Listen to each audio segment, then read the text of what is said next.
And we're back for round two in the same day, of course, for Everquest, Project 1999, best game in the world. I've got my headphones on now, clearly. Should be better audio this time. Last time, when I was talking into the mic, it was coming out of the speakers, and sometimes it's coming back into the mic. My bad. Okay, anyway, I think I can say this is the first time, every time that I start a stream playing Everquest. It is shitty graphics. It's just fucking terrible. It really is bad. But you get used to it and you get immersed in the story. It's like the best book ever that you're playing. If that resonates at all. I'm not actually a huge book fan, so oh fuck. So one of the problems with this game is when you fuck around, you go full screen and go minimize, you get booted. Sometimes it just has this weird error that freaks out. The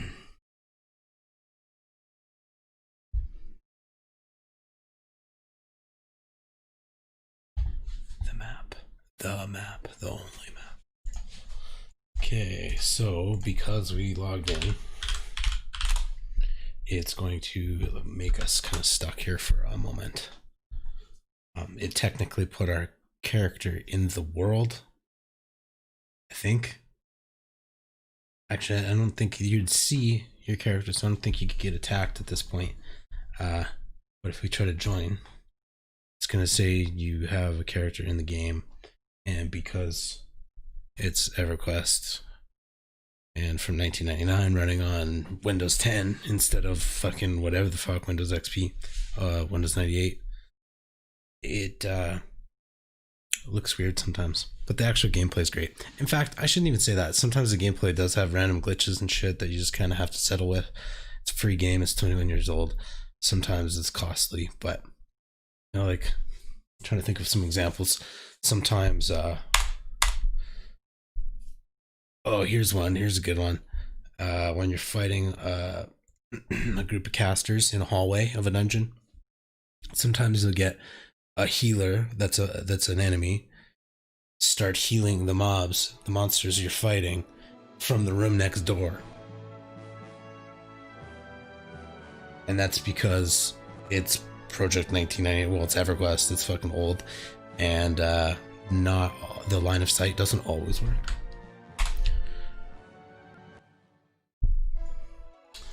Okay, so I think I explained it before, but I had actually created a shaman a while back, so even though this is the first episodes of Everquest, we are starting at level 16 as of earlier today. I was thinking about making a necro with XR being out, but just the way things are, I think I'm gonna stick with the shaman. Famous last words, man. I hope I don't fucking switch at 40, because that would suck. Being so time invested in just being greedy for necro, because I love necros. They're my favorite. Anyway, this music and me chatting's annoying. Let's log in. So necros are by far my favorite. I'll probably say that a million times. They're just so cool, man. Like, Dead Man Floating feels like game breaking. Like, it just makes your character feel so godly. When you can go an instant invis with the Crown of Shadows or whatever it is. Okay, it's been a long time. Okay. What do we got? 25 people in here. I am level 17. I am overweight. Let's go sell some shit. There is some gypsies just over right in front of me that I can sell to.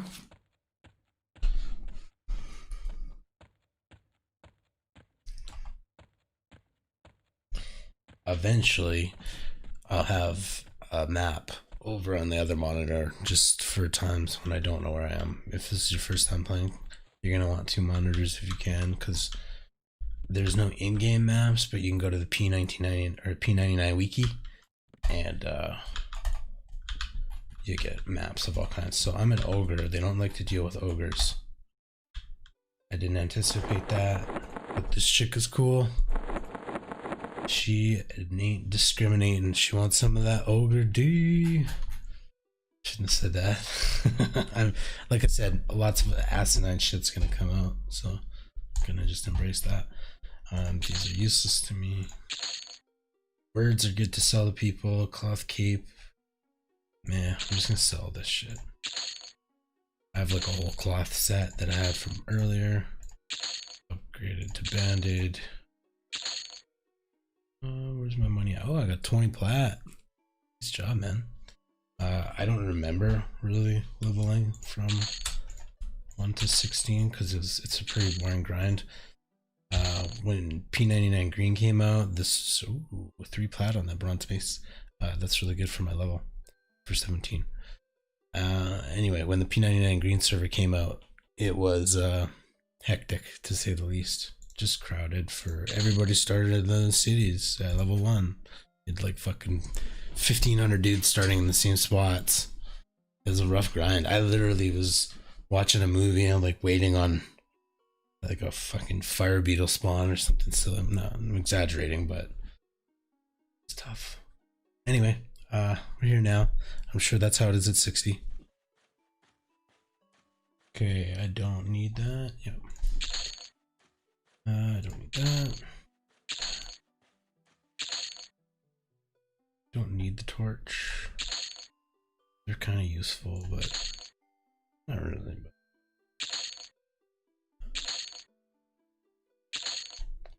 that is a weapon.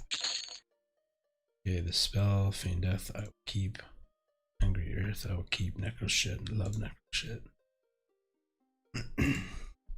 Greater Lightstone, that's worth more plat to people.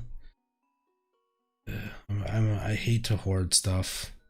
Like I said, I have a bad habit with not looting in this game because I've played it before. This is your first time, I definitely suggest looting as much as you can. Keep in mind, copper weighs a shit ton and takes up, it weighs a shit ton, so it takes up a lot of weight, and it doesn't really yield that much money. 10 of every denomination gives you 1, so 10 copper gives you 1 silver, 10 silver gives you 1 gold, 10 gold gives you 1 platinum. So 200 copper is really not that much. Okay, so we got tons of food. So that's why I have a hard time looting in the early game, because all you're picking up is just a bunch of copper shit. One way, first tip of the second stream, one way to get rid of loose change like this is to buy something from a vendor that sells almost as well. So obviously there's no item that you can buy and then sell for more because you just break the game and you'd have infinite money. But there's some items like gems and stuff, like mostly gems,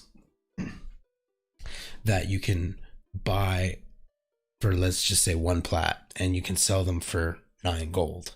So effectively, and when you buy something, you're going to use your lowest denomination first automatically. So you buy some gem, it's going to clear up some loose change for you, and then you sell it back and you'll get, gold back in exchange.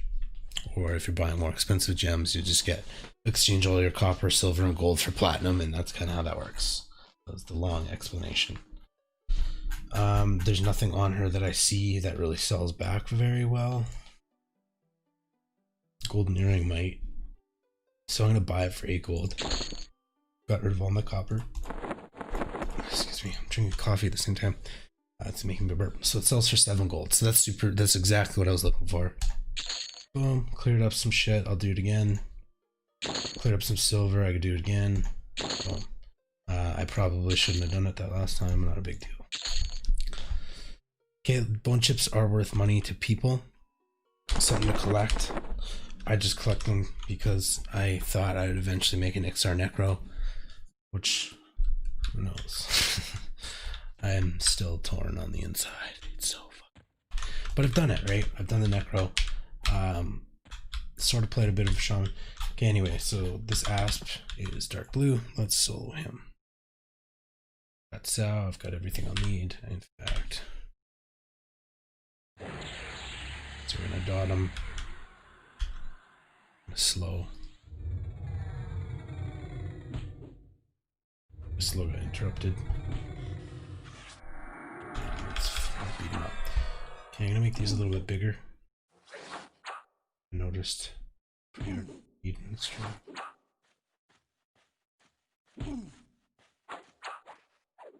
Crypt mummy. Not cool, man. He's dark blue, so we're gonna root and see what we can do on the asp.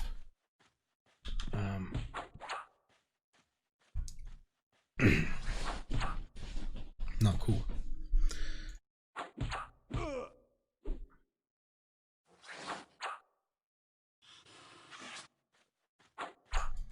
Okay. Oh, well, we're fucked. I was not paying attention. I'm about to get rooted and probably die. Let's see my first death. Where am I? Fuck, man, I don't even know where I am in this. Wait, work highway. Okay, there is a zone line, I think, to my right. It's a long run, man. Oh no, it's not too long. I think I went right. So when you go down hills, you want to look down. It makes the fall damage way less. Instead of flying off the hill, you glide down the hill. Of course, if you look at your fucking character, you can't tell because we're in 1999.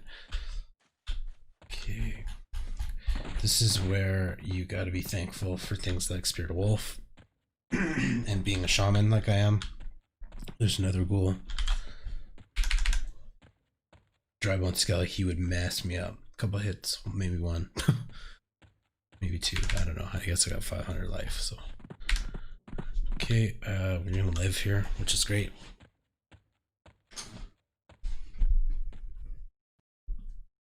I should probably just group. I mean, I'm low level. I don't know. Oh, fuck. Gotta love EQ. It does have its hiccups. I mean, I won't deny that. You get used to it though. It's exactly like that. You shoulder it. It's super fun. Super fun game. I mean, honestly, this is like the lamest part in Oasis. Not much going on here. I could hit up Gok. Fuck, man, I should do that. Okay, so I'll just throw my looking for group on. Looking for group on, LFG on. Throws up an LFG on your name. I could travel over there. G top. Gok upper. Gok top. So one of the really shitty things for new players is it's just, man, this game's full of so many things that you just don't know until you know. And one of those things is zones. Zones are super tricky to learn when you're new. Not only because everybody calls them by abbreviations, like every zone is an abbreviation. You have no fucking idea. Like everything's an abbreviation in this game. It's been out for too long. Earlier when I was killing crocodiles, I got invited to P1. I'm just okay. I'm looking for groups on. I got invited to P1, which I actually don't even know what that stands for at all. Look, why, what the fuck's the P? Anyway, that pillar, it's got a pillar beside it. It's pillar 1. Okay. See, I don't even know what shit is. Anyway, part of the issue is zone names. I should have a lot more awareness because shit roams in the zone. So instead of just chatting away, I should look around and then chat away. So zone names. I don't actually know how you learn zone names. There might be a page on the wiki for it. I mean, there's so much information on the P99 wiki.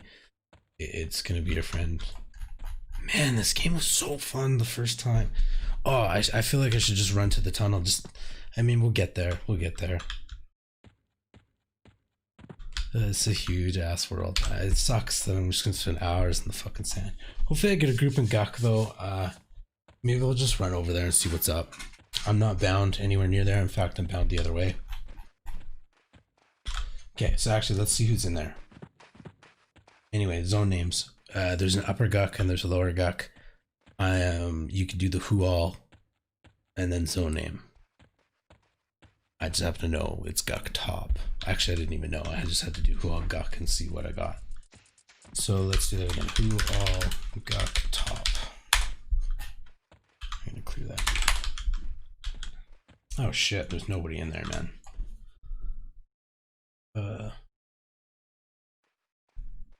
18 Shaman, 18 Necro, 19 Druid, and a 15 Monk. So they're lacking a tank. Imagine they're grouped. Me, that 14 Shaman's too low. I don't know. Maybe I can head in there. I'm not a huge fan of these low levels and dungeons. I almost find it better just to... The consistency is nice, I find. Of just... Crocs are boring. Super boring.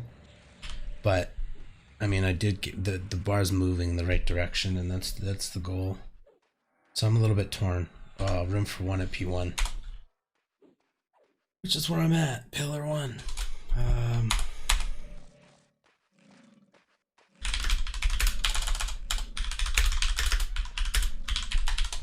You guys want a 17 Shaman? Yes, I am 17.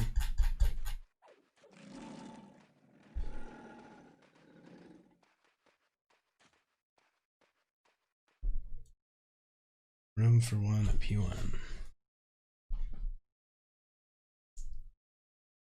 So if I get in here, I'll just take it because it's straight here. No fuss. You know, part of the issue with Everquest actually later on especially, and depending on your class, is you can just fucking sit around waiting for a group. It can be a little bit frustrating because you might not have forever to play.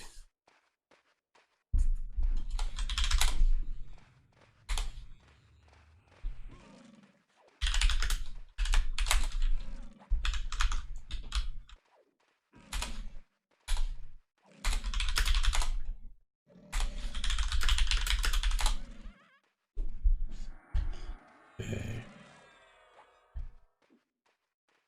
So I'm used to an invite button on the group panel, but that's gone, I guess, in this older version. All right, so got a Croc. He's dark blue. Let's slow the fucker. Okay, let's see if I can chat font, chat size 4. Chat font 4. Okay, so let me the font bigger. Chat font 5. Oof.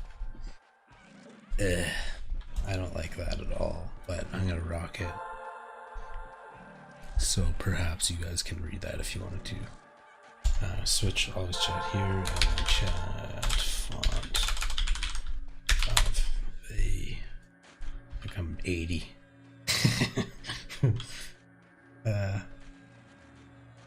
Always chat here. Oh man, that's gonna take a minute to adjust. Okay, so this came in is green, so let's just nuke him. He'll be dead before it lands. 3 priests now. Okay, yeah, so we should let's take a look at what we got for a group. We got a healer. And Hootie. Fuck, that's a good one. Slash Hootie, who target. And again, one of those things I played for like a year back in the day. And again, I'm typing slash who. How do you spell his fucking name? One of the super annoying things about this game, in the font that they chose, is the I's, the capital I's and the L's are the exact same. So if you're starting a new character, do not make a fucking character that starts with I and then followed by an L, because nobody's ever gonna want to fucking send you a tell. Nobody knows your name because this damn game's font is weird. That's how much I played this game. Everybody does though, because there's dudes that just know that and make cheesy character names in the tunnel. I haven't even shown you the tunnel yet.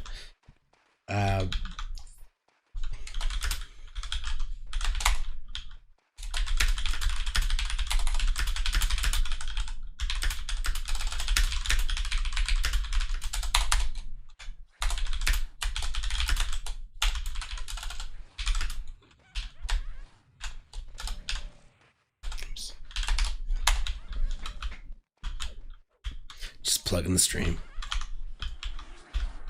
Who else is gonna watch though? Nobody else is gonna watch Everquest videos.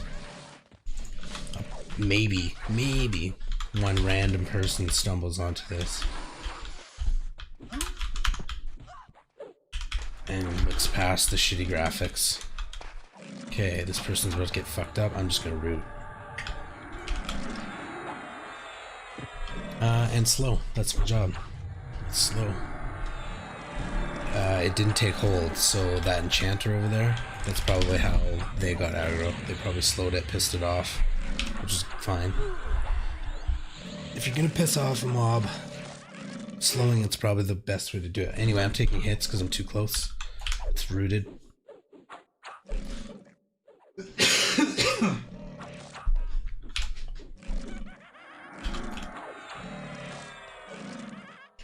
Status bar. I don't know what the status bar is. Probably his health.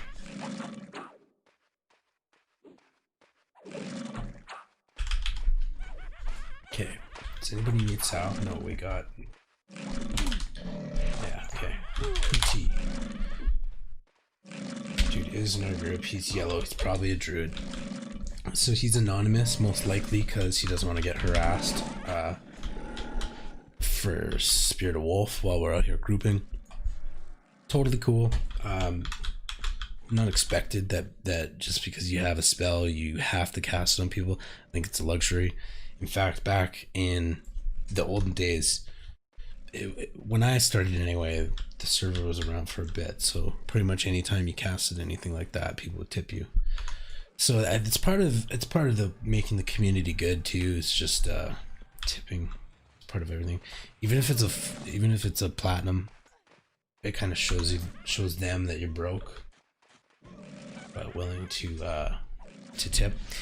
And you know what? You're always broke in this damn game. It takes a long time before you feel like you've got loot.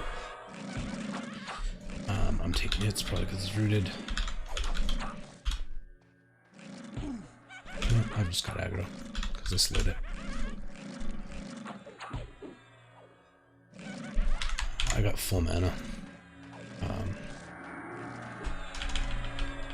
I'm definitely rusty. Adjusting to streaming is different too. This is obviously the first time I've ever streamed as well. Maybe not obvious, but it is. Alright. Okay. Let's hit that meditate button. Let's clear these corpses. And let's look what we got. So we got a crocodile coming. And I'm gonna slow it. I'm gonna take aggro because I'm slowing way too early. Sorry, tanks. She's gonna. I fucked her up a little bit. Tanks get used to that, I think, eventually. I don't know if that's a bad move or not. It's pretty typical, I think, later on. Just because shit hits so hard, you want it slowed like immediately. Sometimes slow gets resisted and you get raped a little bit, which sucks. But shamans are beefy, especially ogre shamans. They got wicked stamina. I think XRs are the only weak stamina shamans. Personally, I don't know why you'd be an XR shaman. They look cool, especially in this game, but ogres, okay, the frontal immunity stun. Here's a great debate. Here's a perfect thing to talk about if you've ever been into EQ before. So many great debates. The frontal stun. So every race has pros and cons. And the biggest pro for an ogre and what makes them dominate is that they have frontal stun immunity. So that means if anything stuns you, which pretty much everything sort of has the ability to stun you, you can't get stunned if you're facing it. And the reason that's important as a caster, as a shaman, as everything, is because, well, a caster, is because if you get stunned while in the middle of a cast, your spell's completely interrupted. So that saves you in a massive way. Now the other alternative is Shaman or Ixar, or Troll or Ixar, I think. Trolls regen health quite fast, and I think Ixars take the cake for regen. And I love Ixars, but there's an item called the Jaundice Bone Bracer, which is a plate bracer. Sorry, I'm trying to talk and play at the same time. It's a plate bracer that Ixars cannot use just because of the race, because they already have scales and whatnot. It's a right-click 500 damage nuke or something. I can't remember exactly, but it doesn't cost mana. But it's a fucking long cast. It's like a 10-second cast or something. Kill my pet, please. Nuvu's out of mana. Root that fucker.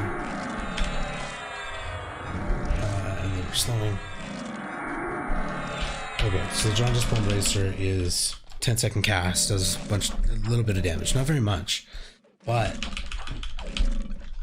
you could just do so much with it. You could just solo. It doesn't cost mana, so you just fucking sit there and use that and root them, and all your mana goes towards root, if I recall, and you just blast away. It's very slow, but it's steady, and that's really probably the best way to level in EQ is just consistency, just steadiness. If you have a group, like shit, I had a long stream the other session and experiences moving forward. Tomorrow I'll be 18. You know, if I grind, well, fuck. DQ, so who knows? Maybe I'll be 19 if I grind all night. But shit just moves forward. Just keep the bar moving forward. Don't die. Don't die. That sucks. Watch out for sand giants. They're around. Probably now on the server there's quite a few high levels. Sand giants drop a little bit of plat, like 20 plat or something. I mean, not that great when you're high level. When you're high enough level to kill them, the 20 plat doesn't really make a difference, but it's kind of a nice bit of pocket change when you're just running through the zone. In the neighboring zone in South Row, Southern Desert Row, there's the Ancient Cyclops, which I have seen once. It's a super rare spawn. After playing this game for so long, I guess there is sort of a methodology to actually triggering it, I think, and it only comes out at night or something. I can't remember. It's been a long time that I read it. I think it's on the P99 wiki. It's not the best place to kill him. Anyway, the point of killing the Ancient Cyclops, super rare spawn in the neighboring zone, is that he drops a ring of the Ancients. Fuck, there's so much lore in this game. I can't wait to get into it. This is gonna be awesome. Ring of the Ancients, it is a quest item that is used to get Journeyman Boots, which is super iconic in this game, super awesome. It's a clickable speed boost, and the amount of land that you travel in this game, fuck, if you can get that as early as possible, you're just kind of saving your real life some time, because fuck, you just travel so much. Although, I mean, you can pay for ports, which is a big deal. Fuck, now that Kunark's out, ports should be a lot better in the coming weeks, I suppose. Once everybody gets over their hammers, fucking another iconic item. Everybody kind of uses a two-hand blunt hammer and you hit a mob, and if you proc your hammer, it teleports you to the over there, which is a zone in Kunark, and a shit ton of druids will bind themselves there and make money off of porting people around. It's like the hub. It's such a cool game. Fuck, I cannot wait to level up and get more into it. Killing crocodiles is the weakest part of this game. Actually, this probably is the weakest part of the game. There's no loot here at all. But there's experience, and that's what we're here for, as long as we don't die. Occasionally, too, it's pretty dope. I love being a shaman, too. Druids and shamans and monks, to a lesser effect, can come through and kind of help groups out with buffs. Monks can hit shit and then feign death, fake death, and they drop from the hate list, and then whoever else is on the hate list gets full experience. So monks do have a way of power leveling of sorts. I've never really been super into it. I mean, no, it's not fun for the monk either. It's not super fun anyway. So maybe you get an hour of power leveling or something. It happens occasionally, which is great. It's fantastic. It helps out in these lower levels especially. Oh man, it's nice when a druid or shaman comes to buff the lower levels, especially druid, because they've got thorns that they can cast, and when mobs hit you they get damaged back. And so it's a really common tactic to level fast when you are quite low to come to the common lands. Whoops. It's a good idea to hide corpses so you don't loot shit like I'm doing by accident, because you right click to loot. I should slow this. So the common lands has the ton. Man, I'm all over the place. I don't know what the hell I'm talking about. I'm just going from topic to topic.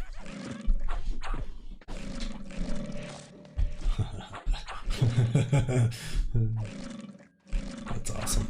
My buddy's watching. He's bugging me because I'm not playing an XR Necro because I told him I was going to start a Necro.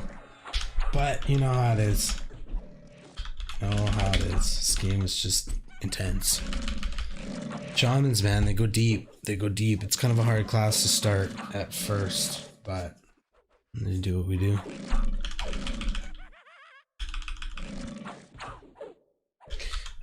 I was talking about something.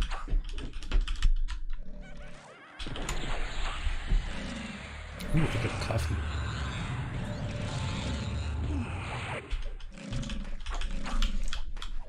Oh fuck, I'll remember what I was talking about in a minute.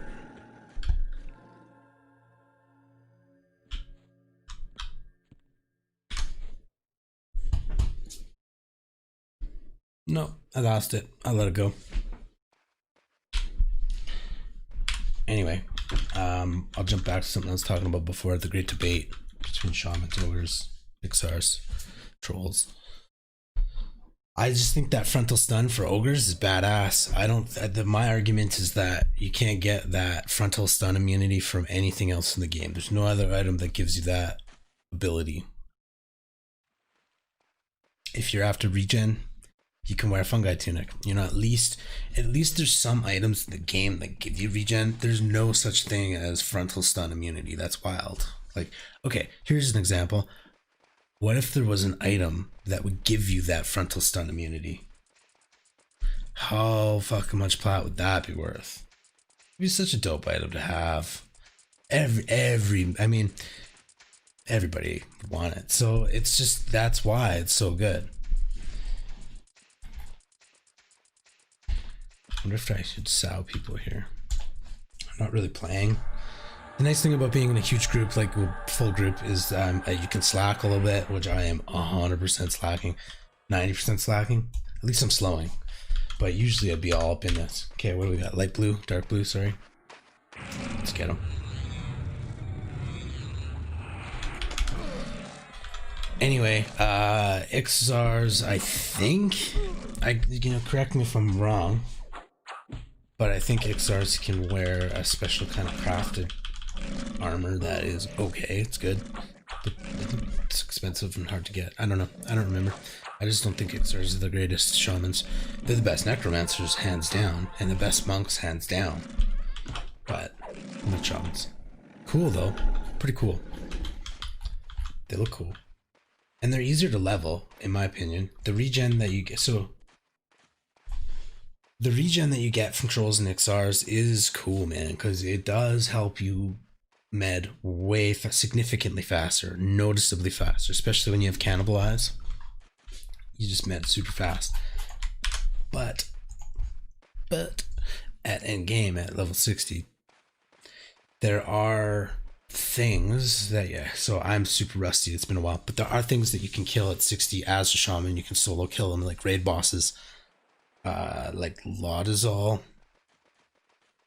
big turtle. Can't remember what zone he's in. Anyway, he's a really rare spawn, like specific amount of hours, I think, and then a window. Anyway, you can solo him, I think, when you're level 60 shamans, because shamans have torpor, which is, oops, I'm gonna slow this fucker.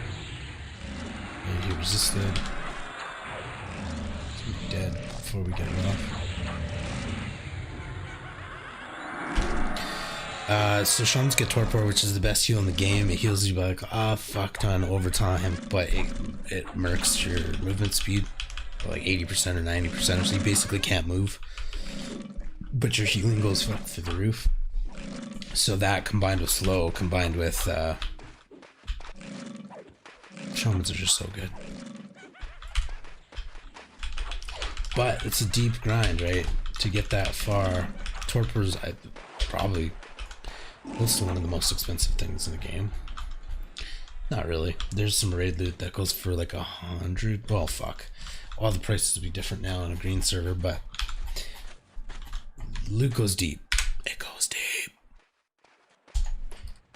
Alright, what do we got going on? Well, my sal's running out. Usually when you buff, it's kind of nice to have a buffer buff, if that makes sense. Like some trash up top. People call it a trash buff. Because when you're fighting magical mobs later on, whoops, they can use dispel. And if they dispel you, and for example, and usually it strips your top buff, first buff. So it'll strip my Spirit of Wolf if I got dispelled right now. Should suck, because then I'd have to recast it. Uses mana. Okay, I'm gonna just take a seat. Drink some coffee. I have to make more coffee soon.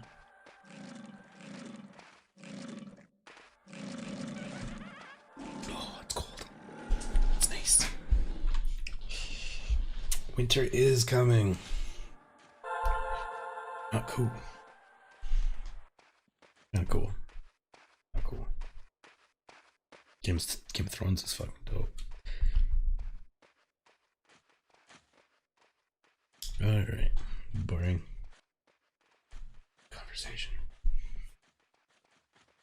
Eventually, once we're into some deep dungeon dives, and especially if I make a couple groupies here, I'll invite people to Discord, and I'll have that looped into the stream so you guys can hear everybody on Discord and hear how the chat's going. I just don't think this group is not, it's not hard enough to even have any good conversation, even as I say that, somebody's getting fucked up. Let's make sure Slow's on, which just got resisted.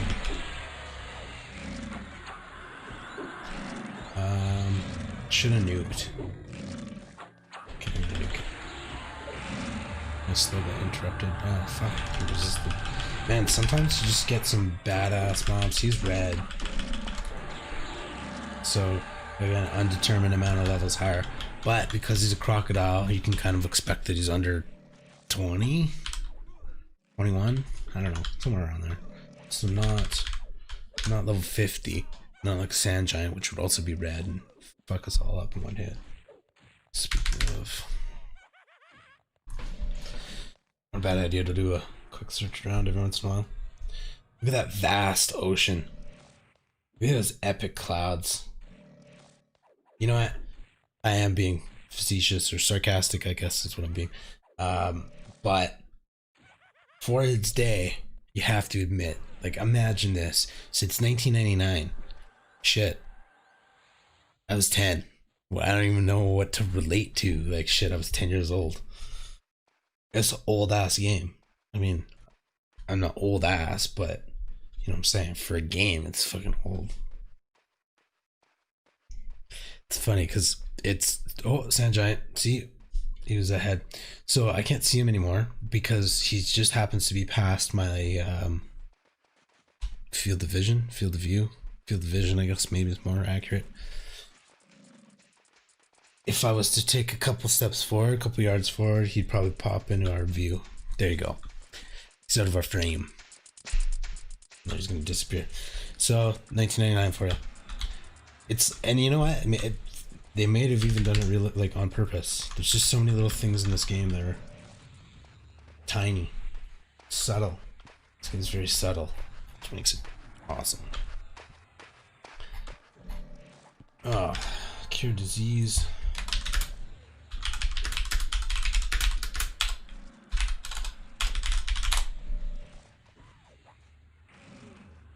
I moved those things up. So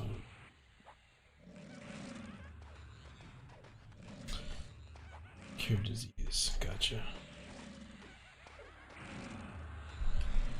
That's my boy. Burn Mill. Okay, again, the fucking font in this game.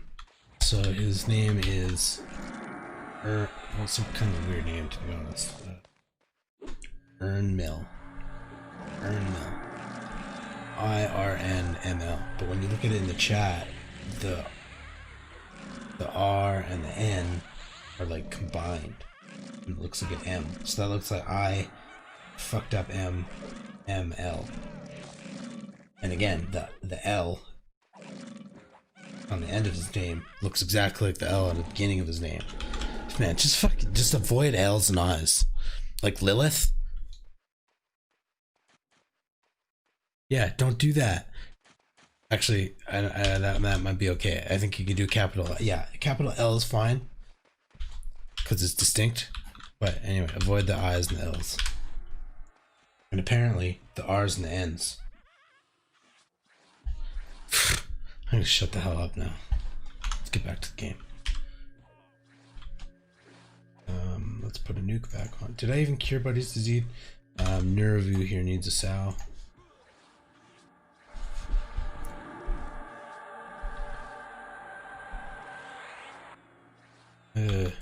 So it didn't take hold. Okay, so we're gonna jump into meditate.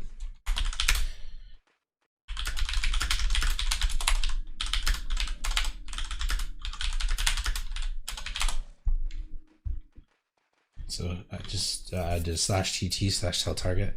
Didn't take hold, got to drop the old one. And he probably did by now, so let's go ahead and sow.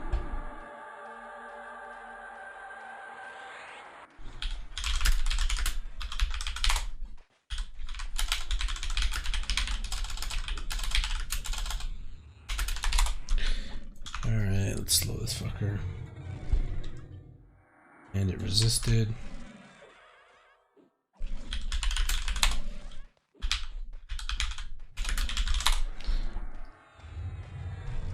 Alright. Oh, my bad. Pulled aggro. He resisted my first slow, got him with the second one, but I did pull aggro. And now we can see the paladin is casting a spell as well to try and get that aggro back.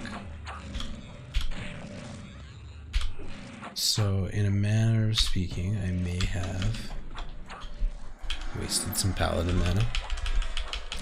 Not even. Oh, fuck. Drybone Skelly. See in the chat? Where is it?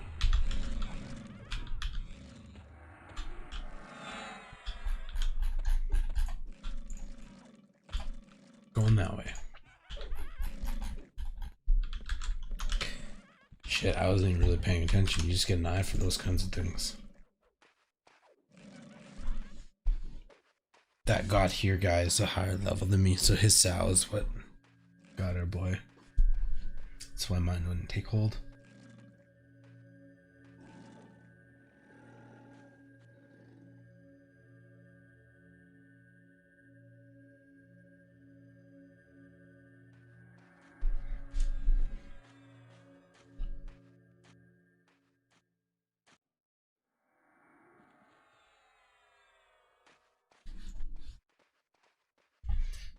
Hopefully I don't drop from the game.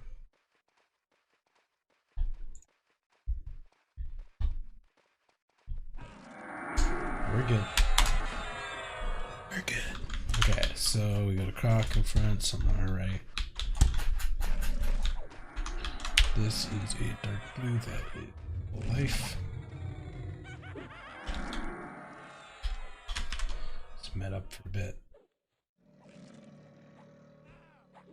We've got a deep water beside us. And I think somebody's about to kill that. I heard somebody casting on the left. Oh, it was our boy. Neruvenu.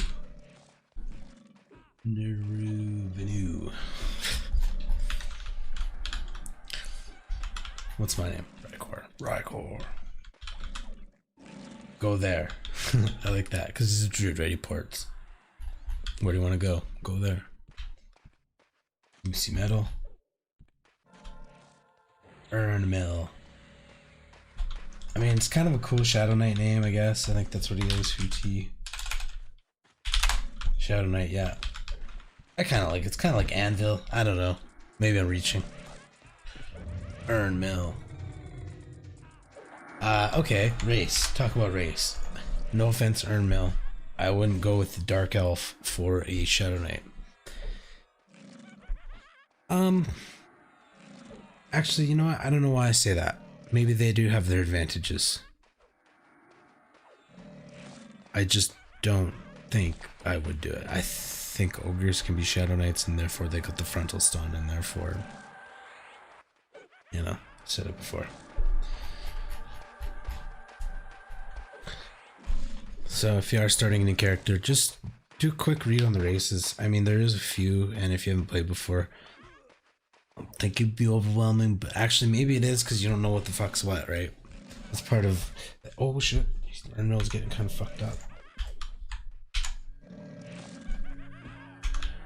Okay, so what I'm gonna do is root this crocodile, and then I can take aggro. So I step right beside it, and I'm gonna make sure it's slowed.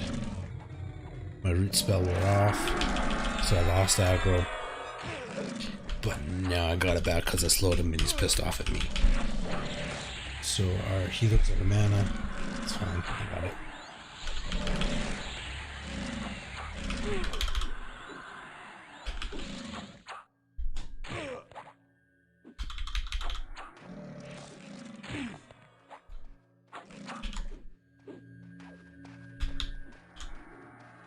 Oh, I cured disease up.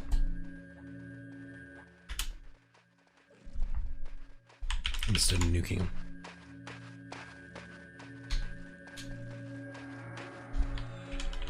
So I would rather not heal myself anymore, but we're just such low levels, the cleric will probably heal me, and I don't really need a heal. But it would feel like I do if you were a cleric, because I'm sitting at 60% life. But I'm a shaman, I can root, and I'm not a terrible player, so I can kind of pick and choose my battles a little bit, because even though I only have 40% mana, I'm okay. Because I need to med mana, so that's why I don't need to be healed, because I do need to sit anyway, and I can regain some health at the same time. Albeit, I could probably gain a full bar of mana before I gain full bar of health, so I could probably heal myself again. You get used to these. I don't know if it's just me and my brain, but this game becomes about efficiencies because you spend too many hours on your ogre ass like this, pondering how you could be playing instead of medding. So you do improve.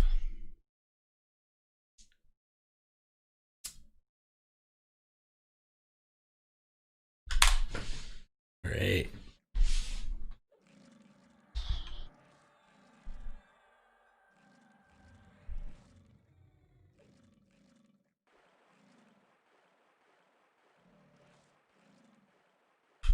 So med break.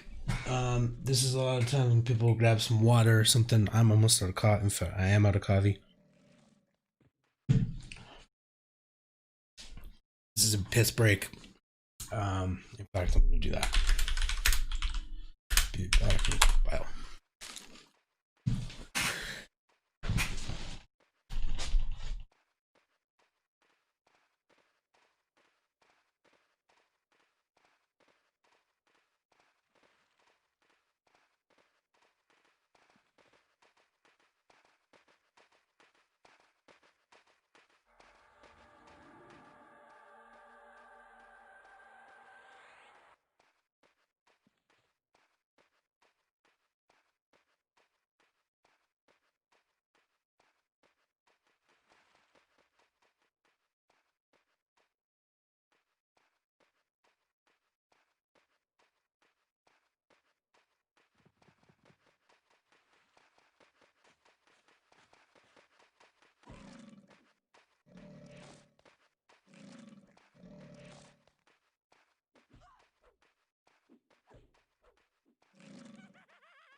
Okay, I did think about it as I left. It's a little sketchy to just ditch in that spot because of that sand giant. I'm gonna come across the side. I'm gonna slash AFK and I'm gonna throw up meditate. Shit. Can I heal from here? I'm gonna drain my mana. In a bad form to go AFK with full mana when somebody needs heals. So I'm going to use as much mana as I can. And then I will be right back.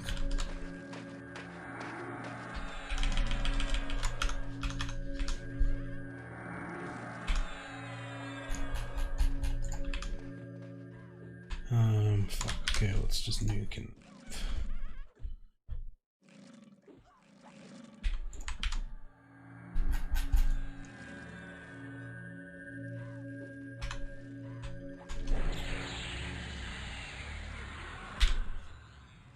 Okay, snooked it.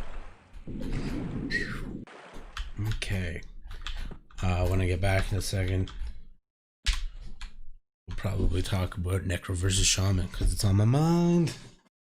Georgia.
All right.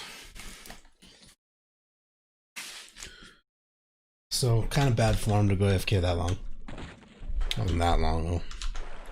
In a dungeon, though, when you're in a tight group. It's a bit long. Okay, especially if fighting Drybone Skelly, great time to come back. We're fucked. This thing's yellow to me. Okay, so now it's slowed. Let's root this. Okay, so now it's really down to take some hits. While I'm taking hits, I'm gonna heal. And skeletons do this weird little giggle, that's awesome. Okay. I'm done taking hits. I'm gonna heal this bro. Nuke this fucker. So undead mobs fight to the death. They don't run away at 10%. So we will be fighting this to the end. Okay, we got a Croc as well.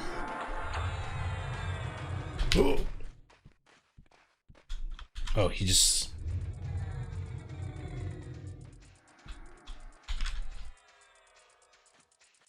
Oh, that's his pet. Try to cast a spell on Crocodile, but they're protected 20 mana. I got 10. That screen. Good time to come back.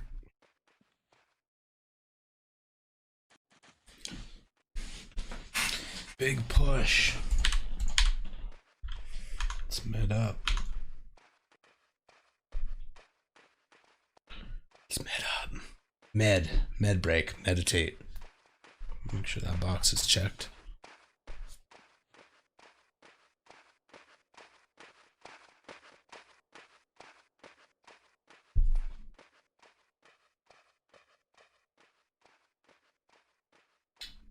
Shamans versus Necromancer.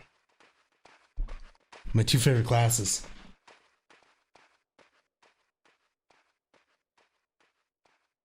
Both pretty independent.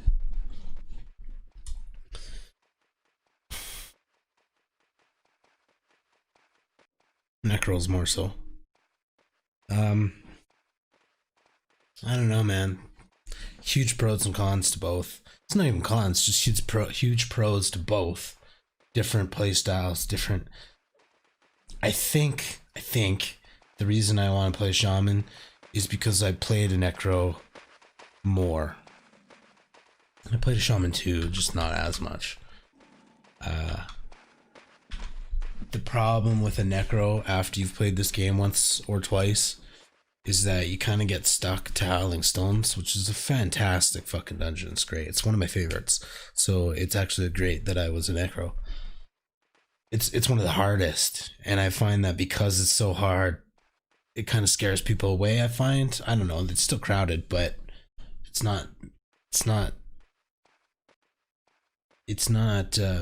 taken advantage of as much as it should be.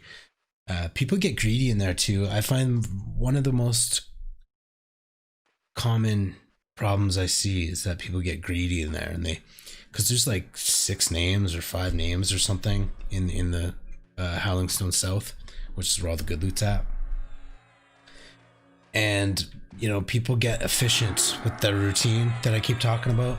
Within that 20-minute spawn period, 22 minutes or whatever it is, they just got their efficiencies maxed out. So if they're killing 10 mobs in 22 minutes, probably closer to 20, but they're killing 10 mobs in 20 minutes, then they're going to add one. They get 11 mobs. So it's really bad in HS South when you add another placeholder. So what happens is people get greedy for that 6th or that 5th, whatever the top max is, in their rotation. And then somebody needs a break at some point, inevitably, and it fucks up the efficiencies, and then you're out of sync, and then you get spawned on while you're fighting something. Other shit around you is popping up right on your face, and you're all fucked. It's super common. People wipe in Howling Stones all the time. That dude is not in our group. Okay, what's going on here? So much stuff. Okay, I'm just gonna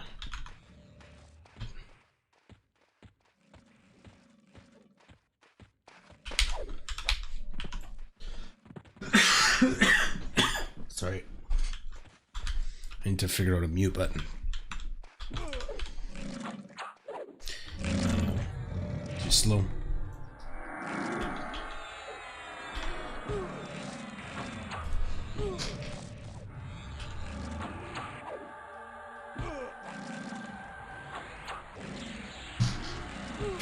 Okay.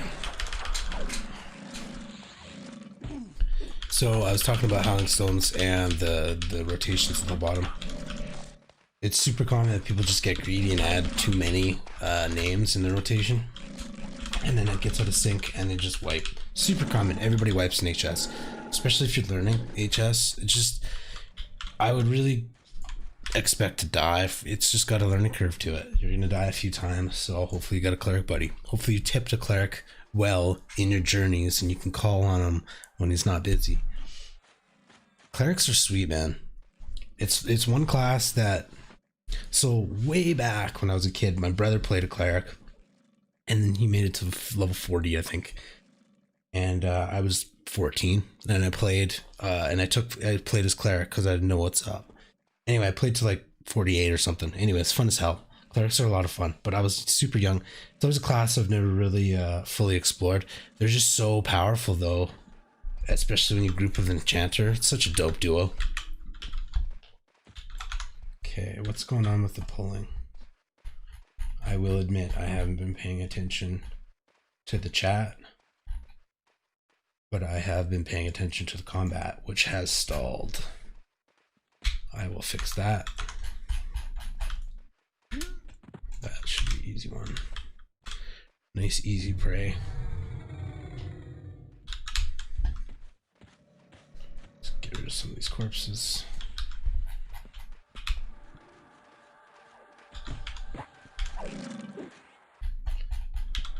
Okay, anyway, let's talk endgame shit. Way more fun than Crocs. Howling Stones is by far my favorite dungeon. As a necro, I want to be a necro so bad. It's just so fun to solo. So that cubby spawn is definitely the place to do it. You gotta time the spawns right. I do have a trick to it, I guess. I'm sure everybody's got a little trick of their own. But you can wait for the pathing mob to go away. Yeah. And then you can soothe the 3 spawn with the placeholder in the cubby, and you can do that through the wall. And if you do that in the safe wall, you can feign death before they get to you. You're gonna die though if feign death fails. It's just part of the game. Fun game. Okay, there's a yellow prime. Everybody seems to be fighting, so we're just lacking pulling. And I hate to be that guy. Let's keep this moving. Just need a little nudge. So the paladin was AFK, must have been pulling. Most likely why we stalled out. Monks are a lot of fun. Random tangent. I'm all about tangents. Monks are a lot of fun to pull. Bards, I've never played a bard. They run fast as fuck. I don't know. Oh shit, I'm getting fucked up here.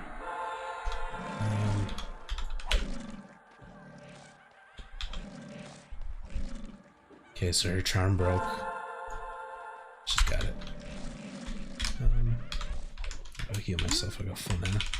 I am just not efficient. I'm just chatting about efficiencies, yet I'm just sitting with full mana half the time. Do as I say, not as I do. Is that how the saying goes? Okay, and then I just wasted more mana. Okay. I don't even know if that's slowed. It is now. I'm gonna toss out another heal just because I got so much mana. Let's hit some Earn Mill. Here's the heal. My brother. My blue brother. It's my brother.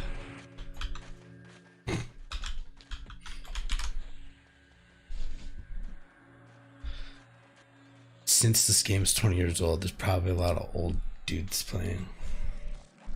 I don't know. Just a guess. Never know. I mean, shit, I play with a lot of young people too. But I guess everybody's 35-ish, 40-ish, 50. Who knows, man? It's probably a big array. It's probably a pretty big array. World of Warcraft 2. I think it's the most relatable game to this. They're just so similar. Just so much depth. It's such a fucking good game and has the worst graphics. I wish I could make people see past that, because at least I have never played a game better than this one. And I mean, I haven't played all the games, and I'm sure I missed a lot of MMOs, but something about this one, man. You know, I'll admit it has its boring times, and especially if so. So the first challenge is the grind, is leveling. As you go about the grind, you get some awesome experiences. You get fun groups. This is a boring group, not because of the people, just because of the everything about it. It's not very engaging. We're really just medding to full and then killing whatever's around. I'm not a huge fan of outdoor group mobs because it's not really engaging. This is like movie groups, which is cool, man. Like, by all means, it's kind of cool to just fucking spend a day watching movies, and then by the end of the day, you're a couple levels higher. It's great. It's fantastic, actually. We've done a lot. This is that kind of group. Instead of movie, I'm doing this, and I'm just chatting away. And since this is my second stream ever, I'm learning how to do this and multitask. Which, I don't know, I'm doing good. I'm doing alright. This isn't really that challenging of stuff, but at least I can chat. If this was challenging, I would not be nearly as chatty. Which later on, fuck, I can't wait to just, I mean, I don't want to say I want to fast forward time, it's just some of these levels I could...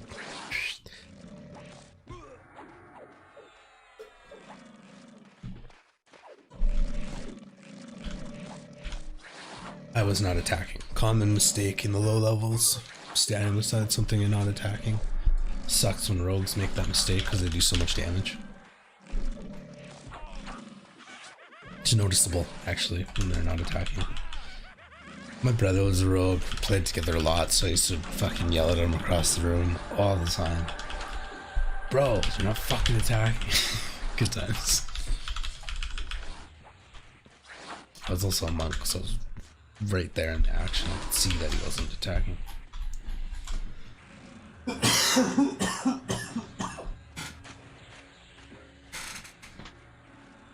I'm not used to talking this much.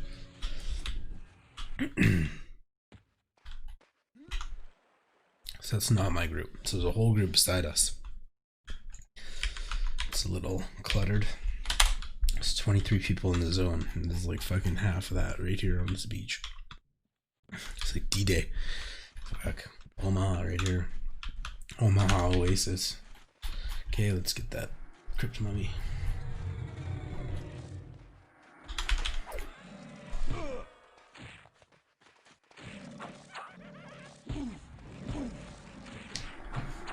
Somebody asked in chat, any clarity?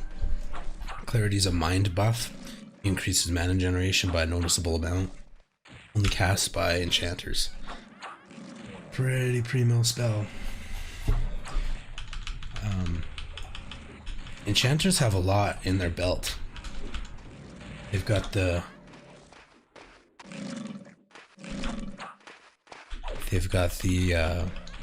charm, which is obviously king, dominates all. They've got the clarity, which again is just so badass. They've got slow, they've got haste. Their haste is better than a shaman, but their slow is not as good as a shaman. So enchanters are better at haste. Yeah, that's right. So again, they got a lot in their belt, and which that also means enchanters can charm something, they can haste it because it's their pet, and then they can pull something, a mob, and then slow it. So they can do all that themselves. They can't heal, but here's a trick of the trade. There's a way to clear a pet for an enchanter. Now that Kunark's out, it's going to be a big ticket item. What the fuck is it called? It's a ring of invisibility for animals. I can't remember what it's called, but it drops in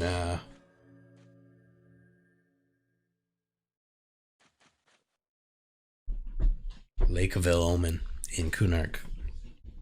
off of the Sarnak Courier or something. Anyway, I think I dropped it once. It's cool. It's worth like 5K. Well, fuck, who knows? I don't know prices at all anymore because the server's brand new to me. And shit, that thing wouldn't even be worth 5K non-blue anymore anyway.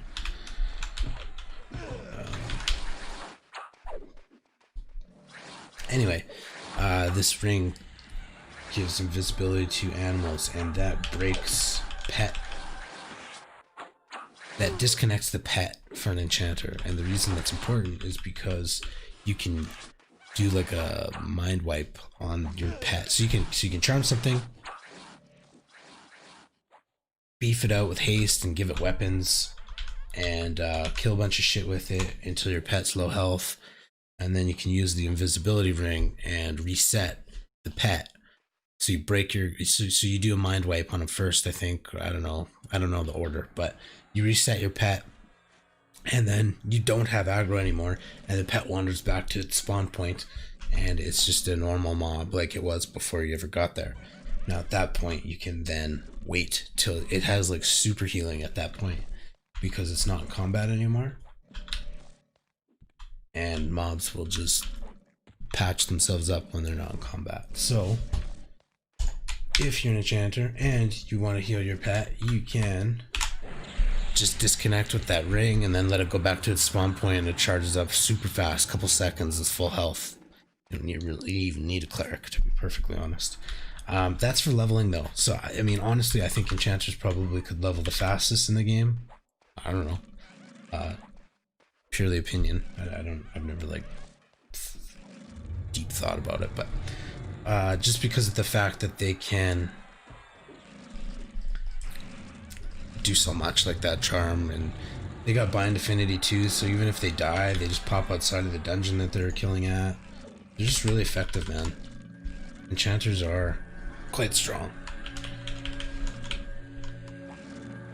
In terms of solo ability, okay, so here's solo versus grouped, kind of another great debate in EQ, and I've already talked about how duos and trios are kind of king for experience, just because the flow you can get out of a good trio if you have the right classes is really ideal. I'm starting to lose my train of thought as I'm losing mana. That sounds strange. It's like my brain power.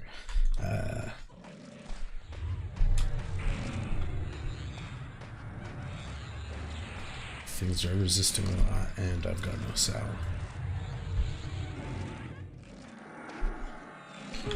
Let's throw down.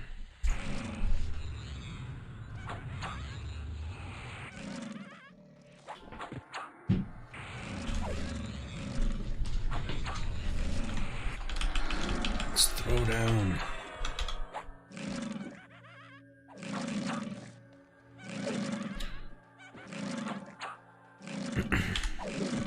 I don't remember what I was talking about. I lose my train of thought a lot after talking consecutively.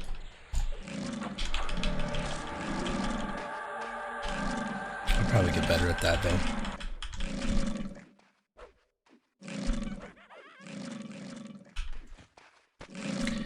I had myself targeted, and in the chat the whole time it's fucking telling me, but I wasn't looking. Okay, lost focus clearly on everything. I need mana. At least I got that meditate button. Shamans get regen yet? No.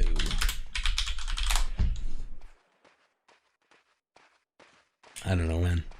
It's been too long since I've played to remember. But we don't get shit yet. Shamans are a late game class, in my opinion. I mean, all I am is a buff bot and a slow bot. Nobody really cares about buffs. Nobody should care about buffs. He wants to know what level. I kind of go to check, but I don't like minimizing.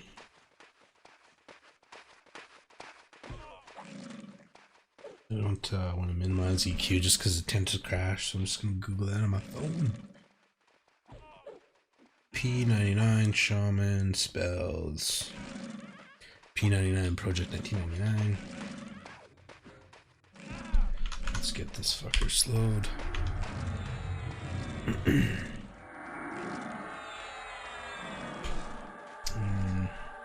Let's med up. Med up.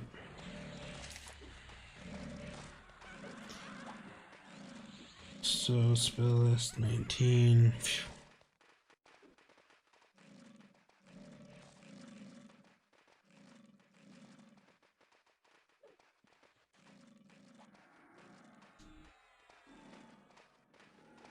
Regeneration level 24.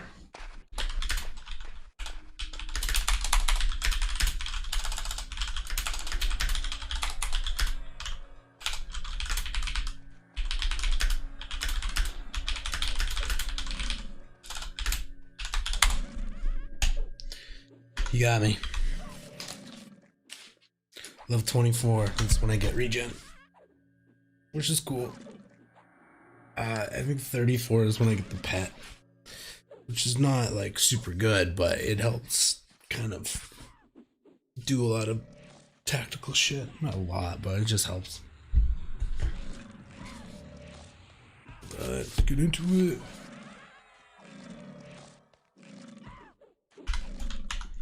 Okay, make sure it's slowed.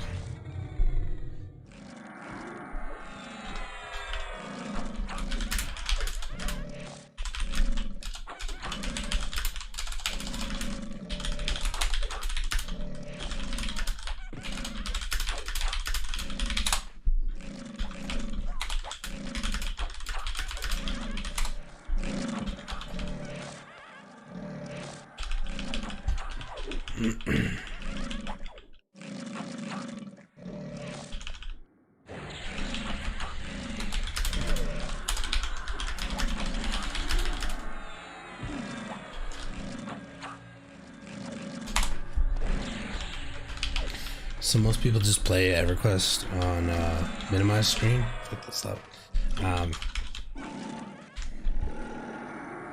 Because of the crashing issue, so they just play it with the white bar at the top. I don't really like doing that just because it looks kind of shittier, I think. Oops, I don't need to do that. I need to nuke it. So it just kind of looks shittier, and in my opinion, just doesn't run as good. It is convenient though, because you can bust over to your second monitor and check out your maps if you've got them open on the wiki.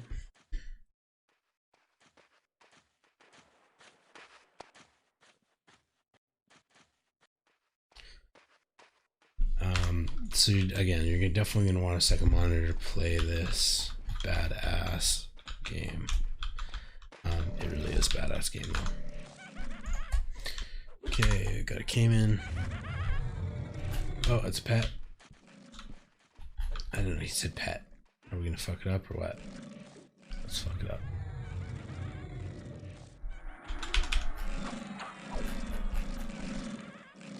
I've got 40 mana. I could let them know, but fuck it, let's take a seat. Take a seat.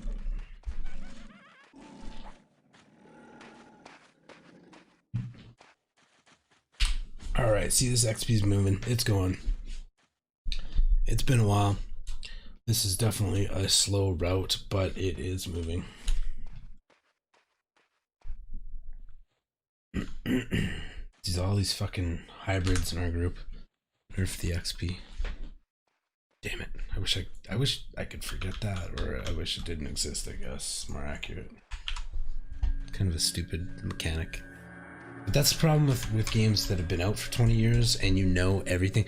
So I will say again, the community at the end game is a little bit unforgiving, which is just a little bit daunting if you've never played the game before. Mind you, you will have a shit ton of hours put into the game by the time you get there, so it's not that the expectation makes sense, it's just that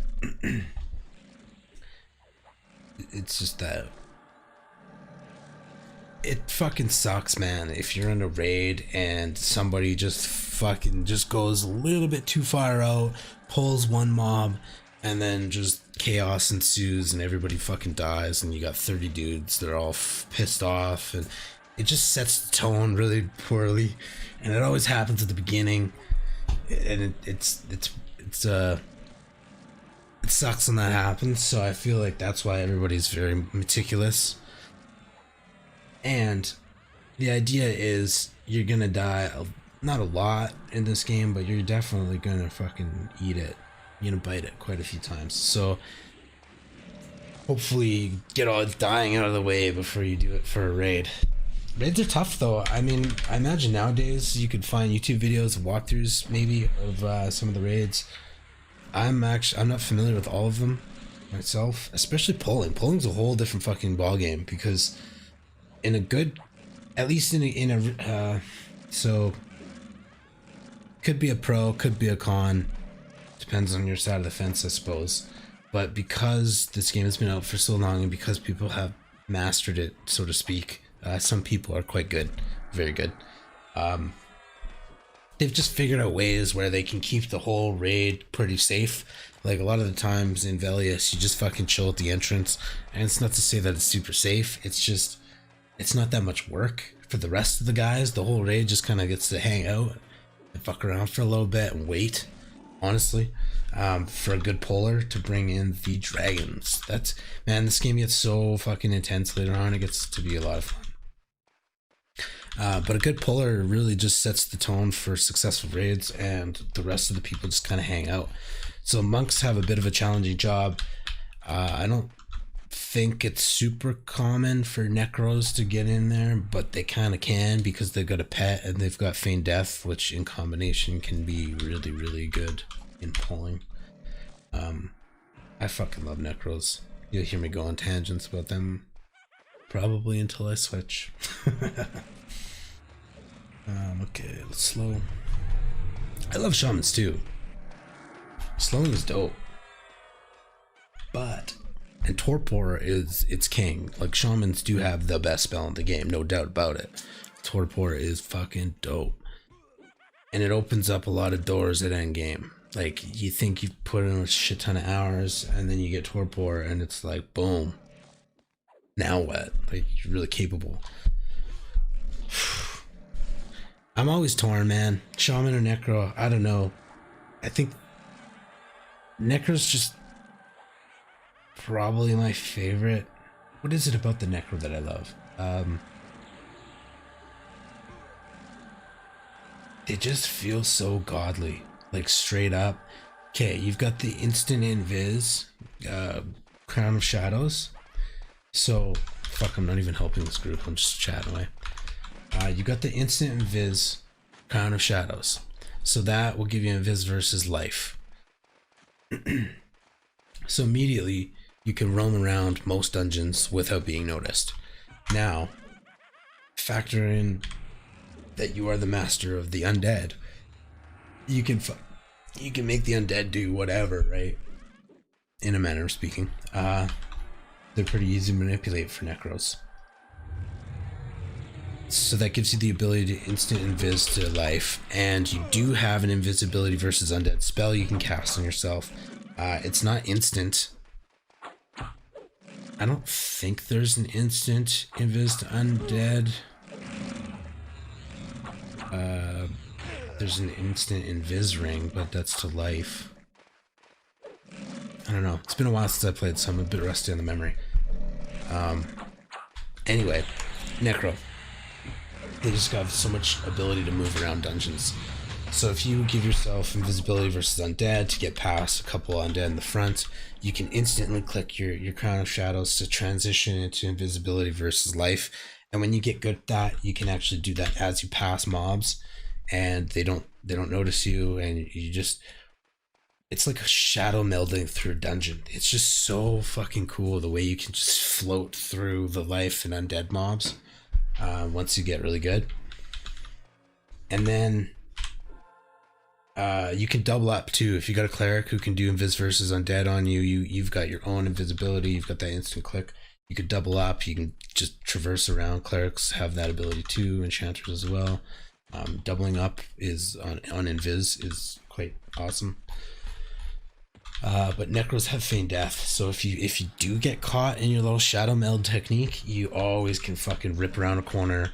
Hopefully nothing's casting, and you try to wait. Sometimes you have to kind of take a nuke if something's casting, and then when it stops or once that nuke lands, you can feign death. And I don't want to say you're invincible, but man, Necros are pretty dope. You just feel so powerful. You just feel so powerful as you go about the game. Because you just manipulate all of these powerful mobs that everybody gets like fucking like just ravaged by. And you're just running past them like nothing. And even if you do get caught, you just feign death like nothing. It's just so cool how powerful you feel as a Necro. I think that's part of it. And then you get the Dead Man Floating, which is Levitate. Okay, what's going on here? Let's root this.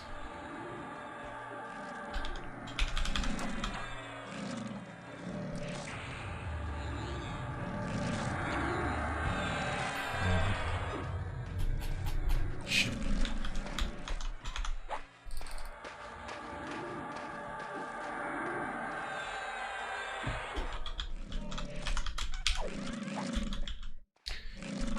So you get the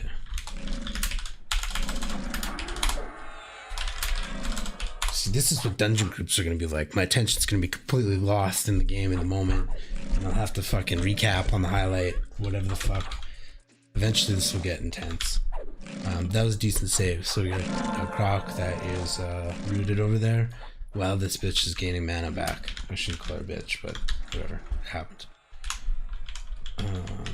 So we'll see what happens here. Maybe. So I'm sitting. Might have sit aggro here. So when that root breaks, I actually might have. I think we'll see what happens. I think it's gonna run up and hit me in the face. No, it just went to her. Okay. Thought it was gonna hit me and then go to her. Sometimes that will happen. Your sit aggro has like a bit of a range to it, where a mob just gives you a quick little fucking jab and then runs past to the next person on the hate list. You get used to the range of that, but I guess, you know, really you get used to it and you don't even notice what's going on. It just doesn't really happen to you anymore. But if you were learning, that actually might fuck you up quite a few times. You don't know what's going on. There's a little proximity there. Sit aggro is a thing. Sit aggro, it's not devastating, but fuck, dude, if you can avoid taking a hit, you should.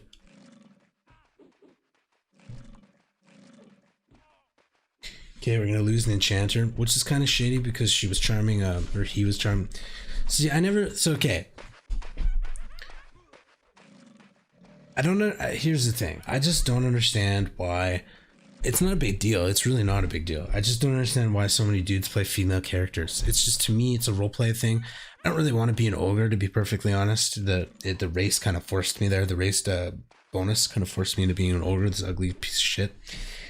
But I have a hard time when I'm speaking about it, not because of the LGBTQ or whatever, just because I naturally call this person a chick because it's playing a female character, but it's probably a dude. 90% of the time it's probably a dude, which is totally fine. I don't care. It's just fucks up when I'm talking. I don't know how to. I should just say they. I don't know. I should just stop talking. Anyway, what the fuck was I talking about? There was something of substance there. We're losing the enchanter, which sucks because this is Naruvanu is actually a really good enchanter, and she was charming one of the Crocs. Blood corpses. Let's hide those. She was charming a lot of the Crocs and does a lot of damage. Enchanters are fucking sweet. I don't want to say enchanters are better than a rogue to have in a group, but a good enchanter is pretty nice to have. Rogues are cool to have in a group because they're just clean DPS. Nothing really fucks with a rogue. Like a good rogue that knows how to disengage. So you can build a decent macro as a rogue to turn your attack off. Again, if you go over this little socials panel and right click on one of the blanks, you get a blank slate. And you get like 5, 1, 2, 3. I don't know, my transparency is pretty high, but you get a couple of different lines here. You can set up different macros. So what you can do as a rogue is do slash attack off, and then on the next line, do a slash pause 1 or 2 maybe, which is seconds. So you just want to, so the game needs a quick second to pause before it moves on to the next action, or sometimes it just misses actions. So I like to do a slash pause in there, pause 1 or 2. Play around, and then on the third line you could do a slash use ability space number. And what the number refers to is you go to this abilities page and you've got these 6 abilities here. So I've got sense heading set to ability number 1. If I type slash use ability 1, apparently it's not a command. 81. Let's just see what happens here. Oh, it's do ability. Do clear this. Get rid of the shit. Do ability 1. You think you're heading southwest.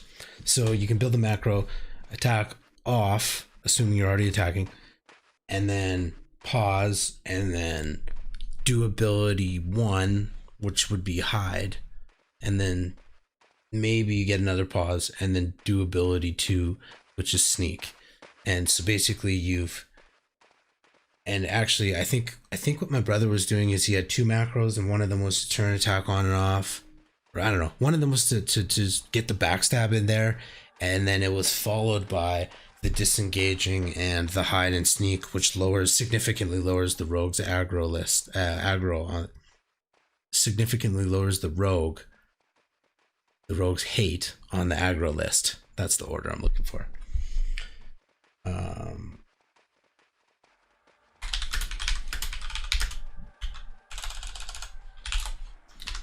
I need to grab some water. Anyway, you can make some decent macros as a rogue. The reason I like rogues... Oh, our whole group's fucked, eh?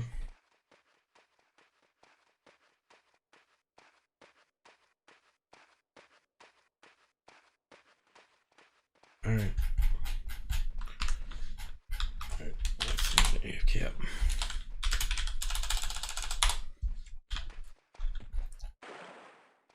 I just need some water. I'll be like 2 seconds.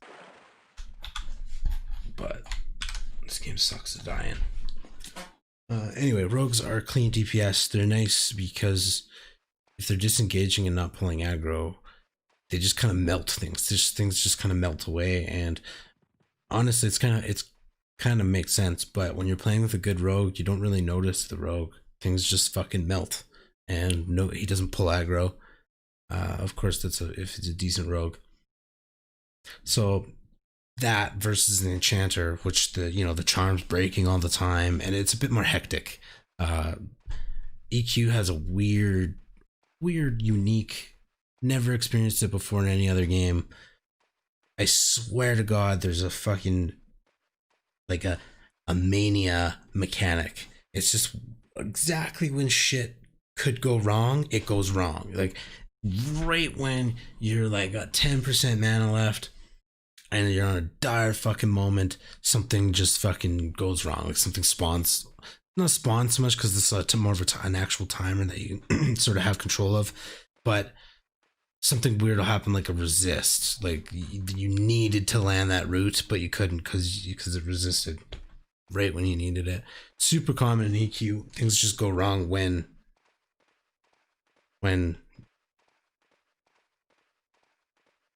you'll find out. You will find out because it'll happen to me. Anyway, I'll be right back.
Hey. Looks like we lost another one. Thanks for the group. Gonna finish my spells. It was fun. I gotta piss.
Alright, so I'm level 17 and the group just split up pretty well. Got a tank left. But this tank has been grinding for a while. I don't even know where they're at.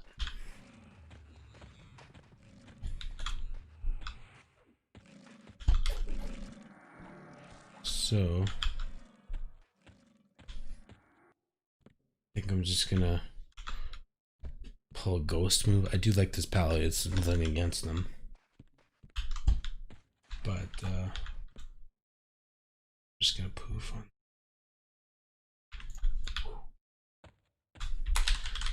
Gion, who all got top. What's going on in the dungeon world? 19 shaman. Yeah, maybe I'm not high enough.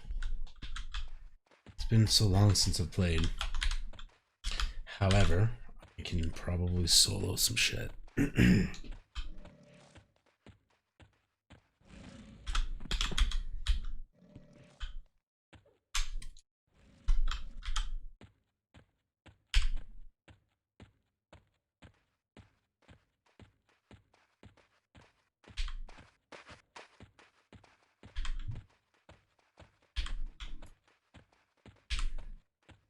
Lots of green mobs.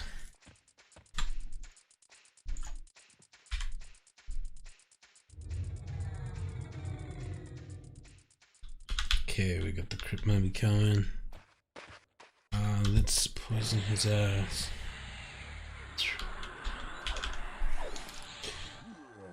They might actually have decent resistances towards that kind of shit, so I don't know. I do have a magic weapon though, so we got this. Shit, it'd be nice when I have a pet. Okay, what do we got in the zone? 21 players. We got a 21 warrior.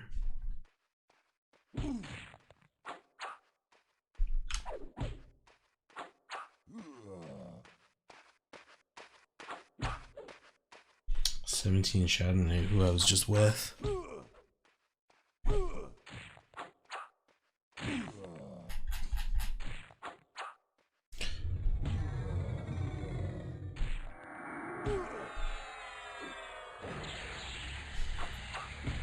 No monks.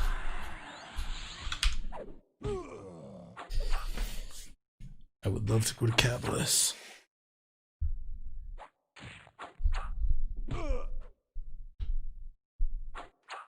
My cat is traversing the table. Nice, nice. She made it without breaking anything. Okay, let's give this guy a nuke. He's dead.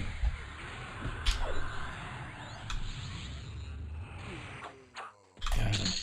Alright, so we'll see. We can compare the difference between soloing and grouping. So That's where we're at. It's halfway to 18. Yeah, halfway to 18. There's not much going on for cons. Soloing can be slow. It's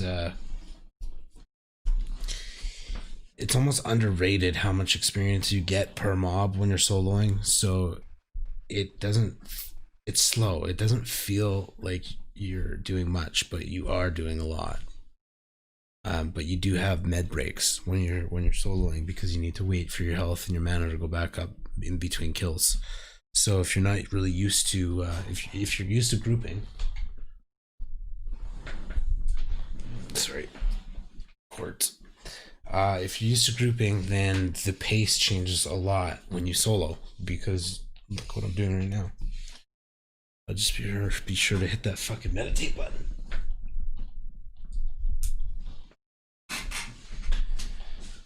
Alright, so it's not that long. It's just after a while it gets to be a little bit tedious, to say the least. But still a great game. That's again what makes it fun. It's fun that it's hard. It's fun that it requires patience. It's fun that you feel the progression. Ooh, sand giant. Off in the yonder, in the distance. Okay, so what I'm doing right now is looking for some green shit. I feel like that dude is just raping Islar. He's been sitting in that same spot for a long time, and I don't think he's AFK. I think he's just fucking shit up. And that's why we've got a bunch of green mobs here. I'm gonna lose that Sal pretty soon, so let's give myself a refresh. I don't really care about the rest of the buffs that I have. Again, I mean, the strength buff and shit's not gonna really make a difference. I do have a levitate buff, and I do love levitate, but it has an ingredient or reagent requirement, which is a batwing, which honestly is not hard to get. But I don't have any.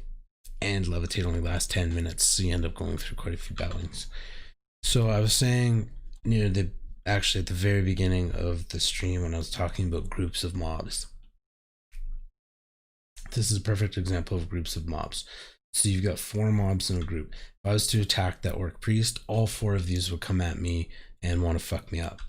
I can wait though until this orc priest is on his own, and they've got a bit of an aggro radius. So now that he's on his own, I can wait until somebody else takes the kill.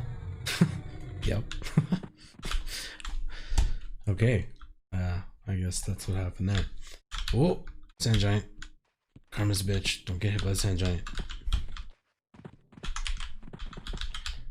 Okay, so that group of 3 orcs there, I can't go pull those 3. If I hit one of those, they're all gonna just gang rape me. Man, there's a lot of sand giants over now.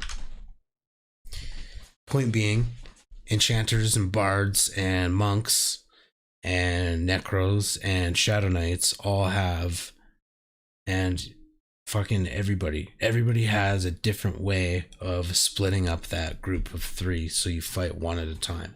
And the reason that's important is because the idea is you need to reduce the incoming DPS in your group. And by separating one of those monsters, obviously it cuts it in a massive amount. Obviously a third, 33%. Doesn't matter. Anyway. Enchanters can do it by soothing the mind of the orc. It sounds so weird to say, but yeah, they have mind soothing things, so it lowers the aggression, so you can like walk past it, slap it in the dink, do whatever. And they can do that to maybe 2 of them or all 3 of them, and then if they engage in combat with one of them, it'll actually only pull that one, so they're not connected to each other anymore. Sometimes that gets resisted, so whoever's still aggressive, you pull all the aggressive ones still. You know, maybe you landed on the first one, but when you're casting on the second one, you get a resist. You probably get 2 coming at you. I believe that's how that works, unless it's kind of changed a bit. I could be mistaken, but I'm pretty sure that's how that would work.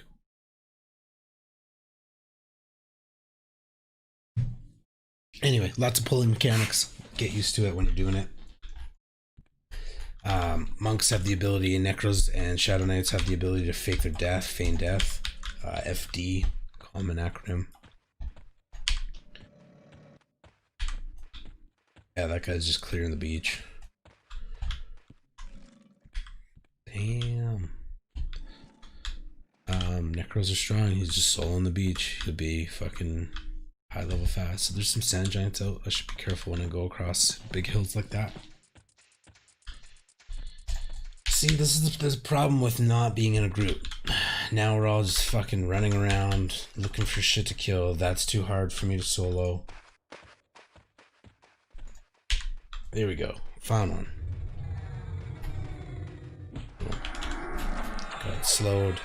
Poison his ass. So that's kind of the challenge for soloing, is you kind of run out of mobs.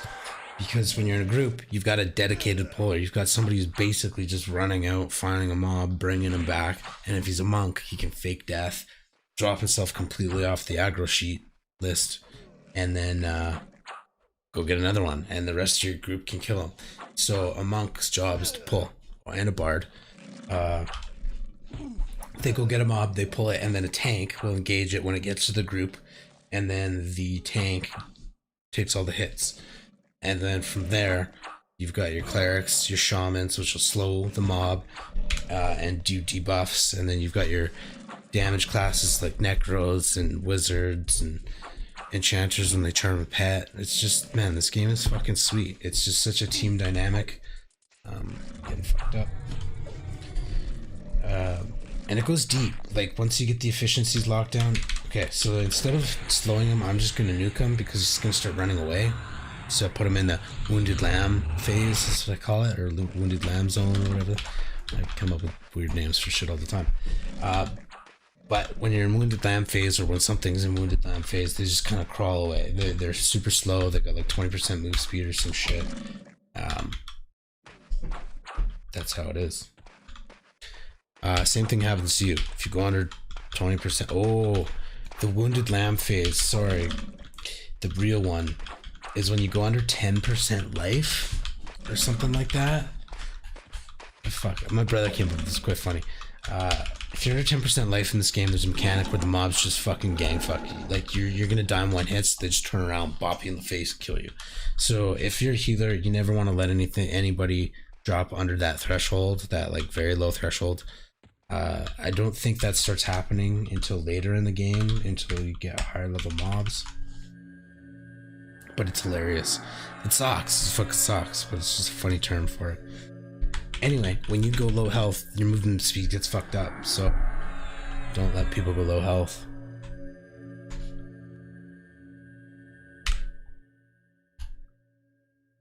It's a pretty good rule of thumb. Okay, where's the fucking Crocs at? I do have my looking for group tag up. Kill this mummy.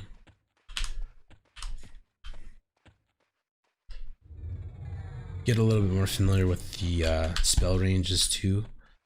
So I should have opened with a poison. It doesn't really matter. The point is, I wasted a few seconds of my slow in the time that he ran from the hill that I pulled him to the beach we're at. He was been slowed for maybe 2 or 3 hits. Just a couple exchanges. At this level, slow doesn't last very long, so I'll have to recast it most likely in this fight. So I just lost a few seconds. Not a big deal, but you get better at those efficiencies. It makes you a better soloer.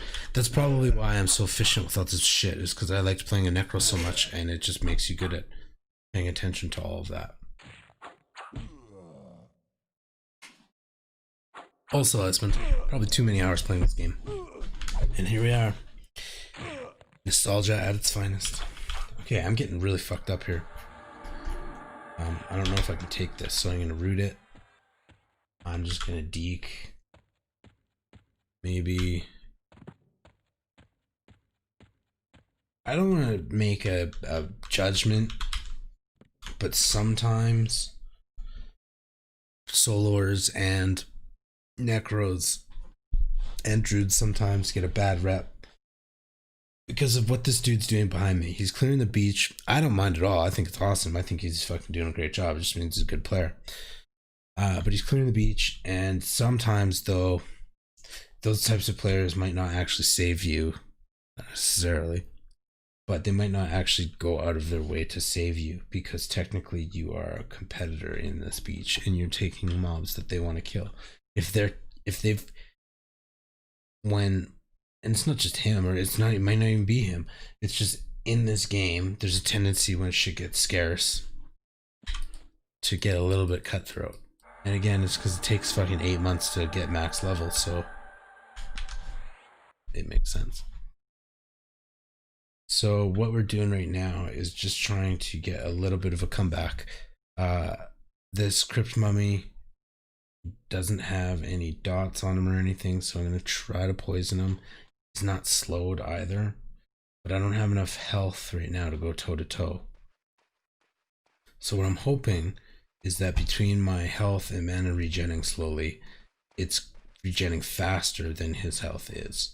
And my roots should be almost out now. Like my root's about to break, I imagine. So let's back up a bit. Throw up that meditate. You know what? Maybe I'll poison him, which will probably break my root. Boom.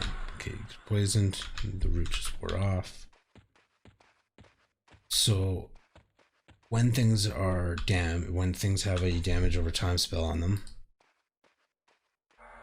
they fuck, he resisted the root. See, this game it just has that thing, man. Like, when's the last time my spell got resisted?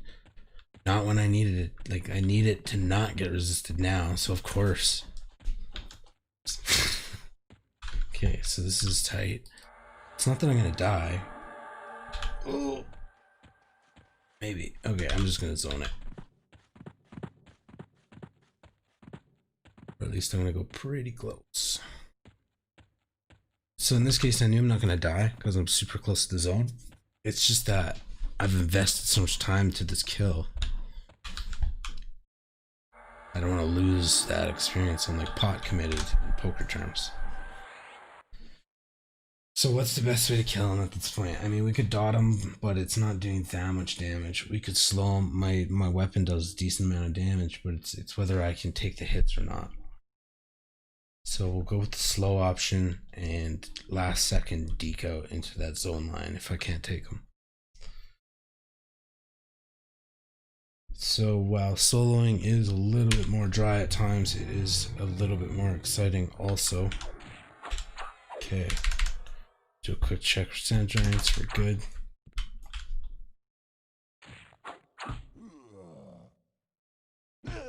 So again, undead fights to the bitter end. So what we want to do is get him to like 20% and then maybe nuke him if I survive that long. In fact, let's just nuke him now.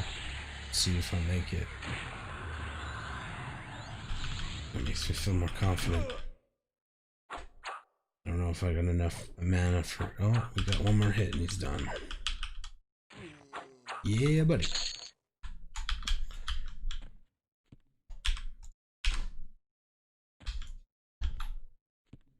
Oh, I don't know why I zoned. I didn't have to zone. I didn't have aggro on anything.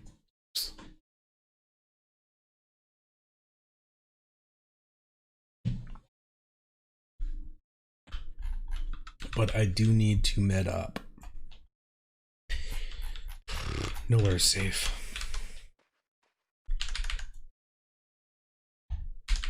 I would have hooked that dude up with Sal, but I'm out of mana. If he would have waited a second, I would have hit him up. My Sal's not that great at level 17, but it's better than nothing then. This game takes so long to travel around, it's kind of nice to have that sped up a bit.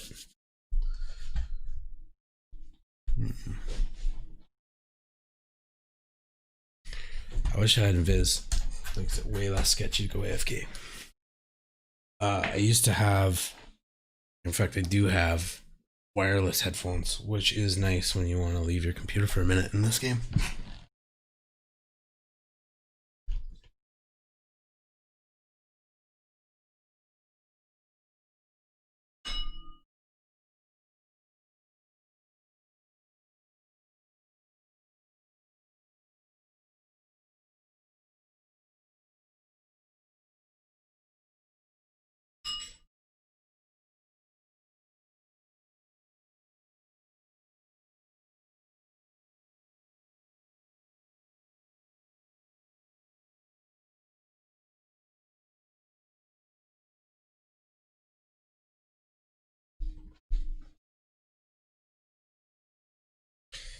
So it's a bit dicey to run away.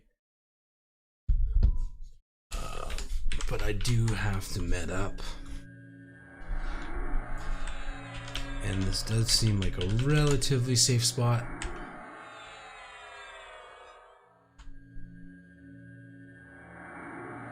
So we're gonna keep chumming in the corner here. So the reason why this is a dangerous spot is because it is a zone line, which seems safe, but it's really not.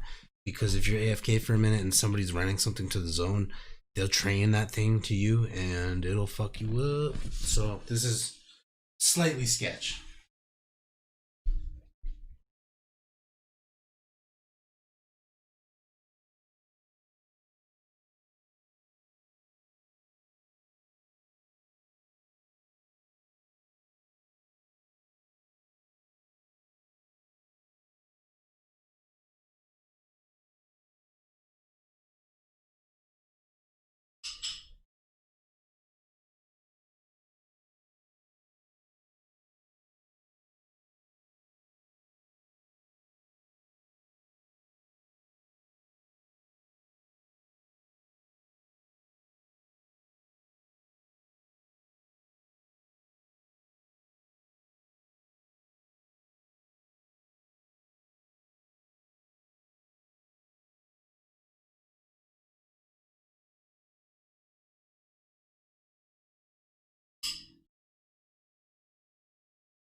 Almost full mana.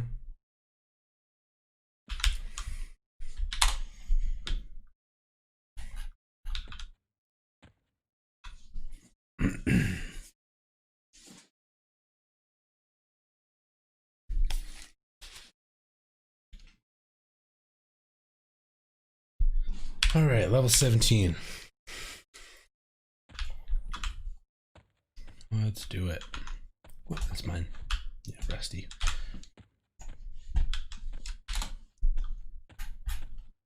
Oh, fuck it.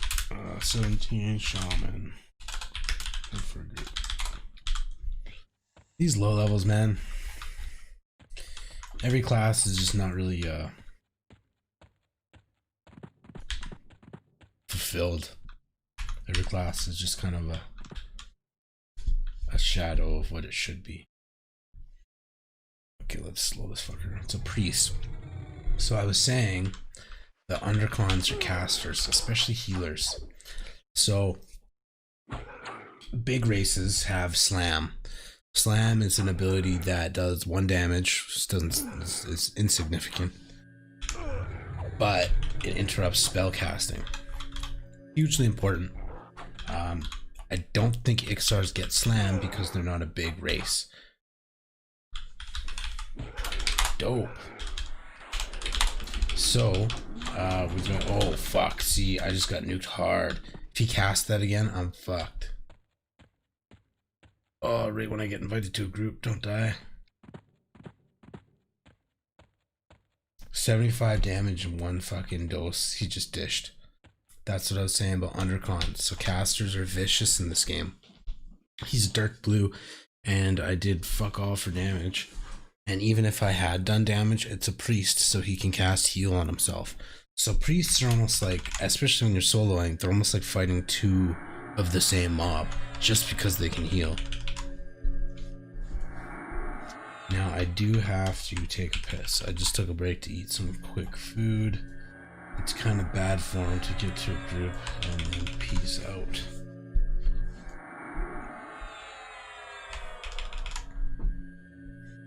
I kind of want to log, like camp out for a minute, but I don't want to croak. Because I don't want to croak. Shit.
Ouch.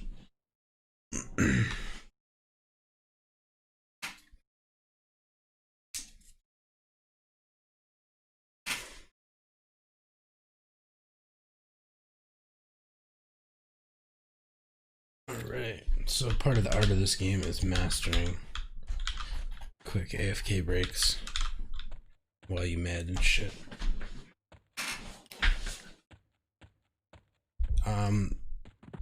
A lot of the times when you're heading to a group, it's kind of convenient when you're in the same zone.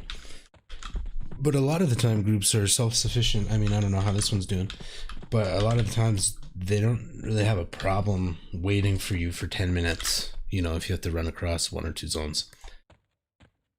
I would say don't waste any time, though, if they're expecting you, because you don't know how they're holding up. So, my bad.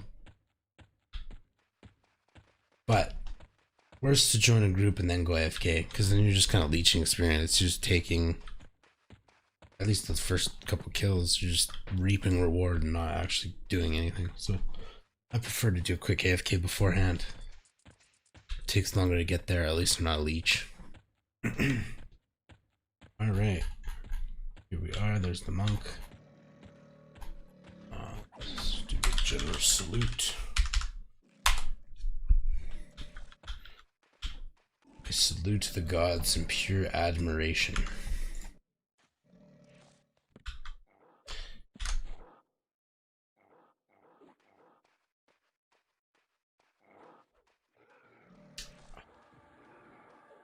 Contemplating buffing, but it's, I don't really want to set that tone, you know. Okay, what do we got? Hoochie. What's Hoochie? A 19 druid.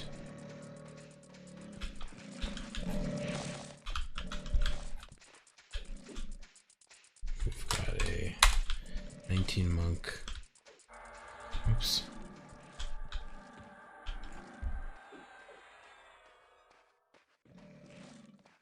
Oh, there we go. Okay, so here, and we gotta do nothing. Okay.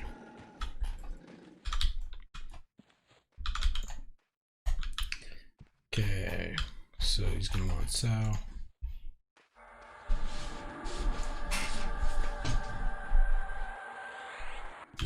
You already said it. Oh, yeah, because there's 19 druid.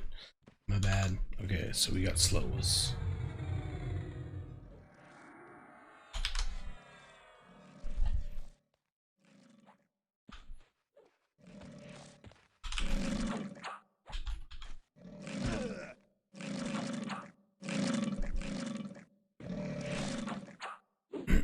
Let's do it.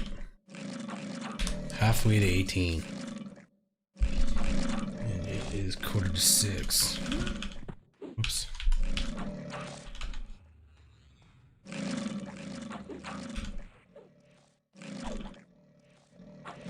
Get him.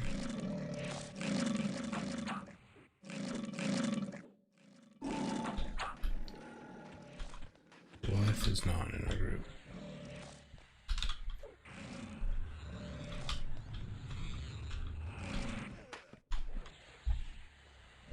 Sit down and do some editing.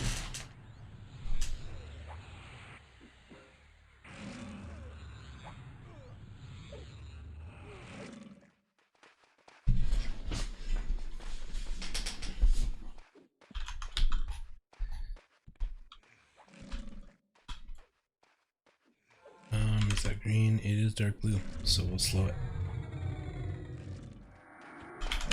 Oops.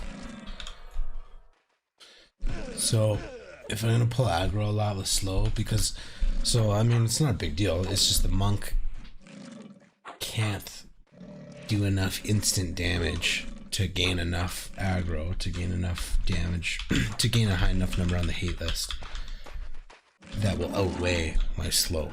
So my slow is gonna just fucking leap to the top pretty much, just with how much hate it generates. So again, I think I was saying it earlier, I think tanks just kind of adapt to the fact that somebody's gonna take aggro and they just have to chase the mob. And what I try to do is not move. So if I'd have aggro, just stand still so the tanks don't have to fucking chase you all over the place. Just wait, take a couple hits, you're not gonna die right away, at least for now. But wait until the tank can take aggro back and recontrol what's going on, recontrol the engagement. So again, we got a dark blue that just got to be ours. Okay, so I'm gonna take aggro, I know I am. And then I think the monk would adapt to me. Except the pet's in here. So this is kind of annoying for tanks, because pets will just, they hit so hard, charms pets, that they just take aggro. So the tank kind of has to, oh. See, my bad in this case. He made the pet back off, which comes back to where he's at. So he was trying to reel the monster in. Doesn't really matter. Let's nuke this fucker. Lots of mana. And we'll slow this fucker. And we'll toss out a heal. Even though I'm not main healer, just a quick support heal. Yeah, just one. I have the mana.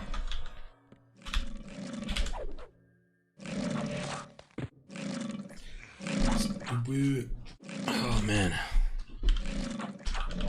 Keep making a macro that isn't coming, so I don't need that. I'm looking forward to being done these Crocs, goddamn. Not my favorite. I mean, there's so many other places in this fucking world. I could definitely go to a different zone. It's just when you're low level, well, I don't have any like destination in mind. I don't have any plan or anything like that. But when you're low level, you just out level things so quickly. So it's like, I don't want to spend a whole night to travel to an ideal destination and then be there for 2 days maybe and out level it, or maybe 1 day and get 3 levels. I don't know, man. I don't know. I mean, I guess that's an ideal situation. Leveling is what you want to do. It's just that sacrifice of the whole night. I just don't like that part, just to get somewhere. I don't have enough money, enough plat to start getting ports and shit. Although there are probably high enough levels in this game now to get you some ports. That's definitely how you want to do it. If you want to get around the globe in this game, it's just so vast. Just you need ports. It doesn't cost anybody anything to port you, so it's not a big deal to ask for a port for free to broadcast. Or what's really common is asking for a corpse run. This guy just got sit aggro on that Puma. So normally this Puma wouldn't really give a shit about us. And then he wasted mana on route. Casters just can't take a hit, so I can just because I'm a shaman. And an ogre. Shit, lost my train of thought. Can't remember what I was talking about before we got the Puma. It happens. It'll happen more.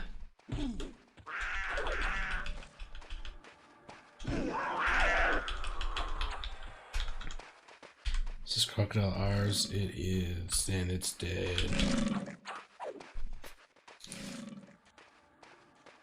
Dead.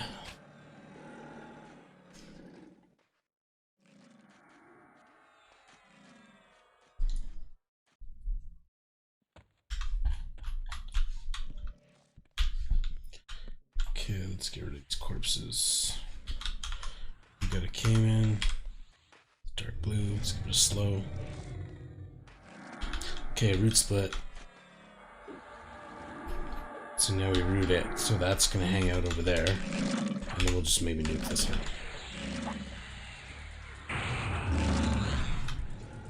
So that one's just hanging out and slowed. So that's kind of how Shaman should play. Mind you, this level it takes so much mana. It's just like, hey, there's my one play. But later on, when you're level 40 or 50 or whatever, you got tons of mana for roots. And slow lasts a long time. Like, it doesn't last 30 seconds like it lasts now. It lasts like 2 or 3 minutes later on. So it's not such a waste to kind of... And it just, the thing is, it generates so much aggro, so much hate on that hate list, that it's like guaranteed to pull the mob towards you.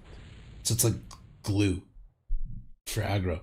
So that's kind of how, at least that was always my recipe for root splits, because you know you're going to get aggro, and then you can plant it wherever you want, because it's just going to come to your feet. And after you slow it, you can root it. And then the benefit being, if it's slowed and root gets resisted, it's not going to fuck you up as bad because it's slowed. See, this is kind of shitty of me. I took aggro from him, and now he's going to turn around, and he's got to just put in a little bit more effort. Considering he's already running around pulling everything, I could have moved up to a melee range to where he was at, and then slowed it, knowing I would take aggro, but it doesn't run around on him, so he doesn't have to chase it down. So let's try to do that from now on. Yeah, I'll just keep swinging away.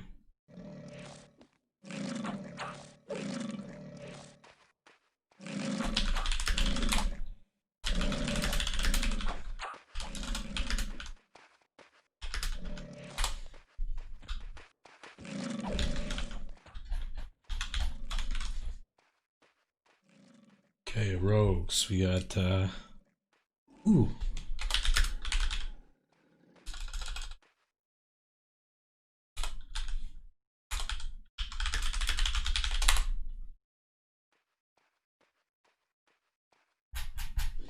Okay, I'm gonna do cool rogue.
pretty sure he was just fucking with me, but let's add that extra clarity.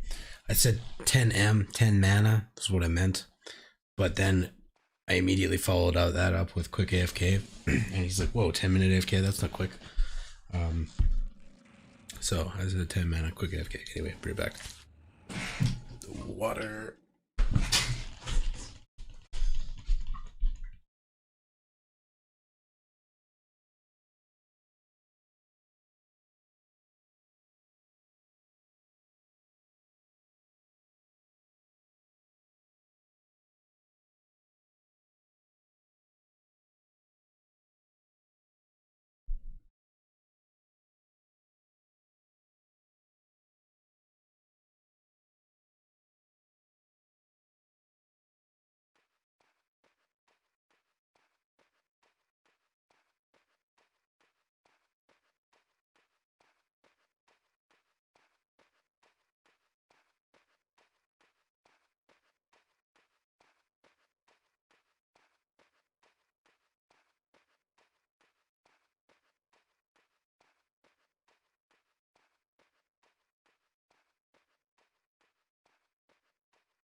Oh shit, but he's almost dead.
Oh.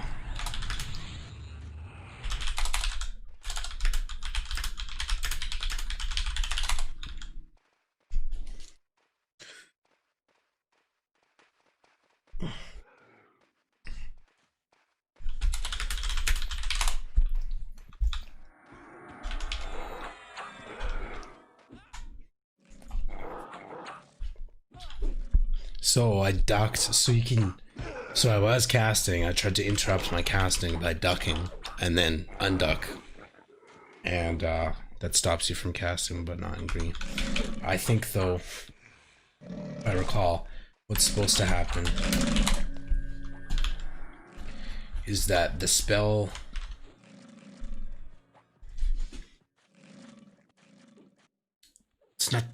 It's that you still go through the casting, but you don't actually cast it. It gets interrupted at the end. That's what I thought, if you do the duck move in green, in P99 green. But that one seemed to go through. So it's like, fuck, I just took an AFK break to get mana back, and then I came back, and we were in dire straits there. Now I'm out of mana again. But look at that, XP bars moving forward. Good, good, good. It's moving, man. It's moving. I was 16, level 16 when I started today. You know, we'll be level 18 by the time I'm done tonight. That is the goal. It's a bit of a ways, but man, I should fucking make coffee. It's 6 o'clock. I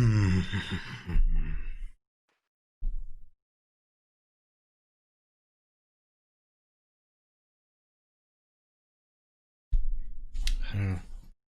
We have 2 healers, just need a chance to med.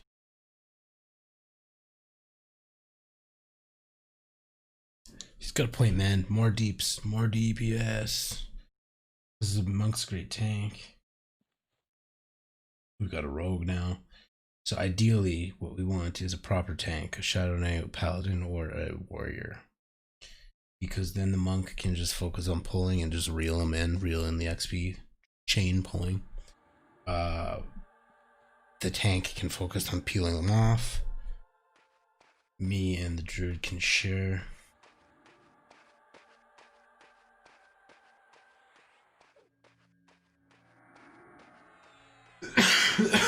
No wonder the monk's so good.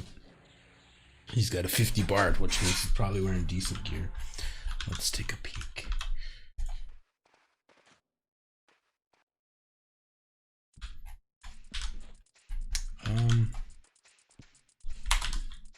Inspect on.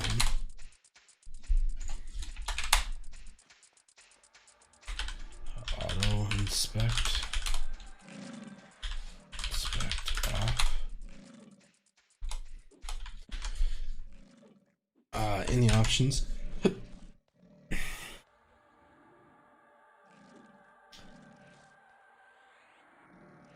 Oh fuck, this dude's like straight up logging to his bard. And not that bad, man. Like, oh fuck, we got a rogue that's about to eat it. Where the fuck is he? Okay, I gotta get in there.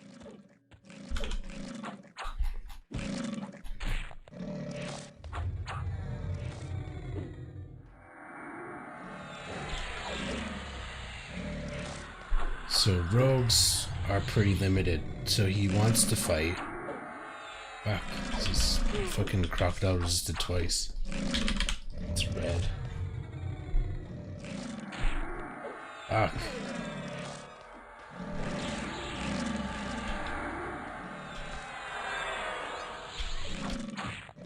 Oof.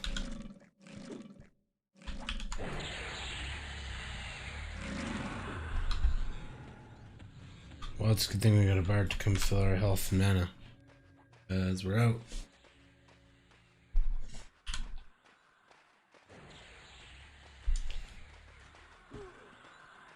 Health is not in order. Fuck, man, this water's going right through me. I gotta piss already again.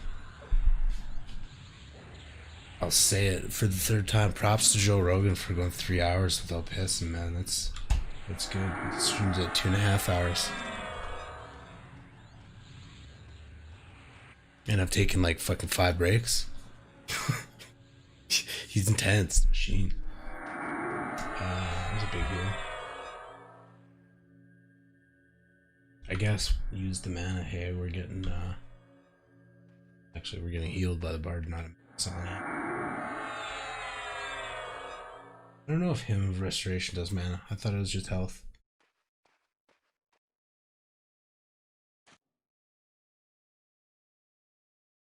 Looking for all enchanter pages. I have 2 pages, I think. Shit ton of bags. I have words. No, those are necros. So words are for necros, I guess. I don't know who else uses the words, but it's so funny because I've never actually played an enchanter very far, even though I love the class. I almost consider those words just the weird ones because I played a necro for so long. Anyway, words like these can be combined in a bit of a tricky way. They can be combined into spells and shit. Some of the spells are pretty useful. Most of them you can just kind of level past. You can kind of do without, even though they're fucking sweet to have. Like there's one for, in fact, I think I have it on me.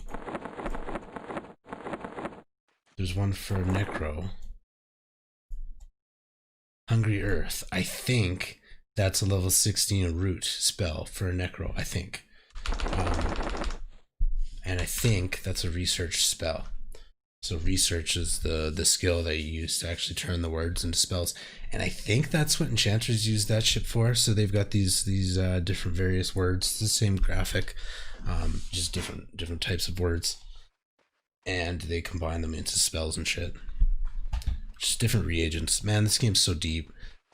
I just can't help but think about what this game would have been like before you could Google shit, before there was a wiki for it. Like, even now, 21 years later, there's so many little secrets that I guarantee you a very, very small percentage of people know. Like, just the guilds that have been top end for just, you know, the longest, the ones that have, the top players, you know, they must have shared a couple words of wisdom in different various small groups. You don't get the secrets in big groups. I've got one in particular that it'll be hard to reveal, man, on the stream. I don't think anybody really knows about it, but we might get there one day. Yeah, man, that's why this game is so fucking great. It's 21 years later, when every goddamn pixel has been investigated, and even though we've got like 1,600 people online right now, even though there's a shit ton of people playing right now, and a shit ton of them have played for even years, they just don't know things. There's tons of things in this game that I don't know yet. Hopefully we'll find out a couple. But little stupid things, right? Like little tiny things that add up to be really neat. For example, I'm looking at a gnome right in front of me. Gnomes have a weird ass height in this game where they can basically run up to a wall in a dungeon and like see through the wall at a specific angle. And in some cases, you gotta just realize the game's so old. You play for so long that you just sort of take advantage of these little perks that you get, you know.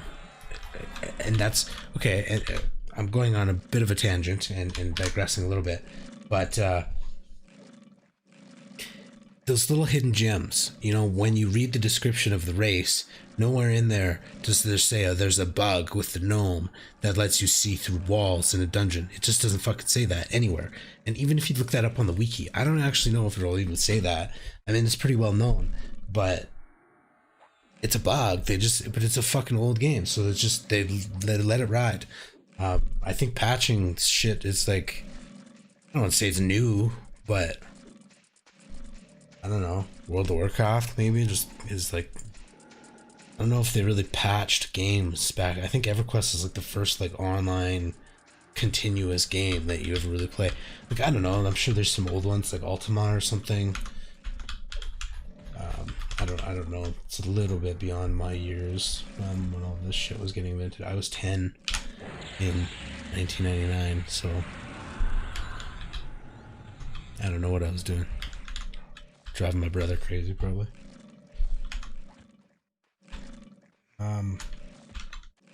I was 13, 14 when I first played Everquest. Coolest game ever, man. What a trip that was. Oh, just to be a young kid. Fuck, man. Okay, so I made a barbarian. I don't know if it was a rogue or a warrior, but I still remember it. I have a distinct memory of being a barbarian and running around.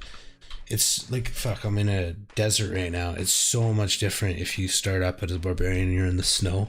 It's stupid graphics, but especially for the time, it was not stupid.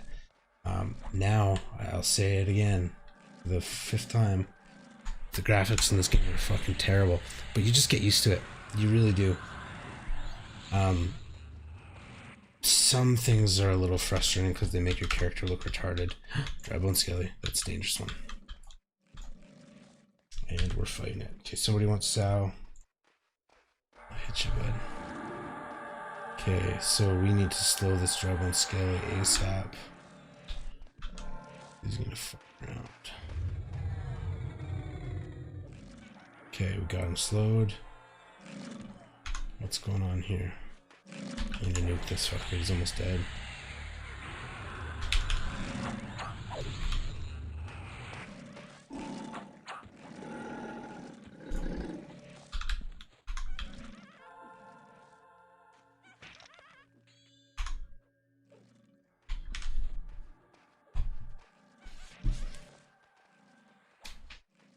Anyway, I go off on a million tangents. I have no idea what I was talking about before. Whoa, I just got crushed. I heard my bones get crushed.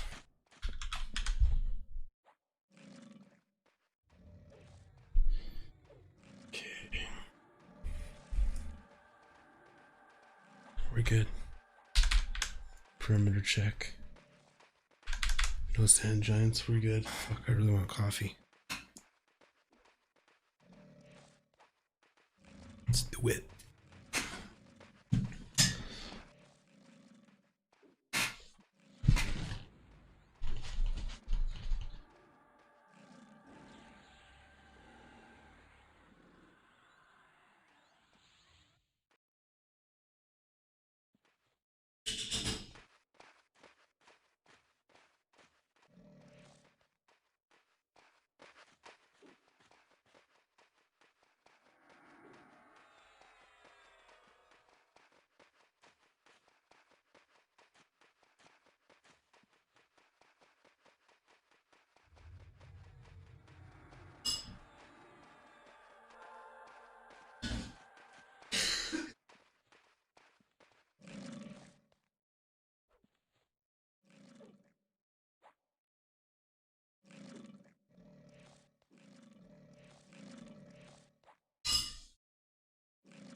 Shit.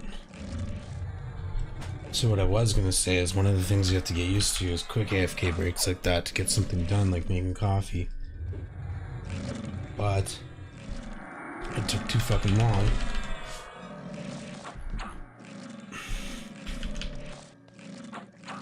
And people are getting fucked up without me.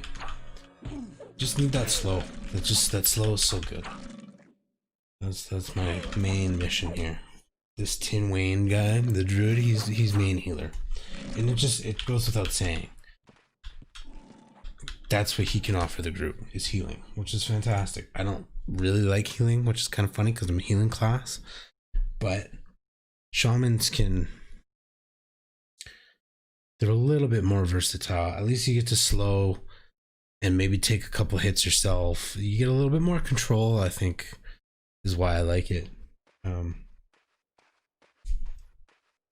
Anyway, I should go crush some beans for the coffee. Doing a quick check to make sure there are no sand giants. We got something incoming. Oops. Incoming orc warrior. What happened to rogue? That is a good question. What happened to rogue? Corman? Corman. He is not in EQ, so he must have went link dead, like lost connection. So shit. Back. Slow in there.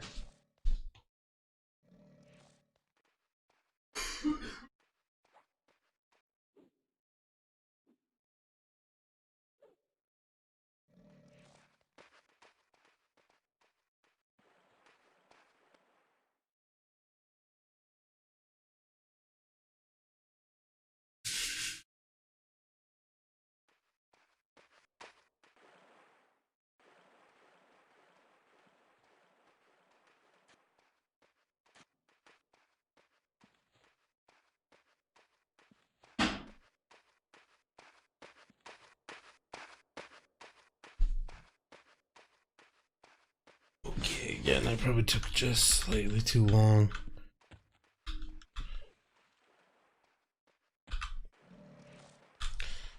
For that. Crocodile, slow that fucker. Okay, trying to make coffee and play is part of the art. Oops, had myself targeted. My bad. It was telling me they're at the bottom. So we lost our rogue. It's a noticeable difference in the DPS. Rogues just are so dope. Every class is awesome. I have good things to say about every class. Rangers, which are considered maybe the least effective class, if you will, if I'm trying to be tactful. I think they're cool. I think they're... I don't know, man. The way I usually put it in any conversation that I've ever had is after you've played the game 1 to 60, how many times have you actually who all ranger? Am I wrong? Like, it's just, you just don't really look for rangers. You'll take them if they're around. It's fucking cool. They're not useless. It's just you don't really go out of your way to get one. I mean, unless you need one for a specific purpose, like getting your Sebulus key or something. But, you know, no offense, you love rangers. I think they're cool as fuck too. I also think Harmony is dope. It saves a lot of lives. Buddy's got a skin like rock.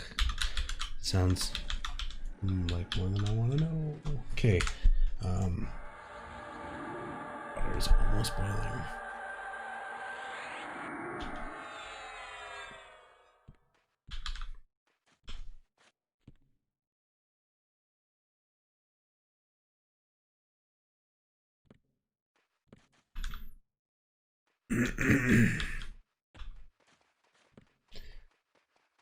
Any ECU available, can sell trade can clear that shit, and we got slow to do here.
Okay, we got another one.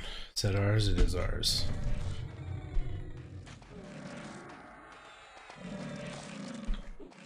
Man, the stat buffs don't really do much. I mean, I'll do it just to be a good group member. But I don't think it's really fucking necessary. The only one that's really good is the stamina buff. And the agility buff. Hopefully he doesn't want anything more than that, because anything more than that doesn't really do anything. I'm pretty sure he's damage capped. I think Buddy said he even gave him strength. He already gave him strength. And he should, I think he's damage capped anyway. But the agility will help him dodge a couple hits, so it might help. And the stamina gives him a little bit more HP, so when we fill him up to full, he is a little bit more hardy. Both cool. I mean, I don't mind. It's just, it's hard to keep track of. So, I mean, what I could do is just put one of them on myself. I mean, the stamina buff is great to have on me anyway. Whoops. I don't like to use my most up-to-date slow spell because it's going to be maybe 10% more slow for a fuck ton more mana. So I like to go with the lower level slows because it still applies a healthy amount. I could look that up in a bit. But it does not murder your mana as much. So it's just efficiency, consistency is the way to level in this game. It has been a bit of a long stream, but we're getting there. I think I did say 18 before the end of the night, and I think we'll make it there. But to drink coffee too, so that will help. What am I doing? Okay, so I was gonna buff myself. So here's, if you don't have Gina installed and configured and shit, I mean, a kind of a rough go-to that I think most people use is just to give yourself at least one of the buffs that you just gave somebody else, preferably yourself first. And if you can, maybe even wait a minute or two before you actually cast it on other people. Then when you look at your buffs and it starts fading, it starts flashing and fading, then you know it's about to fade for your homies as well. So it's just kind of an easier way. It's kind of a way that you can reference the spell timer without having Gina configured or without actually knowing how long anything lasts.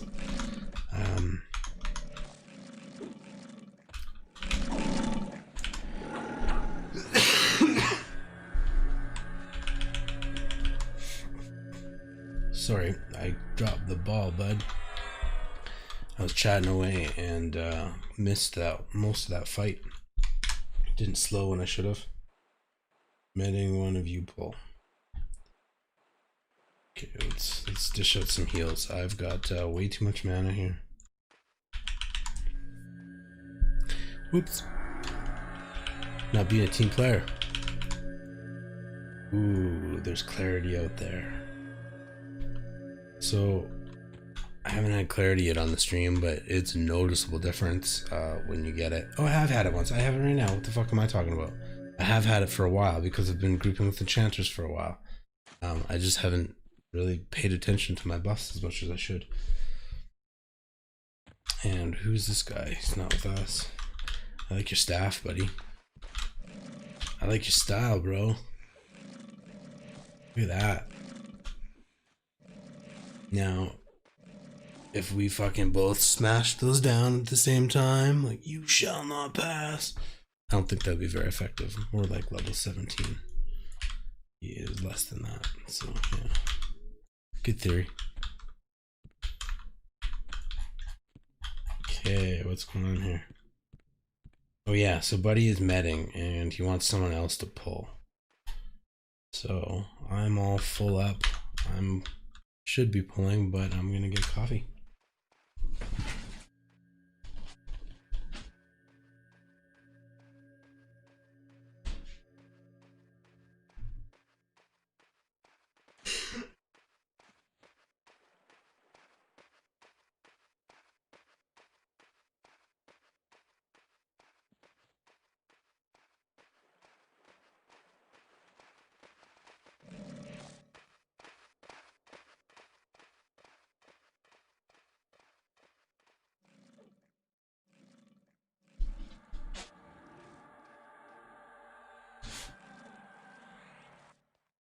All right. Let's do it.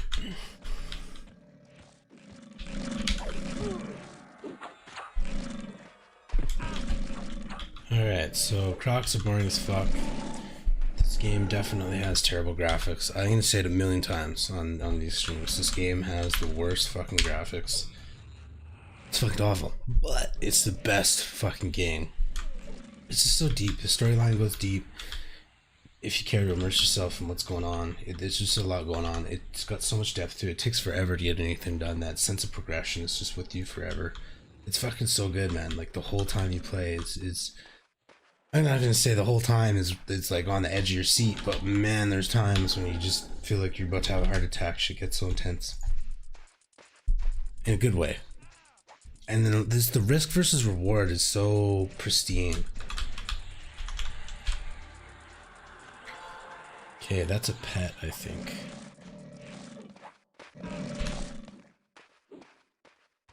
So I just went to the assist button there. So I clicked on one of the monks here, and then I clicked my assist button. I used my keyboard macro, and that targets his target. So I'm targeting a crocodile.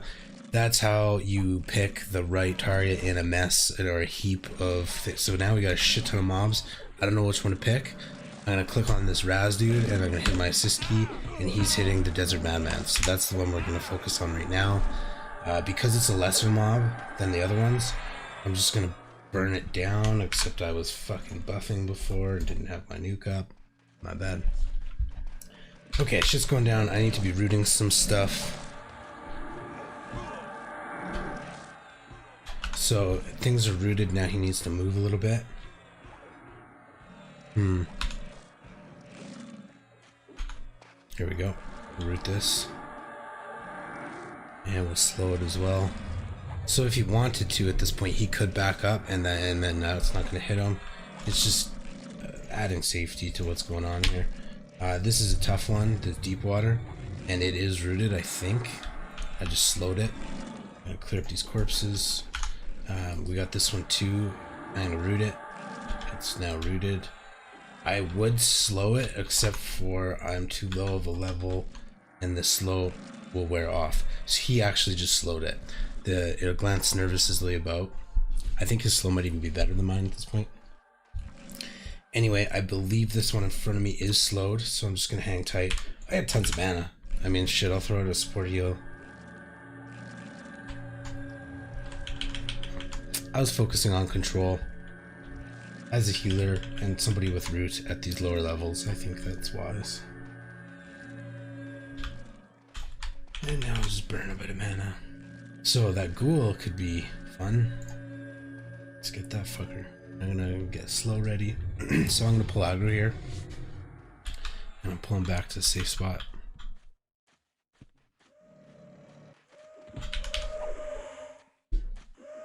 If I wanted to, I could root it. I'll just take a hit or two.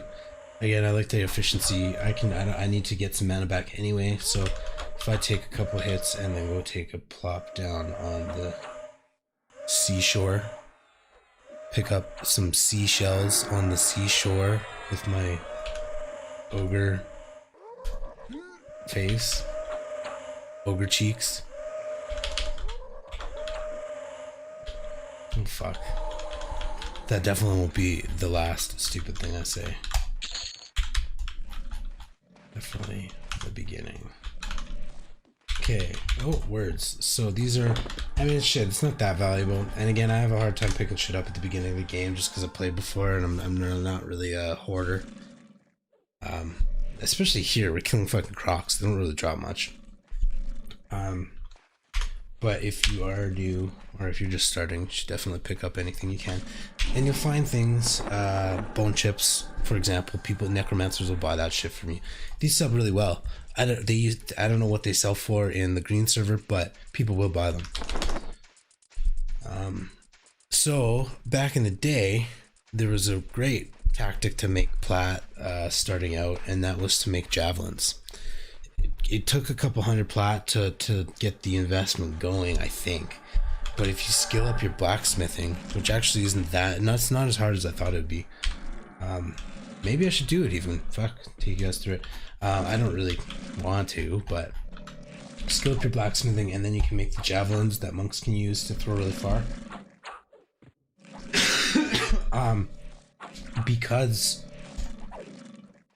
Because they're usable, people generally will rebuy them.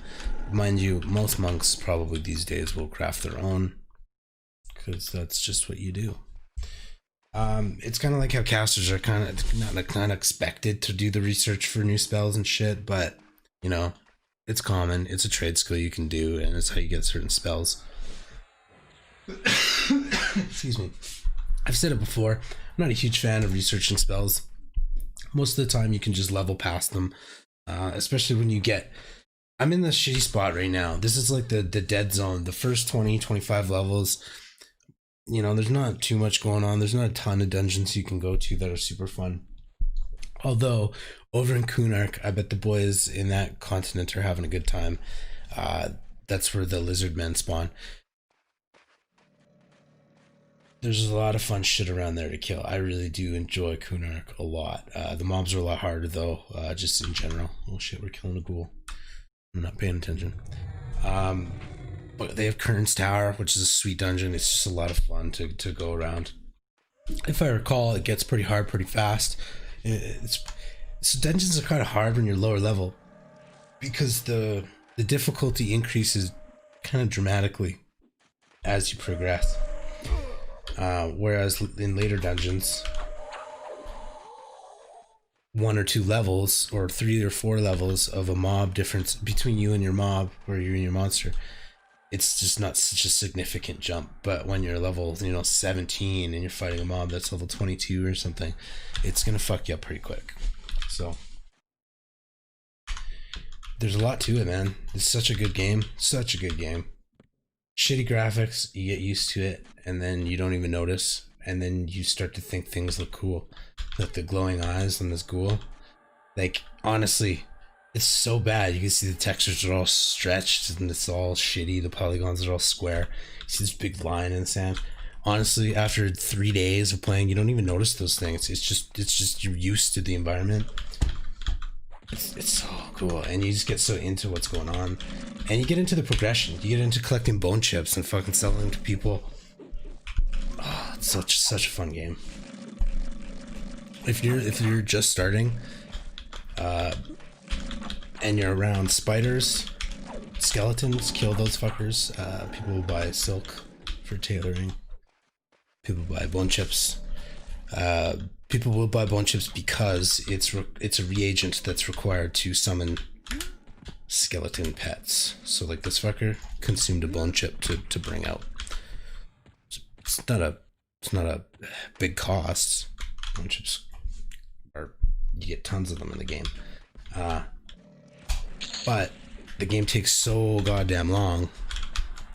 When you're level 50, you kill a sand giant over there and it drops 20 platinum, and then you could go pay somebody 10 plat for a stack of 20 bone chips, and you've saved yourself a lot of time in the end, because now you don't have to go search around for 20 different skeletons and fuck around. You just kind of, you'll learn quick things that you kind of buy your way through.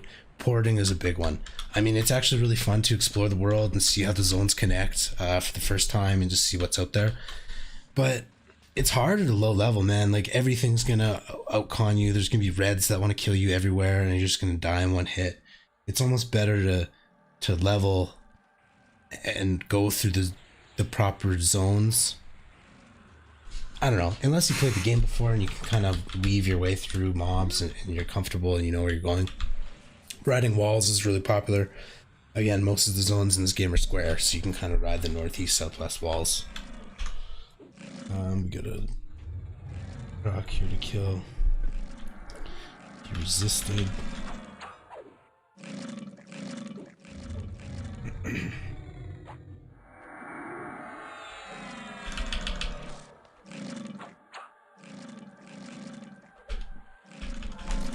So I don't know if I ever came to a conclusion before in my great debate between playing a shaman or a necromancer. But I have played a necro before and I have played a shaman before, and I love them both. I think the necro is probably my favorite. I'd probably have more fun playing the necro in the long run, in the journey, because it is my first character. So I'm broke ass. I feel like the road for shamans is more difficult. The gear grind for shaman is deep. Like, there's so many items that just cost so much plat. So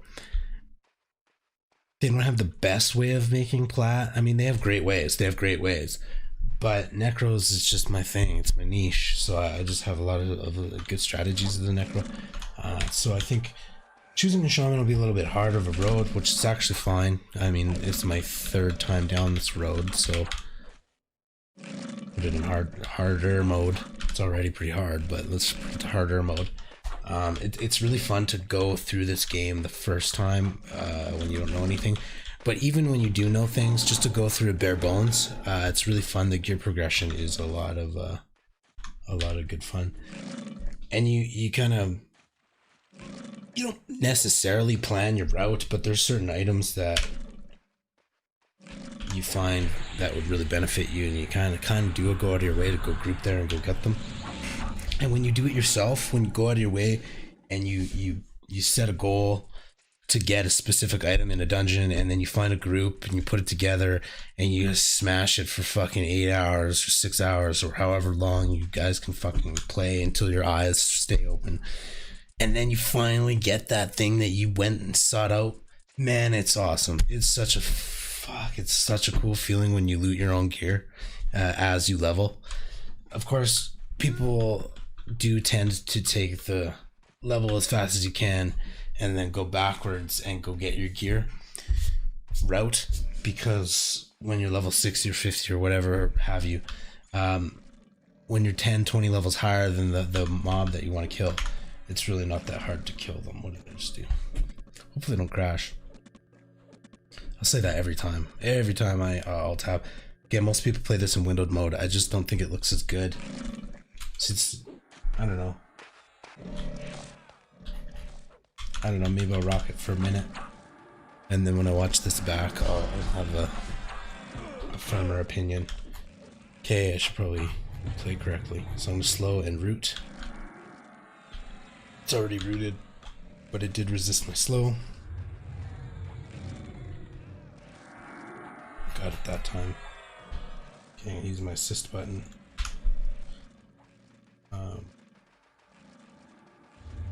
I don't know what the hell's going on. Let's get this thing out of the water.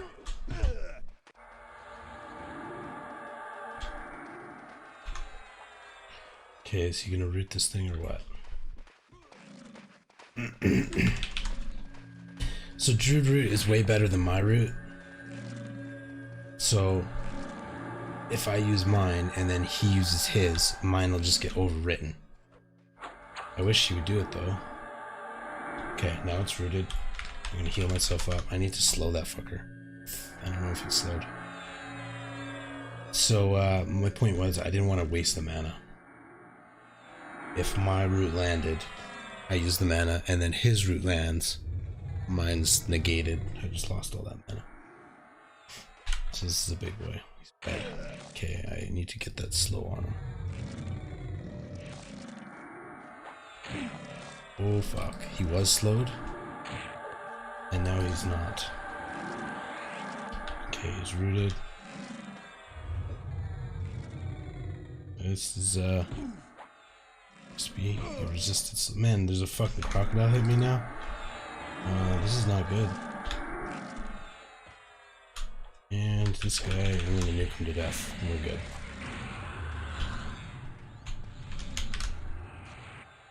Good move on the root. The nuke. Okay, switching back to full screen.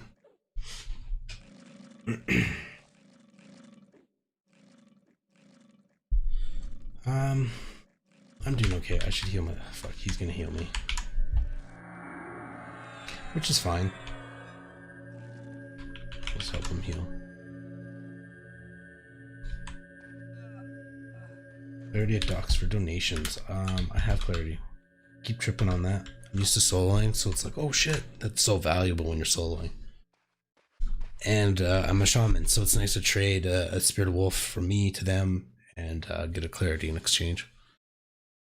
That's a lot of what this game is about, like each class, and I swear to God, that's how WoW was developed and that's how Overwatch was developed, is that, I mean, not necessarily, but each class is specialized in something, but is like supercharged by something else. For example, Enchanter Cleric, dope combo, I'll say it again for the 5th time. they just complement each other so well. All their spells just complement each other very well.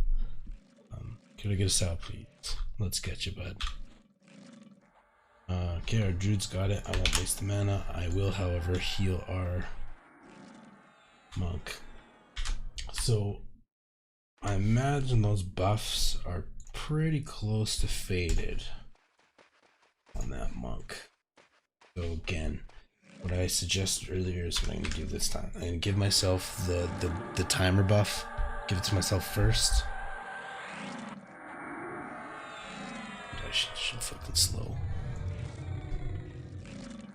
Man, these resists.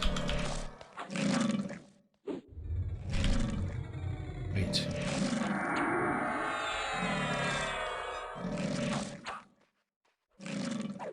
Okay, he's got aggro. He's fighting me on the list. He's got it. So I'm back off and I'm gonna sit. So,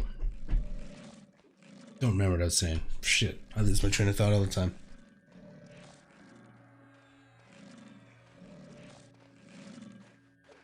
Alright, Druid's leaving. I gotta piss before he goes then, if I'm gonna be main healer. Ah, I fucking hate having this buff on me. It fucks me up so much. I need to start putting that on a different slot. One of my dot slots. Every time I go to nuke, I've got a buff.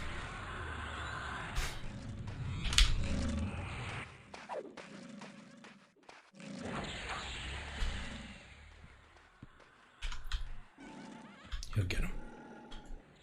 Okay, so I did buff myself, set that kind of a timer buff. So we'll get rid of those two this time if you're a cat. Now, let's slow this fucker first.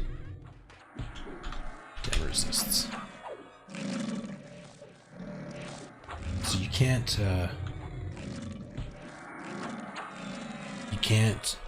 swing and cast at the same time, but you can swing immediately as soon as you're done casting.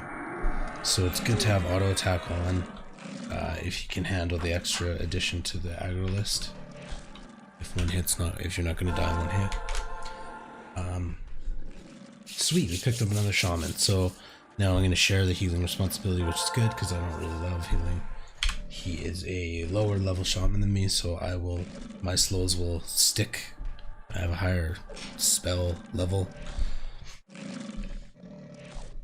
which means that if I slow a mob and then he slows it, I'm pretty sure he'll get in his message window that the spell didn't take hold, I think. So he will have the challenge of not casting slow after I've already slowed something, or else he's going to waste the mana. And I have the challenge of watching if he's already slowed something and then not overwriting it, so I save mana. These tiny efficiencies, I mean, it seems dumb to even think like that right now because I'm full mana pretty much the whole time, just fucking chatting to the camera.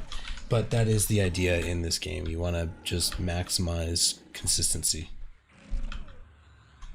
And shit, man, when you're sitting here, like, how long have I been on this sand? You just start to notice these things over a long period of time.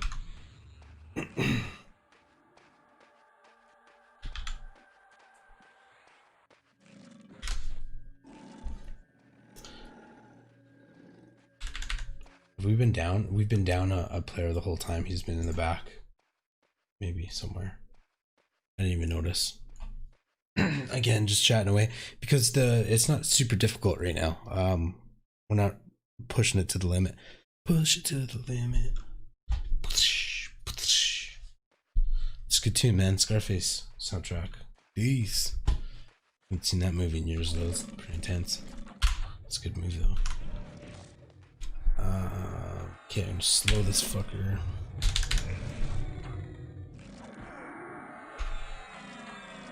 There's two of them, so we're gonna use that assist button. I don't know if I slowed this one or not. I can't tell. I'm just gonna re-slow it. Probably did because he's not getting his ass chewed out here. I don't know. The DPS is split, so this is not a good situation.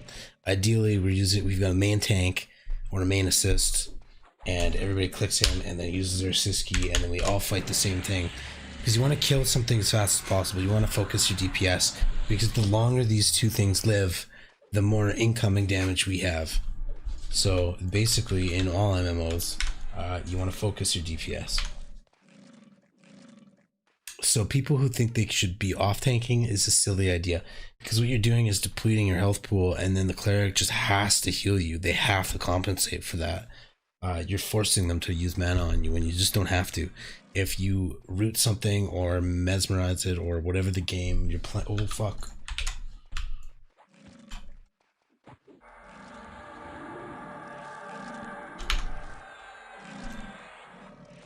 It's so funny how hypocritical I sound. Talking about how to play and then just totally dropping the ball. Okay, the only savior he's got is root. Okay, it's rooted. Fucking... I don't even know. I want to nuke it, but it might break. Okay, we're nuking behind me. He's nuking, I'm nuking. I don't want to break the root though, because if that root broke, it would have probably fucking went right after our homie that's dying here. Ah, fuck. Every time I get intense moments, I totally forget what I was talking about, and I was on a good tangent, I feel like. I was getting into specific mechanics, but I don't remember what kind.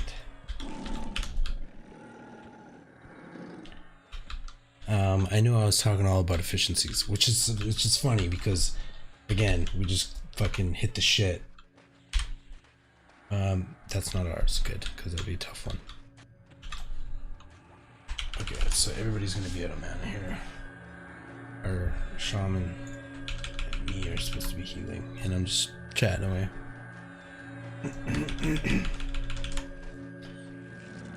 Chatting about how you should play while also fucking up how to play.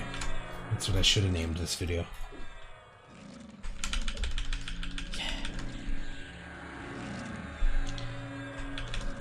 I should probably land a slow here. Oh, we got a dry bone incoming. That's not good. This is gonna fuck us up. Okay, man. What do I do here?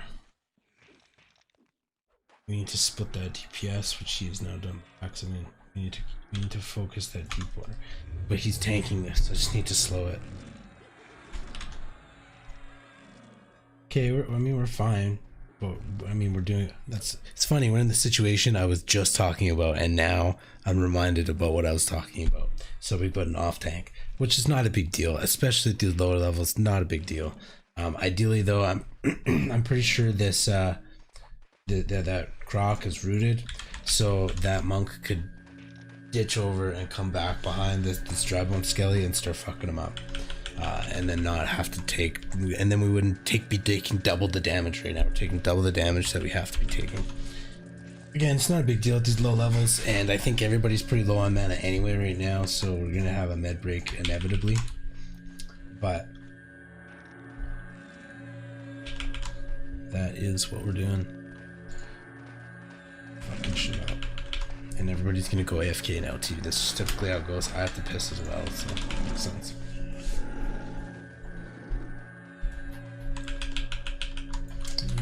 So 10 more. Those corpses.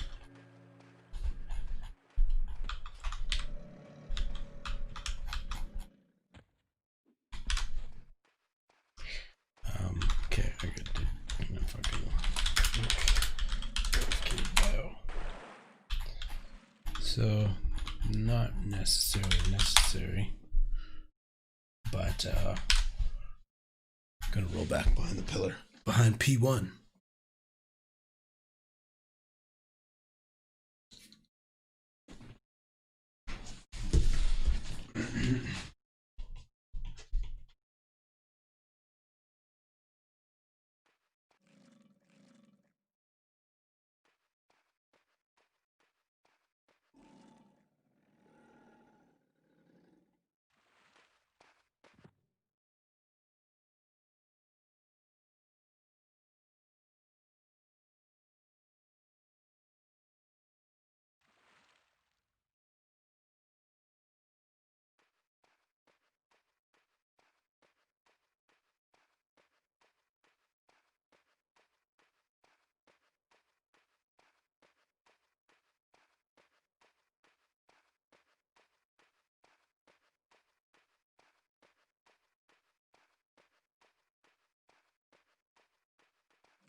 Alright. So, let's get that AFK tag off. Let's see what's up. So, let's just nuke this fucker.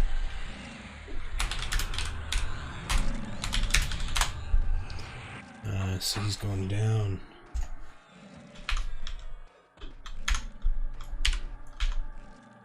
And who's coming in? The orc. Yep, got an ad. So we got the Desert Madman as well. So let's take them both out. So the Madman's a caster and he does have a heal, so technically he should go down first.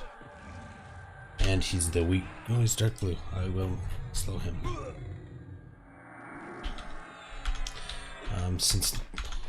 So this other monk likes to off tank. I mean, again, it's not really a big deal at low levels, but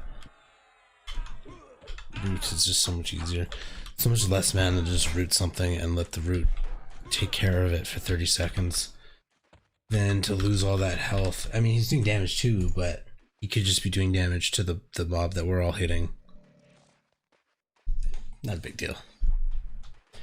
Those kinds of things get ironed out anyway as you play longer. You just see what you just figure it out. At least I think. Again, this is me being meticulous like this and really like honing on the finer details is exactly what I was talking about earlier. Is that people in this game can get a little bit unforgiving. I'm really good about just letting it go because I do enjoy the game, and I've spent so many goddamn hours playing this game, so I'm gonna root that, so he should just fuck off with that, technically. Efficient, and we could take this one out. And there's a third croc in there as well. I think that's a pet though. We do have an enchanter, right? I'll use my assist key. So I targeted the crocodile, I hit the assist button, and it shows me what it's targeting. And now we're fighting a caiman. Okay, so I should support heal here. I have tons of mana. I'm pretty sure I slowed that croc. Pretty sure. Usually you can tell if you're not sure. Usually, so actually he's getting drained pretty fast. So yeah, I did not slow the croc. You can tell by how fast he's dying that I did not slow that croc. And at this point it's too late in the game to slow it, so I'm gonna nuke it. Get it down to 10% and it'll start to wander away. And that is probably gonna be the best call. What's going on here? So this croc, I can't remember which one's on our team. Shit. So that crocodile was on our... Oh, what a close fight. Damn, that was like a 1% for 1%. What just happened there is our buddy, Gillerman here, he had the croc charmed as a pet, and it was fighting the caiman, the other croc. And the caiman, the enemy, got us by a sliver. So what happens is we lost the crocodile, that was the pet, and then we got to kill the caiman. The reason that's a downfall is because we likely could have killed both. We didn't get experience for that crocodile dying. That was his pet because it just died, and we didn't kill it. However, if he just waited until it broke, we could have just bopped it in the head once and it would have died, and we would have got experience for it. Not a big deal. I'm just chatting away. I mean, there's a ton of crocs around here anyway. It's not a big deal. That's the type of thing that matters way later in the game, though. If you're an enchanter, level 50 or fuck. So there's such thing as hell levels in this game, which if you played, suck. Basically, I actually don't remember what the numbers are specifically. I actually just try not to remember certain things that dissuade you from...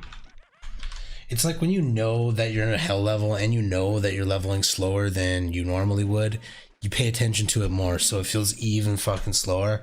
Whereas if you just get immersed, I try not to look at my experience bar. If you just get immersed in the gameplay and the group chat or the guild chat or whatever you're playing or doing, experience bar just tends to move in the right direction, and then that's how I tend to focus. This is not a good situation. What do we got? Fuck. Okay, I'm gonna nuke it.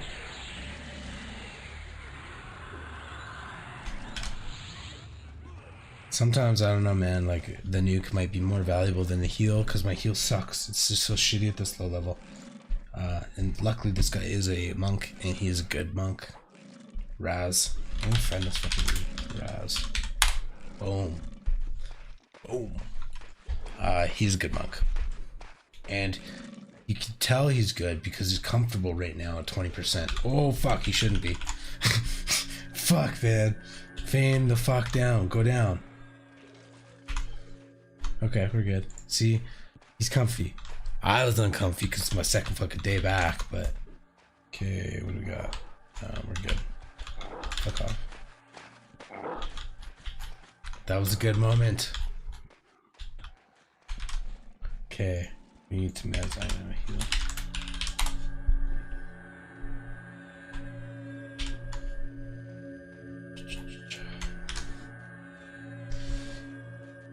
That was a good fight. I like that. Slightly exciting. The crocodiles fight back.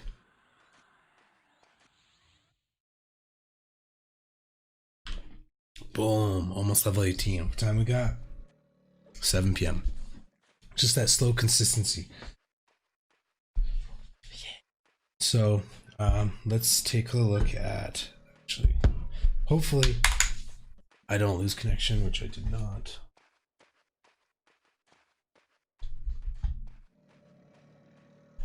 Let's take a look at P99 Shamans. If I can spell Shaman spells.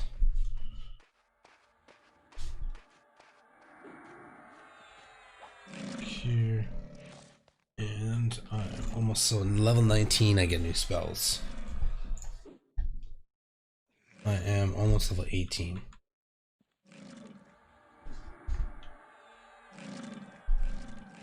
So, at 19, I get a new disease dot, which is great. It's the shittier ones. The poison do more damage.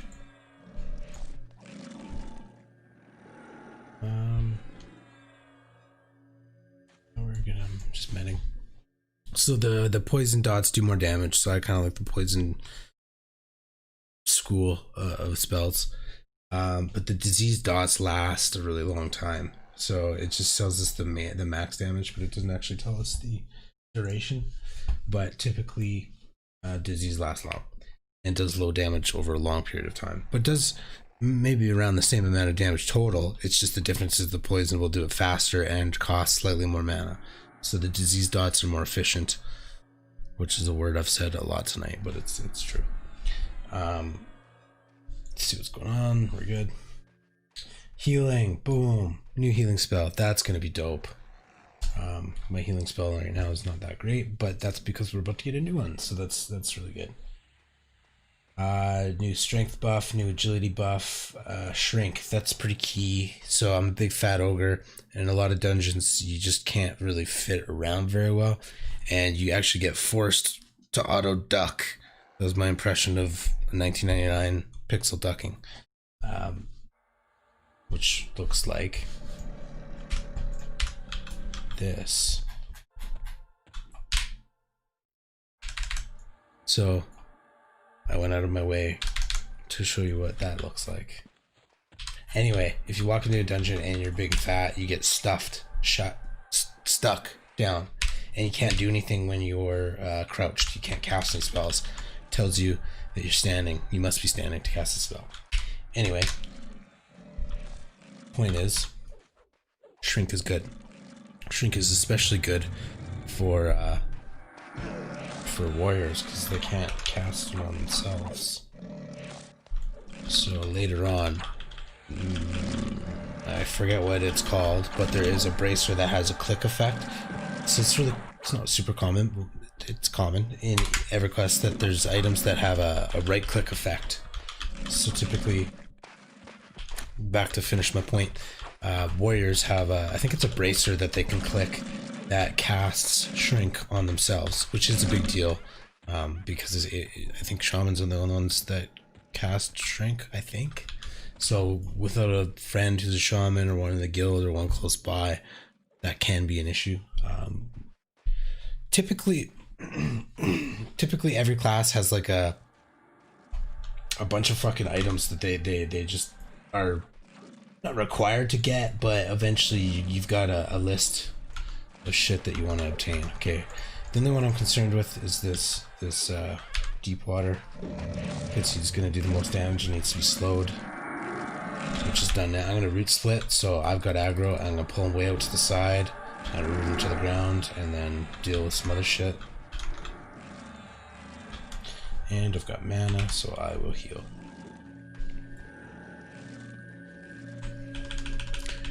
Don't remember what I was saying. Happens all the time. The longer I play, the more I'll lose my train of thought. I think that will be common.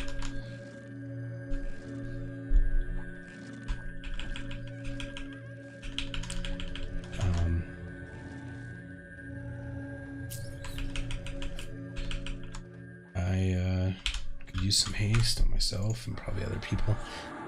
So I actually put a buff on myself earlier to gauge when it's gonna fade and when I should rebuff the monk tank, but I never actually buffed him, so my bad. So a lot of what I'm saying is based on past experience, not what I'm playing right now, because I'm rusty. Excuse me, this coffee's making me burp, sorry.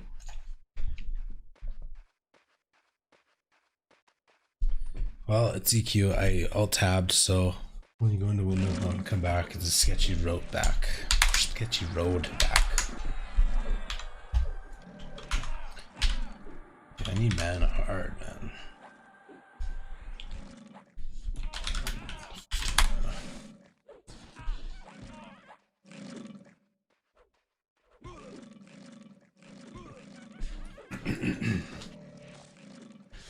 Man, this game's so fucking fun. I mean, I'll say it again. This is not the this is the least appealing thing I could really be doing. I mean, at least I'm in a group. But eventually, later on, I'll get in dungeon groups. I'll have people invited to Discord, and we'll be chatting. You know, more than just me, which would be actually a nice relief for me too. And it'd be more entertaining, I'm sure. Especially later on when. So right now, we level. It seems slow, but it is fairly quick. Like, I started today at 60 and I'm going to be 18 pretty soon. And mind you, I've been playing for like 6 or 7 hours today, like long time, way too long. And I plan to play longer. It's just the nature of the game. Anyway, I started at 16 and end at 18 today. Later on, when you're like level 27, even around that area, it takes days to level. Like, it takes days to get. So I shouldn't say days to level, because if you play all day, you're gonna fucking level. But it takes days to out level the area you're in. So you might go to a dungeon that you like, and you might be around that area for like a fucking week. If you play a lot. I mean, shit, if you only play like every Saturday, it'll take you a while to kind of progress past that area. So point being, you get really familiar with certain dungeons as you play more and more in them. So you kind of get favorite ones. I'm sure everybody does. Or at least preferable ones. Soul B, one of the kings. Everybody loves Soul B because it's fucking dope. It's got so much good loot. It's got great challenge. It's got such depth. Like, it goes deep. And it's such a cool dungeon because it goes like, oh, man. The difference between instancing and real dungeons is just, I can't wait to bring a reality to the description that I'm trying to convey, because the vastness of some of these dungeons is just so dope. You got like 6 different groups of 6 people all taking massive action in this big fucking cavernous place with some scary shit going on. And again, if you die in this game, you might lose 4 hours of progress. So it's a big fucking deal.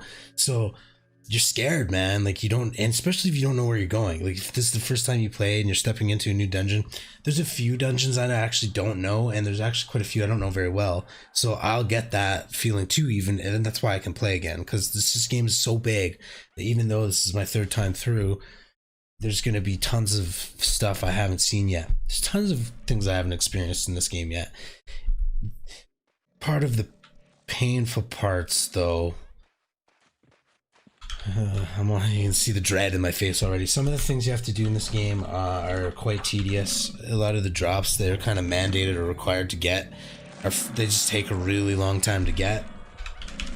Like your Vishon Peaks key, or like just so. Oh man, it's a cool concept I get to kind of segue into is the fact that there's keying. Certain dungeons are good, and they have generally a higher risk and a higher reward to them. But in order to get into those dungeons, you have to complete a quest or a series of objectives. Not very difficult. Fuck, I shouldn't even say that. Some of them are hard. There's not very many. There's like 3 or 4 different dungeons that you need to be keyed for.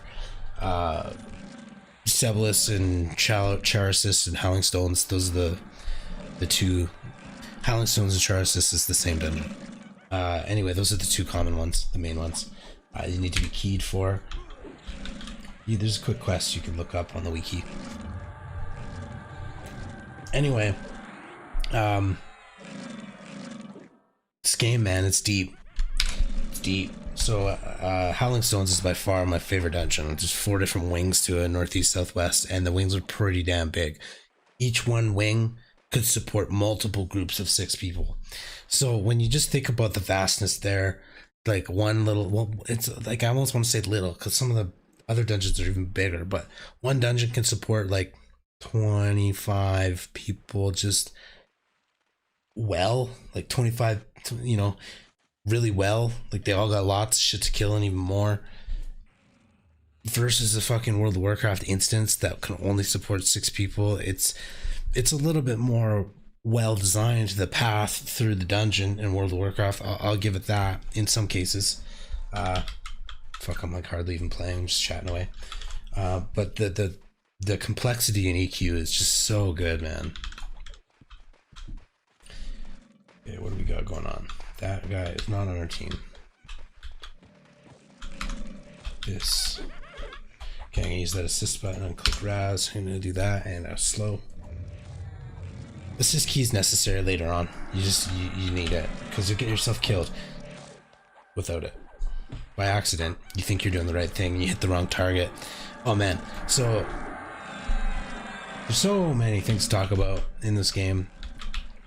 I'm sure I'll talk about them all 10 times over too, as I see them later on too. Anyway, enchanters mesmerize mobs, so they just stand still, but if they take damage you wake them up. It's like sap in World of Warcraft rogues. I'm pretty sure it's like the sheep as well, mages, and it's crowd control. Anyway, enchanter can mesmerize things. I can't remember where I was going with that, but oh yeah, assisting you.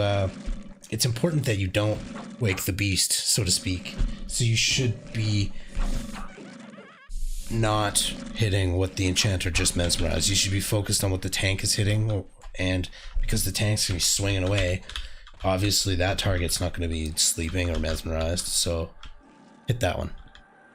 And the point is, when there's a mess of them, when there's like 6 or 4 or 5 together, you can't just click the right one. There's too much shit going on, so you kind of have to use that assist key.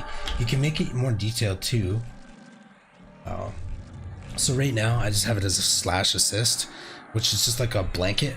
Okay, I'm gonna root this fucker, and then I'm gonna body tank for that rogue. No, I'm not. Okay. So I've just got it as like a blank. Okay, what's going on here? This crocodile is hitting our boy. So this. Whoops. Okay, so I'm gonna slow it.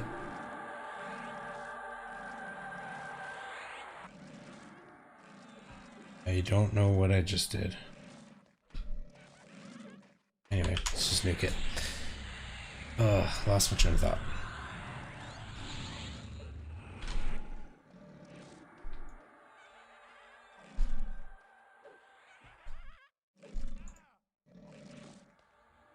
my mind, my 2-track mind. I don't have a 1-track mind. I'm not good at multitasking anymore.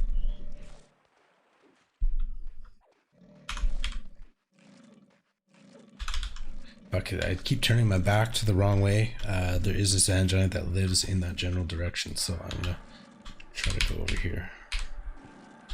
Ooh, somebody's handing out some regenerate. Purity. Looks like a cleric or something. Probably is. PT. Oh. Artemis.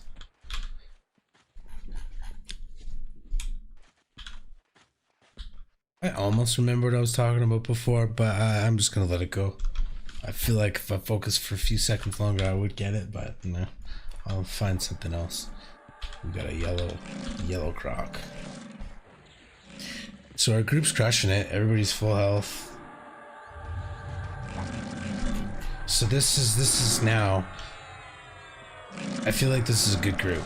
Everybody's in this group is good. Specifically the monk. Baz is dope. But it's nice to have a rogue. Now that there's a rogue, there's a noticeable difference in DPS. Like these things are just gonna drop. And we've got a shamans for slow. Like this is a great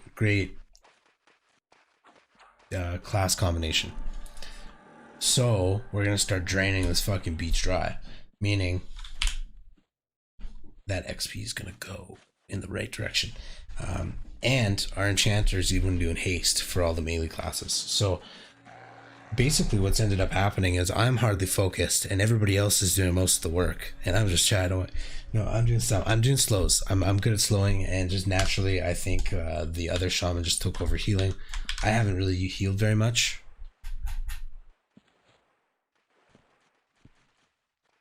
What's Atticus? Shadow Knight.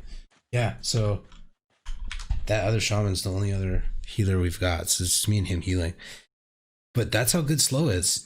Sometimes you don't even need to heal as a shaman because you just fucking slow them. You still do have to heal a little bit, but I am exaggerating slightly. Oh fuck. I didn't have to slow the rogue, just backstabbed like 30% of them. My slow doesn't even do anything anymore. I might have to switch to nukes. Like waiting until the mob's at 30% and 35% and then nuke it. Because you want to nuke it so it's at like 10% left, because then it's going to enter that wounded lamb phase and just kind of wander off, because it's a live mob, it's not a undead. So if you want to nuke properly, you want to get it down to about 10% and then it'll run away. Oh, I don't have my meditate button. Fucker. I don't have a meditate button pressed. Won't be the last time.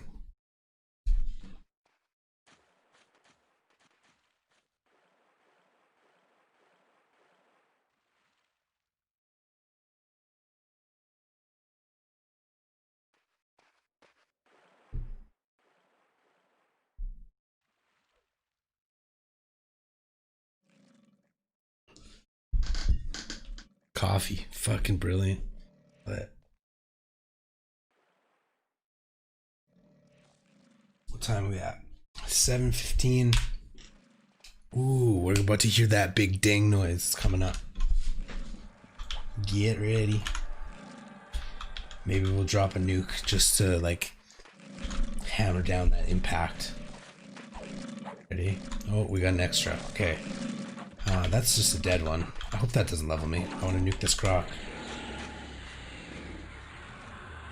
It's a little bit of an early nuke, which I knew it was, but... Ready? Ooh, not yet. Suspenseful. Okay, I'll clear all those corpses. This time I will time the nuke properly, and maybe we'll get that ding at the same time. Oh man, it's such a fantastic noise when you're higher level. You just appreciate it so much more. I mean, I kind of stepped into the ring at level 16 here. Whoops. Shit. So... Oh, not yet. Man, like one more kill maybe. Anyway, I kind of stepped into the ring at level 16, which is actually quite a big of a head start. Levels 1 to 10 suck. It just fucking sucks, man. Every class is pretty weak. I mean, shit. In a manner of thinking, every class level 1 to 10 is just a gimp warrior. Because you don't have any spells as a caster, you just have like a fucking dagger or some shitty club.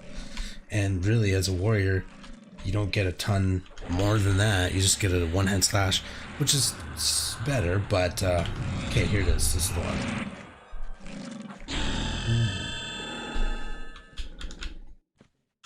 Man, that noise is a big deal later on. Oh, but he dinged at the same time.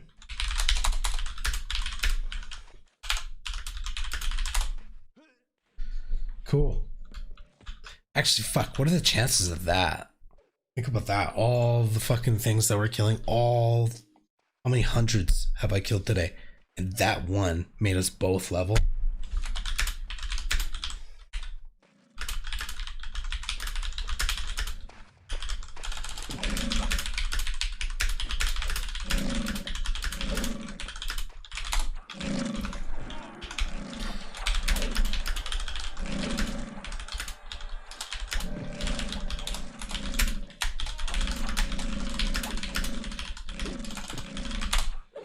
Do a quick plug.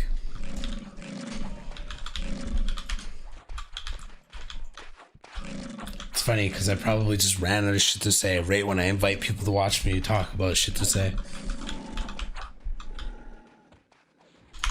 I don't think I badmouthed any of these guys, so maybe I should get it over with now and then invite them. Just kidding. No, they're all good. Actually, everybody in this group is great.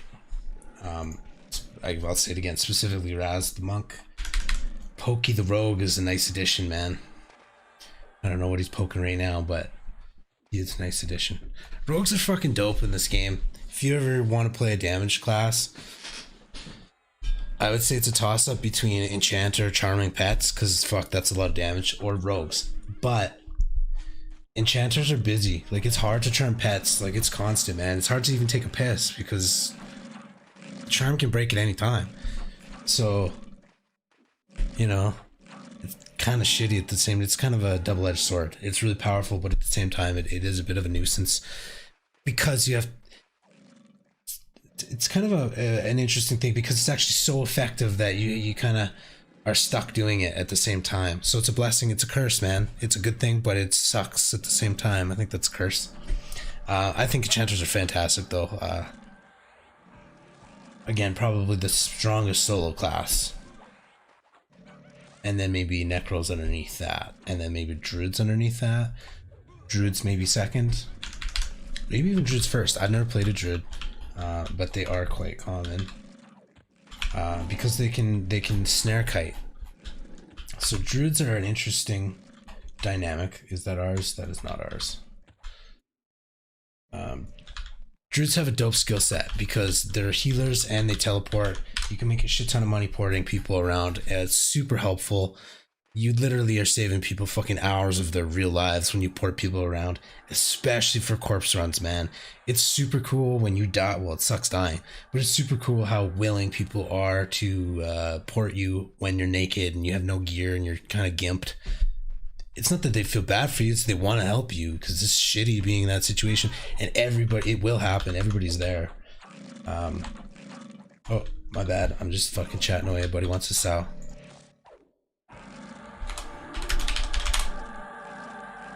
Probably gonna double sow, not a big deal. Did he stop it? Ooh, nice move, Zua. I'm pretty sure he stopped casting. It's nice. Ninja moves. Okay, so we got lots of mobs. Again, assist button when you don't know what the fuck's going on. We'll click that tank, Raz, assist him, and he's playing with himself. There, now he's got a target, and we'll slow this Cayman. It's green. I'm not going to slow it. I'm just going to nuke it. It's done. I won't even get a chance. Take a seat. Damn, meditate button. Yeah, this group is shredding. Oh, is that another? Oh, we got 2 rogues. Pfft. We should almost move to orcs. So, we got Zuos, who's a 15 shaman. Maybe we don't want to move to the orcs. The rest of us are like around 18, 19. Which is not a... that's a totally normal gap later on. It's getting close to that larger gap in these lower levels. I should be doing something. Maybe slow. So the thing is, with 2 rogues, I don't even know if I can slow anymore. We just have so much DPS output. I might have to just start nuking. So, got a Croc in the show as well, who is fighting us. So, I'll slow it. Oh, we got a warrior, yeah. Okay, I'm gonna root split one of these. The Croc. Not even necessary, our group is just shredding.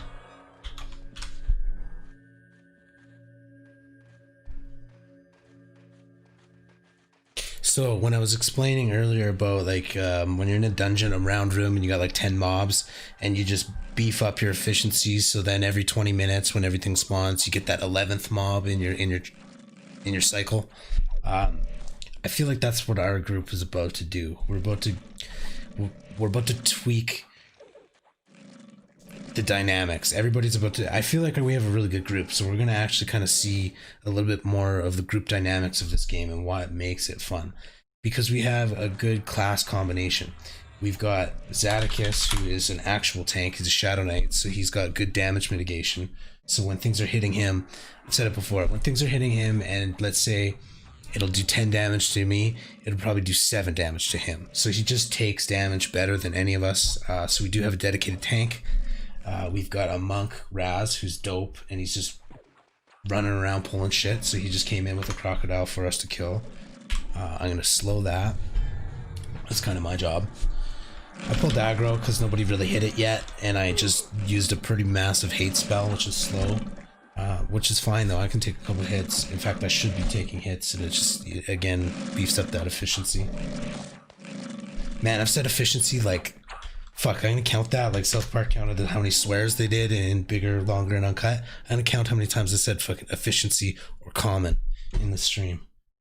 Shit, I probably said those 2 words more in the stream than I said all year.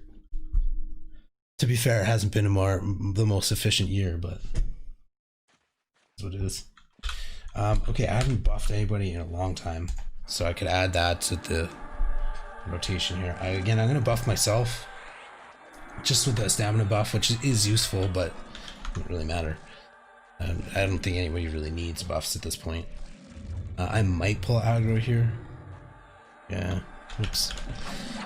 If I knew I was going to, and I thought I was, I should have ran up and did it face to face, so then I don't have to make everybody follow me.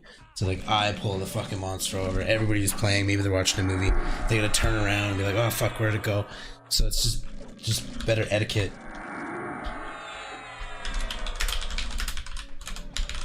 That's awesome.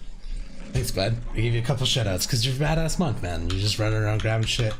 I'm trying to explain the dynamics of how a group works, because now we're actually in a good group. Soloing was boring.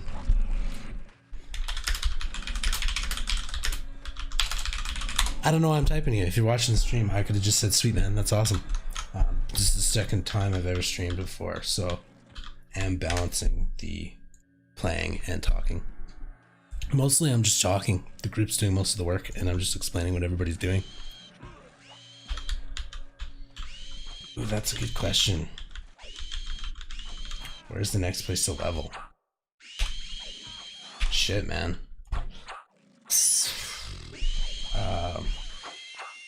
Over in Fadeware. Can't remember the name right now. It's one of my favorite zones in the entire game. I'm just blanking on the name. So fun though. There's so many good places to level. Again, these outdoor zones kind of suck because we're killing shitty Crocs. Don't have any loot. Not really high risk. Decent reward though. Again, I'll say it again. The consistency at these lower levels is really what you're after, because you just move forward. Later on, you can kind of chase the loot a little bit, get into dungeons, and kind of aim for specific named. So we got a dark blue. So this time I'm closer, so I'm not going to make him run away when I pull aggro. So now Staticus can just keep hammering away, and he doesn't have to be like, oh, where the fuck did the mob go this time? This is kind of the proper way to slow fast. Slow right off the bat. And it's nice to land a slow right off the bat because then there's less incoming damage. So Raz has got another one lined up, which is dope. It's gonna croak fast, so I'm just gonna nuke this guy. I'm gonna give it a second. It's a croaking croc. Won't be the last stupid thing I say. I promise that. Sand Giant. So I like to click on those guys and hammer the H key, which is hail, and it just lets everybody know that that dude is roaming. So Sand Giants are level 40-ish. I don't know what they are, but they will fuck us up, and they're about to. So we got aggro by accident here. Somebody did. So this is where shit gets a bit haywire. For whatever reason, shit gets wily. But he lived, and he's got a lot of shit going with him. So he's gonna train that to the zone line. Oh, we got a ghoul coming, which is cool. He's gonna train that to the zone line. We're gonna forget about it for 4 minutes, and then it's gonna roam back, and hopefully by then we remember it.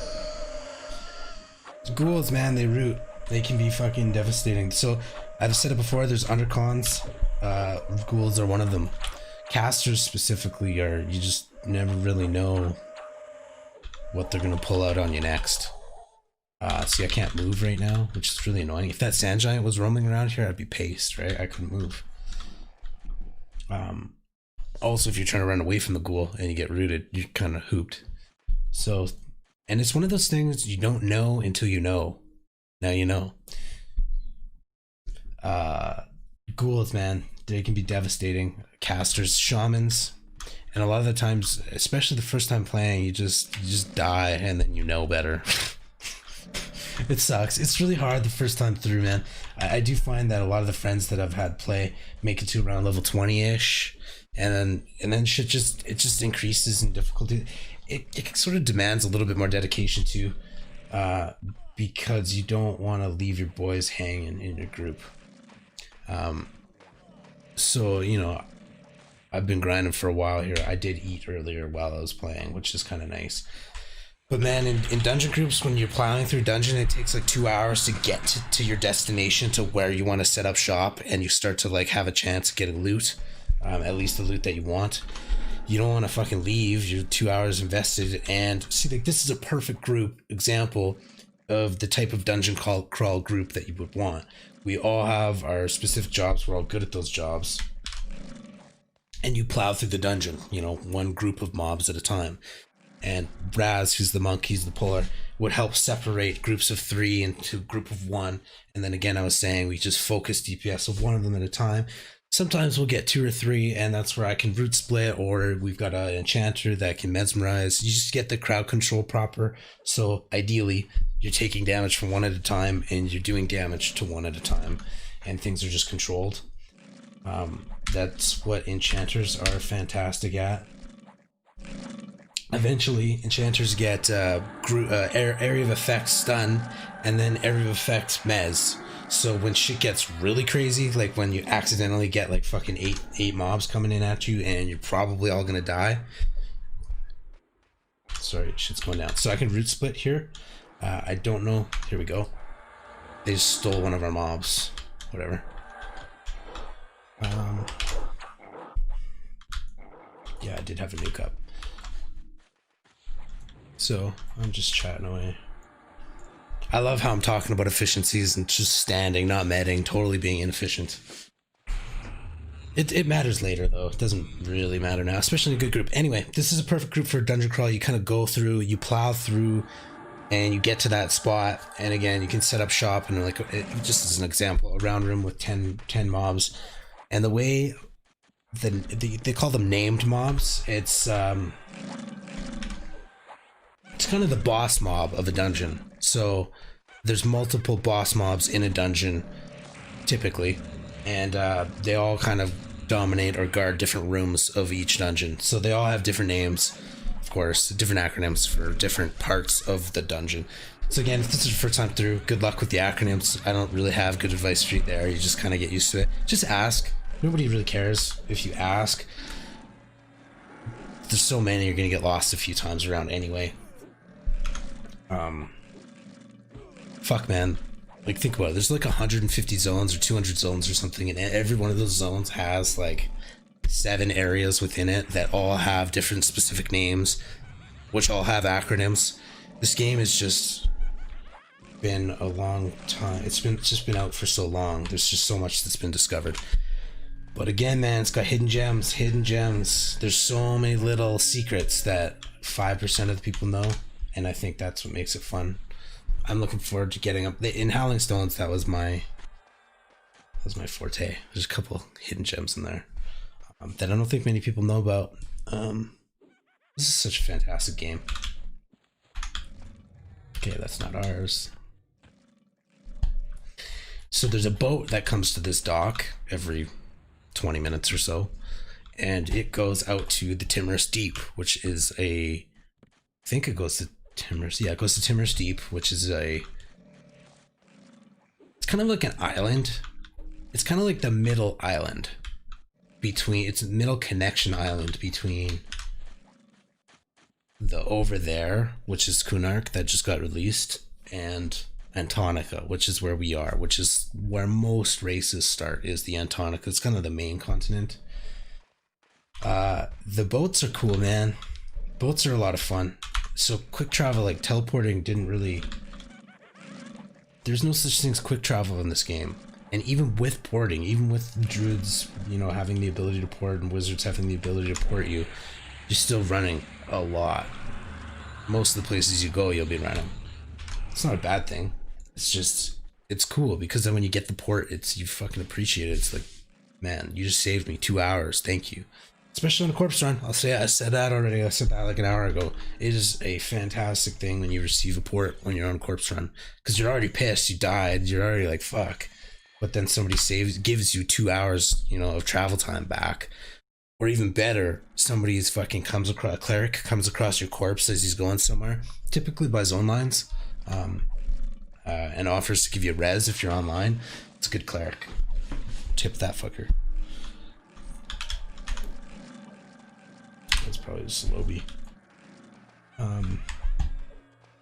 Okay, so one time I will get this buff timer correct. Okay, so I'm gonna give myself stamina buff, and then I'm gonna hook up our main tank with the stamina buff.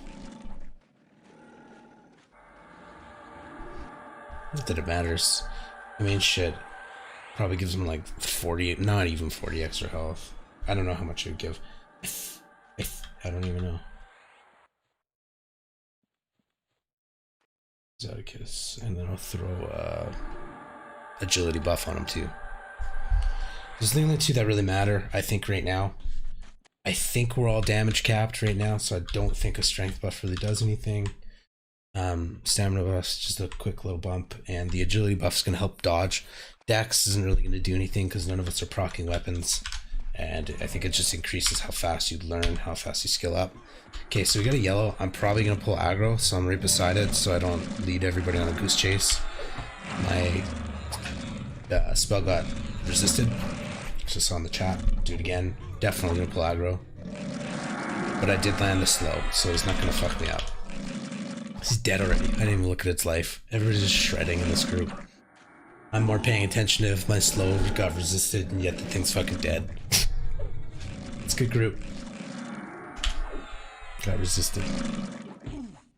Eventually, I'll set up Gina, so there'll be little noise triggers that I think you'll hear as well, because they'll come through the game audio. That will kind of be little cues when things get resisted, and it relieves you from having to kind of sort through the long text, the long block of text, which is cool, and it's cool that the developers allow it. I mean, it does give you quite a bit of an edge, to be honest. It's a little bit cheesy, and to play without it is a little bit weird. It's been a long time since I played in general, so I don't really notice it right now, but I do know that when I did have Gina and then when I played without it, it is quite a bit of a crutch. It's more, it's just easier to play with Gina.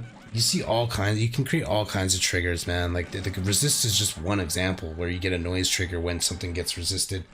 But you can set up, again, I said in the last stream, I had a macro for /tell, and you just pick a name and it'll say, you know, /tell blah. Oh yeah, I did this, tell /tell blah. It'll say blah is not online at this time. You can set that as a Gina trigger. Okay, we got lots of shit going on here. I'm gonna assist and I'm gonna slow. And then I'm gonna pick the other one. So I'm gonna specifically pull aggro on the other one on purpose, and then I'm gonna run away and root it. So I pulled aggro and it got resisted, which is fine because I'm gonna root it. It's just a quick little root split. It doesn't have slow on it though, so I'll just hit that with slow. He's gonna be pissed at me though. As soon as that root breaks, he's gonna come back at me. Okay, so I'm gonna have to heal a little bit. Both of these are slowed right now though, so feel safe. Shit, I was talking about something. Oh, Gina. So you can, I set up a tell, /tell blah is not online at this time. You can set that as a Gina trigger to look for that specific text. And what I used it for is a countdown timer. So when I was soloing shit in HS South, I would just do that for my 22-minute timer, and then I would hit, you know, tell blah, my little key, and then I would pop up, it would pop up a timer for me for 22 minutes that would count down. And it's just so much easier than how I used to do it, which was typing /note and then typing shit in the note like, ooh, this spawned at 15 minutes after 6, and now it's gonna spawn at 47 minutes after 6, or whatever it is, right? Gina just makes everything kind of easier. Just makes it slightly more of a, actually it makes it a lot more of a pleasant experience to play.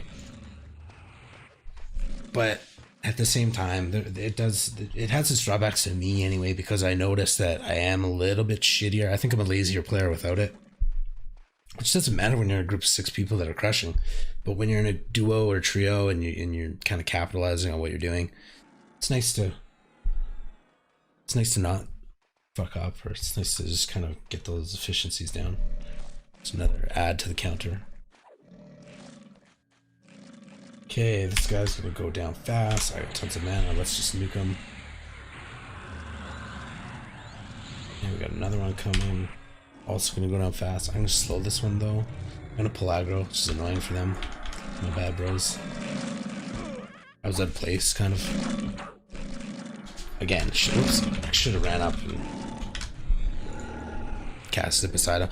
But those Crocs are so weak for this group that they just get crushed. So no point in canceling the cast halfway through. By the time I recast it, it would be dead, and there's no point for the slow. So, I mean, these lower ones I shouldn't be slowing, I should just be nuking. And that's me figuring it out. You figure out your tactics.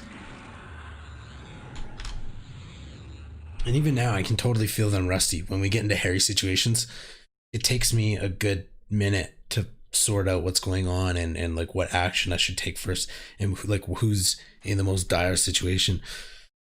Before, it was just fucking instant. I knew exactly who to root, what to do. I got you, but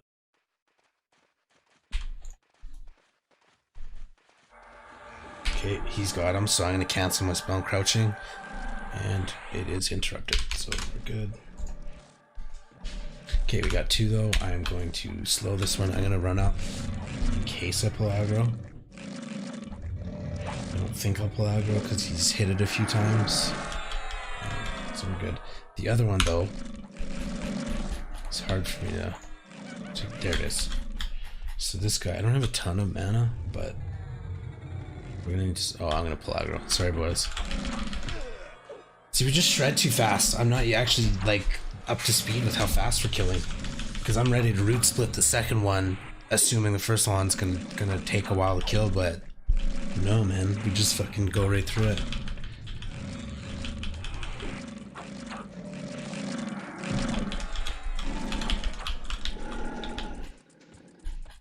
This group is just dominating. Look at that. Look at that experience. 20% through level 18. Boom. That went fast. That went way faster than it did before. And that will happen. You get kind of, you almost feel stuck in good groups sometimes. It's a curse. I think I already said that. You get such good experience, you don't want to leave, but you're fucking hungry sometimes, man. And you're just like, shit, I don't want to leave. I need to eat. It's a fun game. Hopefully you don't. Hopefully you do eat. I go in prepared as much as I can. I do have granola bars and shit, and I hammered a bowl of cereal earlier. Not for dinner, but earlier than that. Okay, I could probably heal a bit. But yeah, guys, it'll be nice to get regenerate. I think I was 24. Ways away, but... Oh, what's going on? I hear... Zombie. Crypt mummy. I'm gonna slow it. And this will let me take aggro, which is great, because then this rogue can fuck it up from behind. Prison style.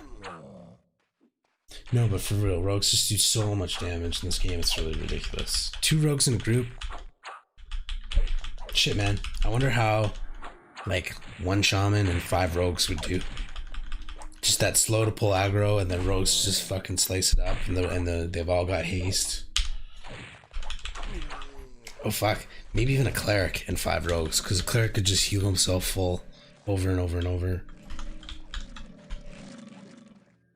Rogues are devastating, man.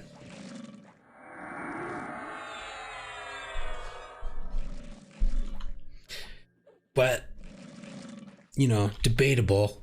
They're sort of a boring, or more of a boring class to play. I don't know. I find the gear grind in Everquest is super fun. Like it's really fun to progress a gear, especially weapons. Like the rogues have the rogues do really have a fantastic fun gear grind. It's just a long road. It's a long road of trial and error in some cases if you've never played before. Like again, when I played my first time around, I was a monk. Okay, we got 2. I'll take that crocodile. Slow it. When I first played, I was a monk and my brother was a rogue. So we had mass DPS, the 2 of us. Which was fun. And I got to kind of live vicariously through his weapon grind, because rogues chase blades and monks chase blunts. Ooh, chasing blunts.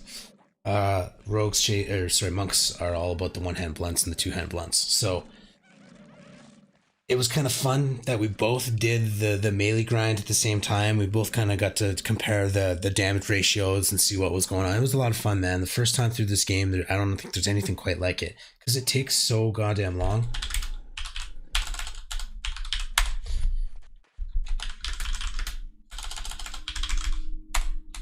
Rogues are dope. I guess I did just give like a nice fucking 5-minute monologue about why rogues are cool, but they really are fun. It's funny because I was actually making a point that they're a little bit boring to play at times, because Everquest doesn't have 1,000 fucking buttons to press and cooldowns you're waiting for. You don't have to cycle through 1 through 9 to do your different moves, and you just fucking auto attack, which sounds kind of lame, but it is actually a little bit more rewarding. Rogues get backstab, which it varies in the amount of damage that it does, and when you miss, it's like fuck, you missed, right? Because it's your big hit. So it's kind of fun. Even okay, I should probably do something here. Okay, let's slow this fucker. He resisted. I probably have aggro. Yeah.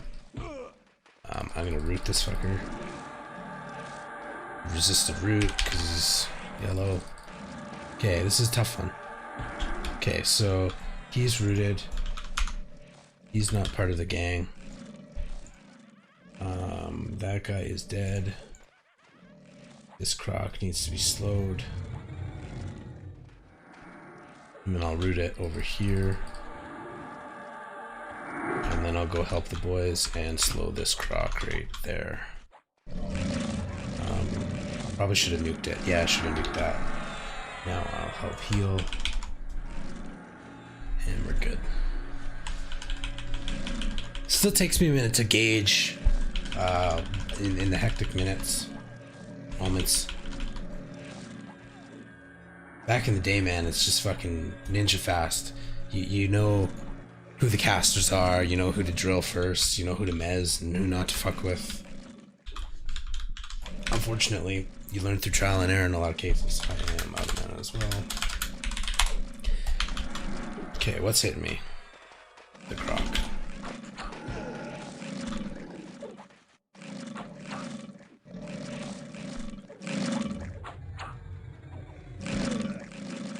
Sweet, man.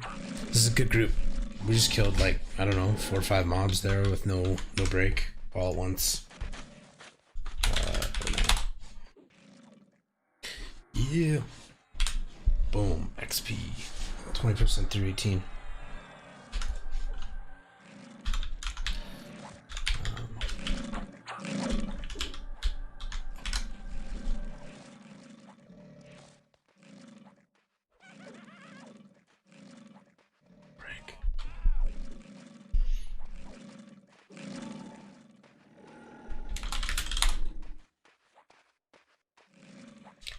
Puts the leader on me because he knows I'm streaming. So if I fuck around, we're all tarnished.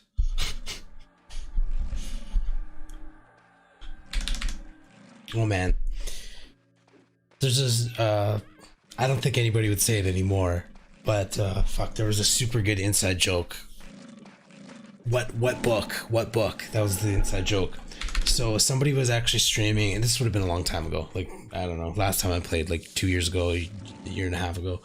Anyway, somebody was streaming and it was so funny because I think they were a bard and they have a specific ability to see through another player's eyes and see what the other player sees. It's fucking so fantastic that this got caught on video. I hope I catch something like this.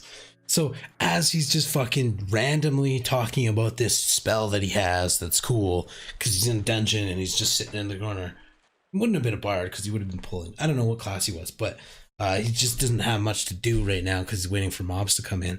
So he's talking on a stream and he's using this fucking vision of somebody else skilled with a spell, and he happens to watch a rogue, and this rogue is sneaking through the plane of hate, I think it is, and there's this book that you can get for one of the quests, and it's a rogue specific quest. It's part of the job is to sneak through and steal the book. And you know, there's like probably 10 other rogues in the guild that want that book. So, you know, typically you're like, oh shit, the book's up because it's rare.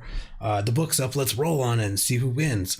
This rogue just fucking ninja pulls the book, and then the dude who's watching, who caught it on stream, just caught him yoink that book, says in the guild, he's like, hey man, what was that book you just picked up? Like totally fucking caught him on camera red-handed. And the buddy's response was, what book? And he just like totally lied, totally got caught red-handed, got his name fucking tarnished after so many hours of gameplay. Just so funny, man. So good. My bad.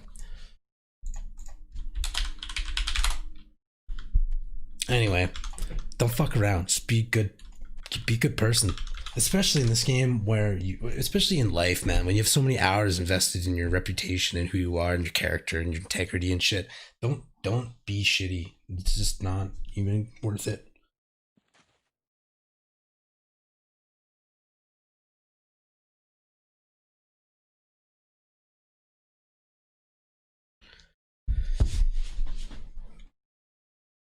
Sweet. Okay, so I'm actually 90 mana here.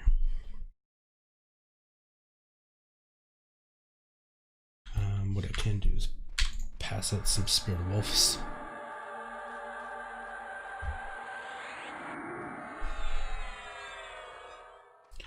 Should hit him before he logs.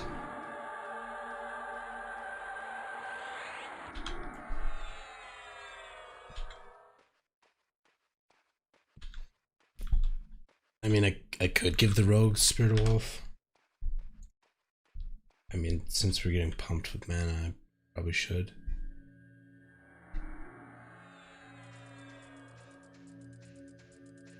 It's not really necessary, but it is kind of nice. It's one of those things that's just nice to have in a pinch. You know, odds are, especially with this group, we don't need it. Because when shit hits the fan, the Spirit of Wolf be worn off.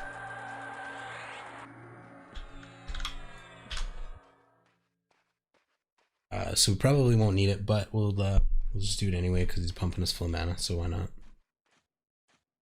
Now I don't think that strength buff will do anything because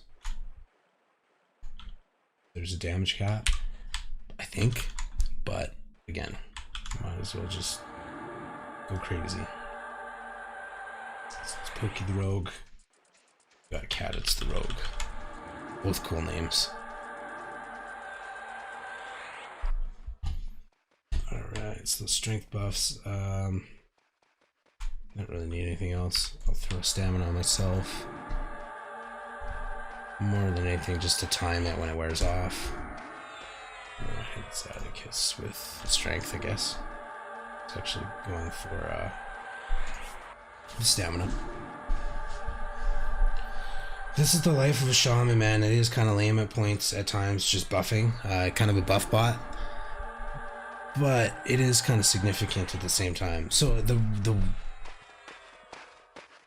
it's so cool how well monks and shamans complement each other, because the one class where shaman buffs really do shine is a monk, because a monk really gets to take advantage of most of the skills stats, because a monk needs strength to do damage, a monk needs stamina to take hits, a monk needs agility to dodge, and they already have a pretty good dodge rate themselves.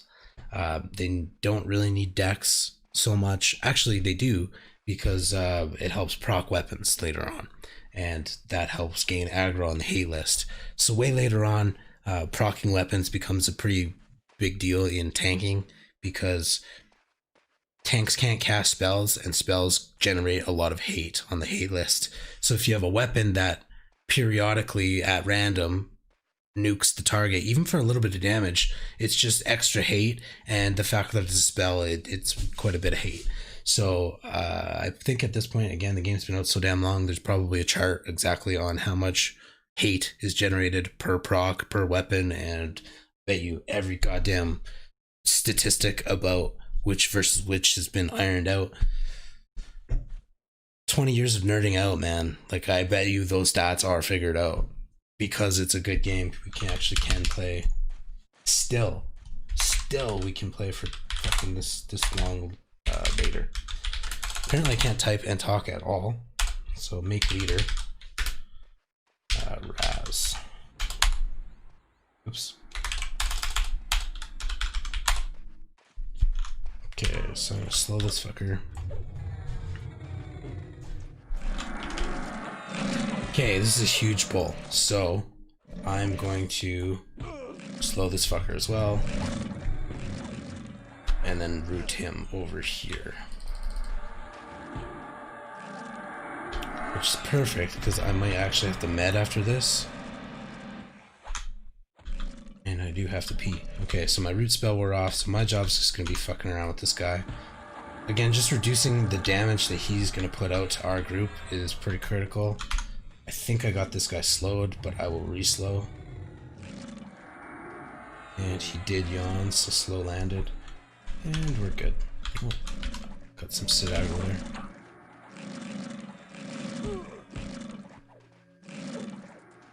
At some point, that fucker on my left is gonna come at me.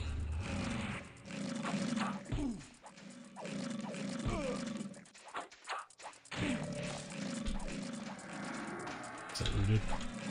Okay, so I'm gonna give myself a quick heal. Okay, so we do have one on the right, and he accidentally got rooted in a kind of a bad spot. So this guy needs to be slowed. Resisted. So the one I rooted is kind of in a bad spot because he's in range of our posse. So now he's able to actually get hits in. Even though the rogues just fucking ate him up. Totally ate him up. I didn't even know he was getting hit and he's just dead. This group is just awesome. So that Croc is slowed. So I'm not gonna nuke it.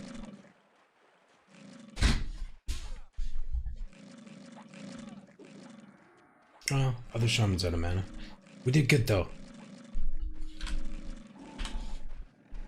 That was a lot of high level. That was all of those crocs that we just killed were like prime crocs. They weren't just these shitty crocodiles that are dark blue. Those were the deep water crocs that are like level 18, 19 that are white and yellow. That guy's lynched one, which is cool. We should take out the madman first because they heal, but I shouldn't do that. I should just assist. Oh, old habits. Desert Madman heals, but very rarely. They can heal, and even when they do, it's a shit heal, so it's not like it's important.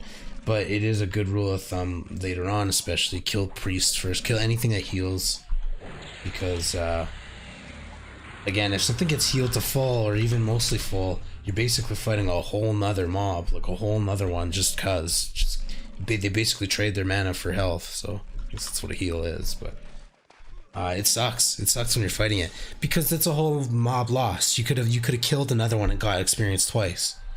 So later on, especially, it depends what kind of monsters you're fighting. So far, I've been playing for like 8 hours today, and all I've been killing is crocodiles, which have like no dynamics to them. They're warrior templates, I guess. I think, in fact, I know the way everything works is every mob is a class.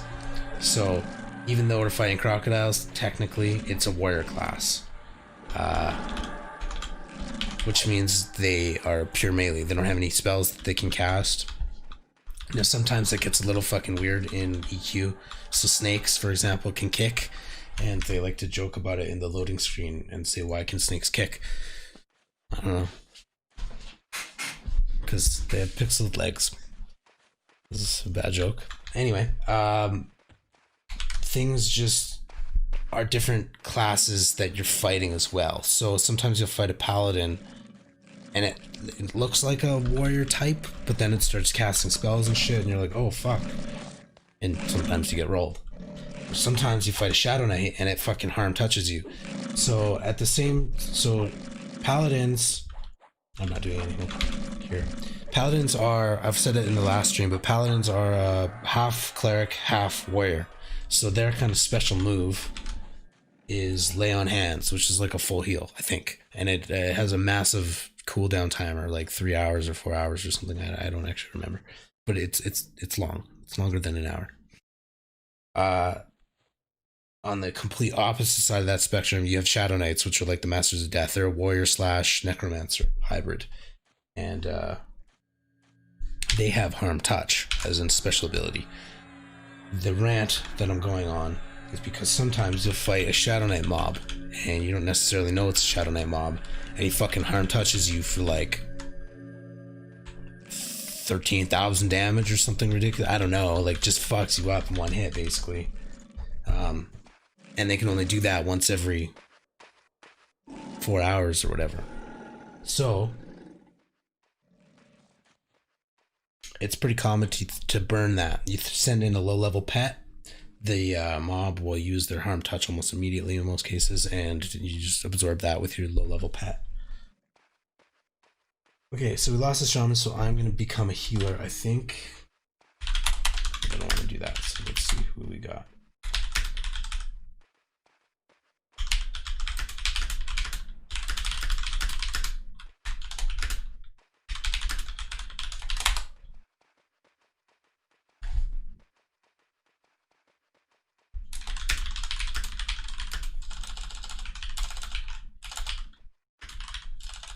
So, okay. So 15 is a little bit of a low level. I mean, we did just lose a 15 shaman, but I did just fight a 15 cleric.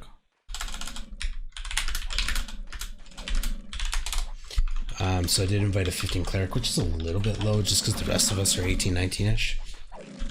The clerics are nice to have. Okay, I'm a healer now.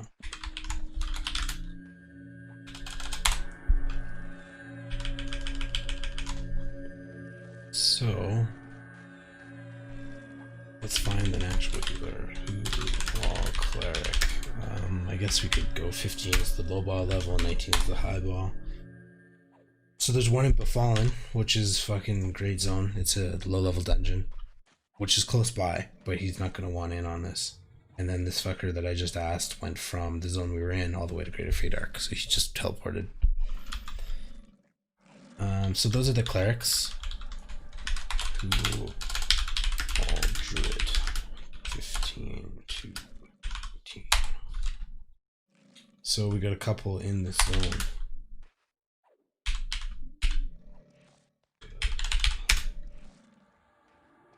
Oh no, they're in the neighboring zone.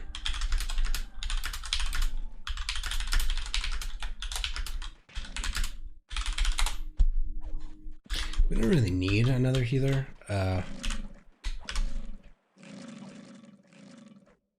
But it is what our group is lacking right now, probably. Is just a little bit more healing support. I mean, shit, if we had a cleric, we're set. But no clerics online, so 2 shamans doesn't really make sense. Druid, I think Druid and Shaman have the same heal at this point. In fact, I think Druid and Shaman have pretty much the same heal throughout the journey. That's nothing. It's an easy mob. Love this slash clear. If you're ever confused with what's going on, you want to reset, just slash clear. Boom. Okay, got a green. I'm not even gonna. I'm just gonna hang out med. See about those druids. So I did send a tell. It's probably easier for me just to correct the name and send the same tell.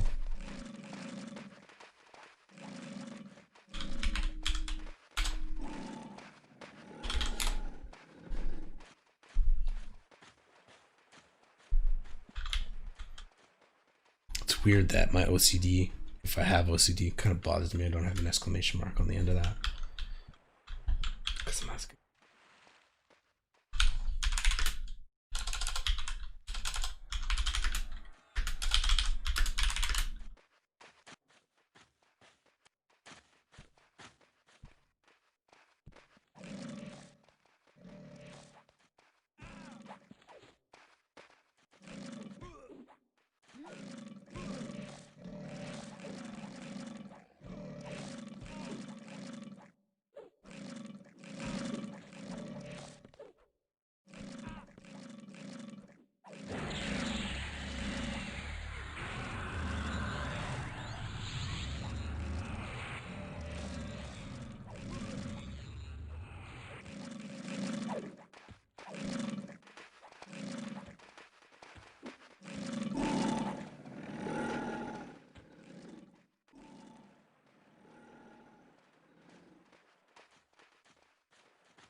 Yo, there we go.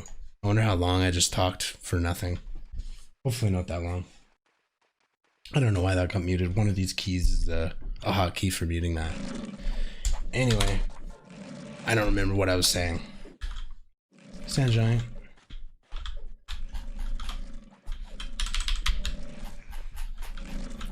So this gets people a lot. Oh, he's coming in close. Coming in close.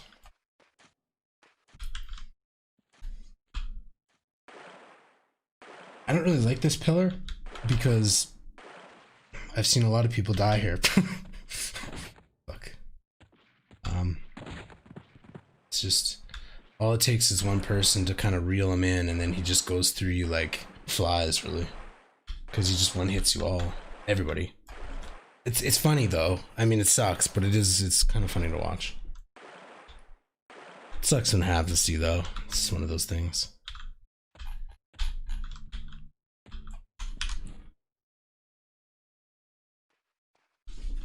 So we get a crypto mummy. Slow that fucker. Okay. Ninja AFK.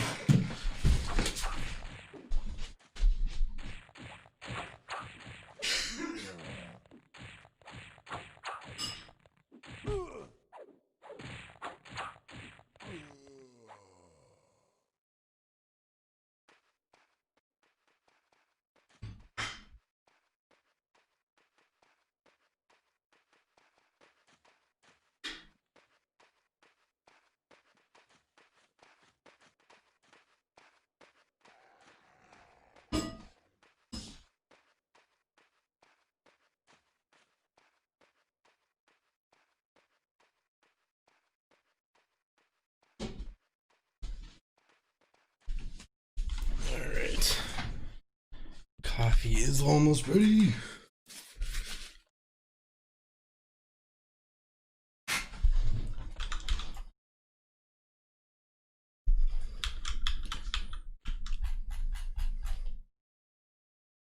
He's just come back, so that's sunshine. Yep, he's coming back.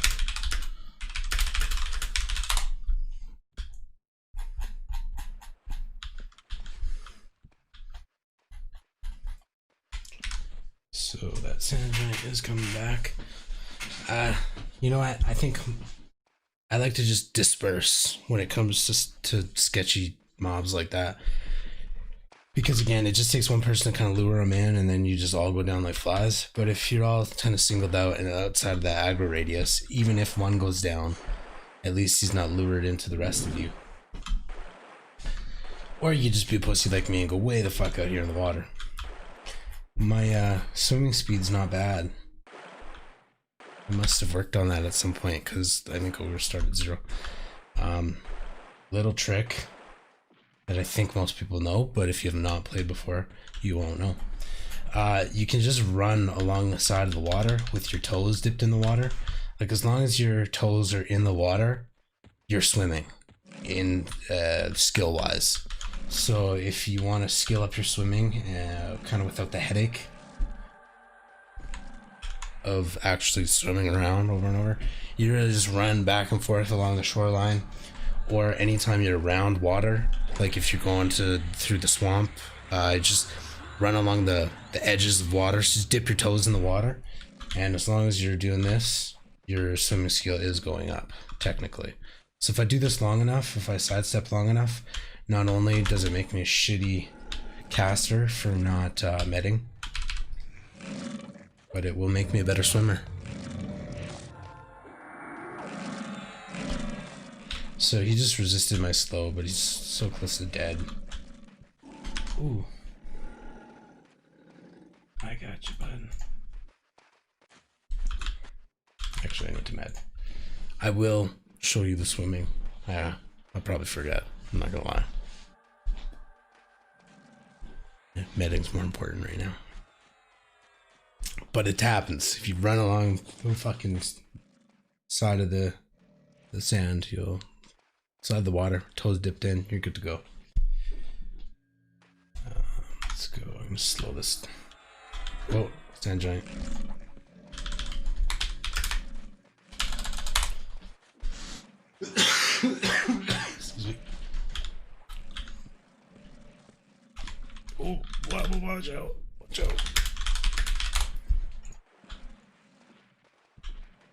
Okay, let's see this.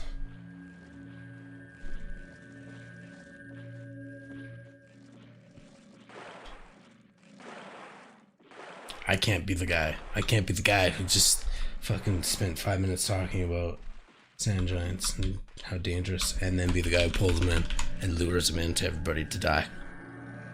I'm sure at some point on the stream I will be that guy, but I hope it's not right now.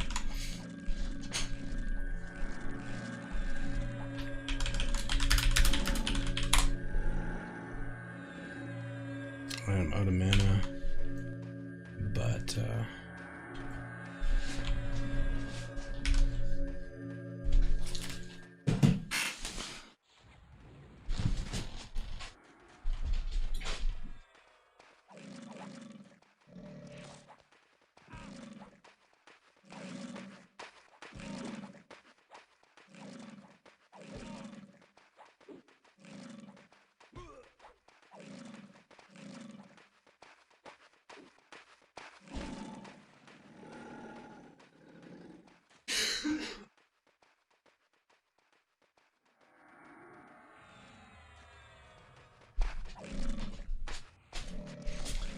alright.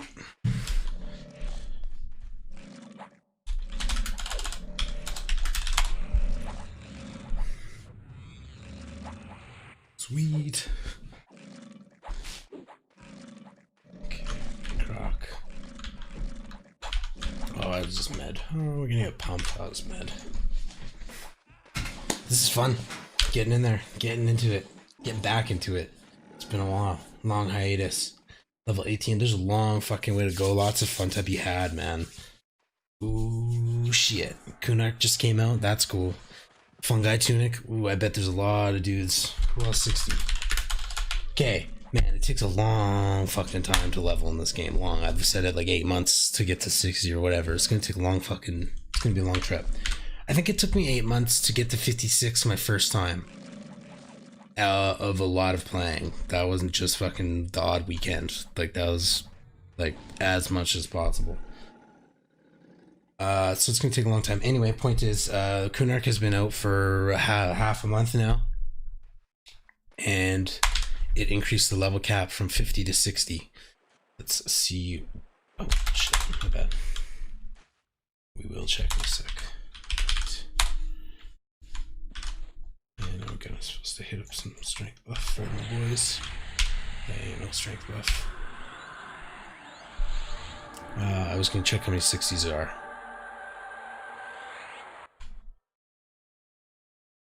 Okay.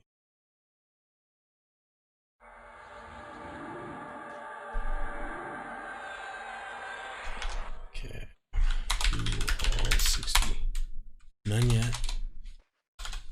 59. Let's do 56. Well, to do the 50s. Do 55 to 60. It's gotta be some of them. 56, man. That's how long it takes. 100% guaranteed. Those dudes are fucking grinding. Kunark has been out for 14 days. Those dudes are going hard. Hard. And they're veterans. Guaranteed those are fucking vets right there. And they're only level 56 in 14 days. A veteran fucking style. That's awesome. That's awesome. 58, 50, I think it's 58, 59, and 60. Well, 60 doesn't really matter because you're max level. So you could hit a full, so you could make your whole bar go to full 60. So like 61, but you won't click into that threshold of 61. You're capped at 60, but you can get a full bar at 60 and it doesn't change anything. So 58 and 59 are fucking, they're so long. It takes so long to level, man. I remember soloing with my Necro in HS. So like solo experience is fantastic. Takes a long time, man. Days. It took me days of straight solo grinding. I can't wait to do it again. It's fucked up. It sounds like madness. Can't wait. Okay, I'm full now. Full now.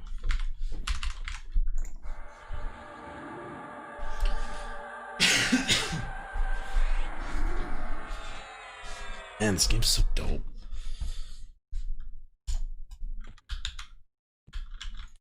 I can't say it enough times. Shit graphics. Fucking awesome immersive game. just the it sucks that I just keep describing it, but I haven't walked that path yet. But the vastness of this game is really what makes it. Like it is such an adventure. It's such a trip. It's just such a trip to go through so many zones, and the environment changes. The monsters change. Your level of anxiety changes. Your level of boredom changes. Like it's just you get like this game brings you through the full emotional spectrum of a human, and it brings you through like the progression state, the community, the social factor, the dependence on other people, how you have to ask for things in exchange for other things, the bartering, the trading. I haven't even shown the tunnel yet. The whole world economy. There's no global chat. There's only 15 dudes in this zone, so I can only talk to these 15 dudes. Maybe there's one of these dudes is a chick. I don't know. But I can only talk to these 15 people because they're in the zone. Technically, if you know, so that's limited. I should redefine that. You can talk to people outside of the zone, but you have to talk to just them or talk to your guild. I think those are probably the only two ways to talk to people outside of the zone you're in. Because yes, you can /tell and do like a private DM or instant message to somebody. Fuck man, sorry.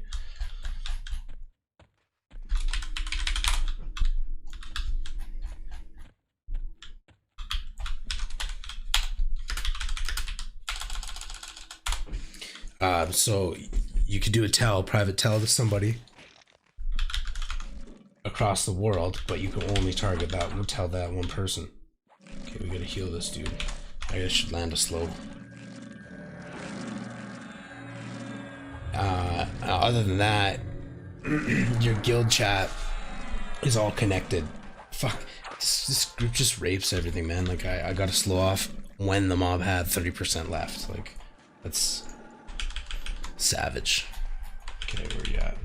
I need to heal. Fuck, this monk's awesome. Raz is great. Like he's you can tell he's a good player because he's comfortable being at a low health percent. Probably too comfortable at these low levels because just sometimes you can get zapped really hard and it takes like 20%. Excuse me. So it can be a little bit dramatic if that goes down. But that's kind of the sign of a good player. He's just comfortable. Plus, he knows we are full mana, so he's about to be full health. And I'm about to have a full cup of coffee.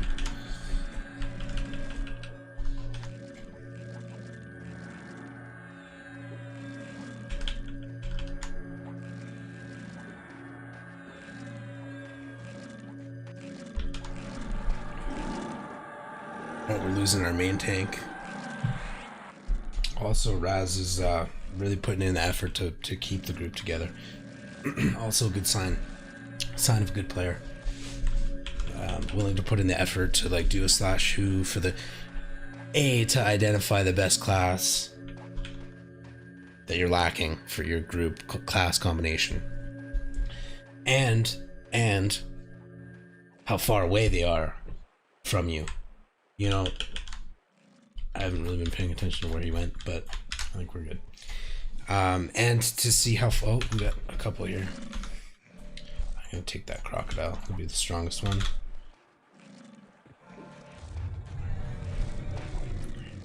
And I'll root split it, so I'll just take it off to the side and root it. And then I'll just heal.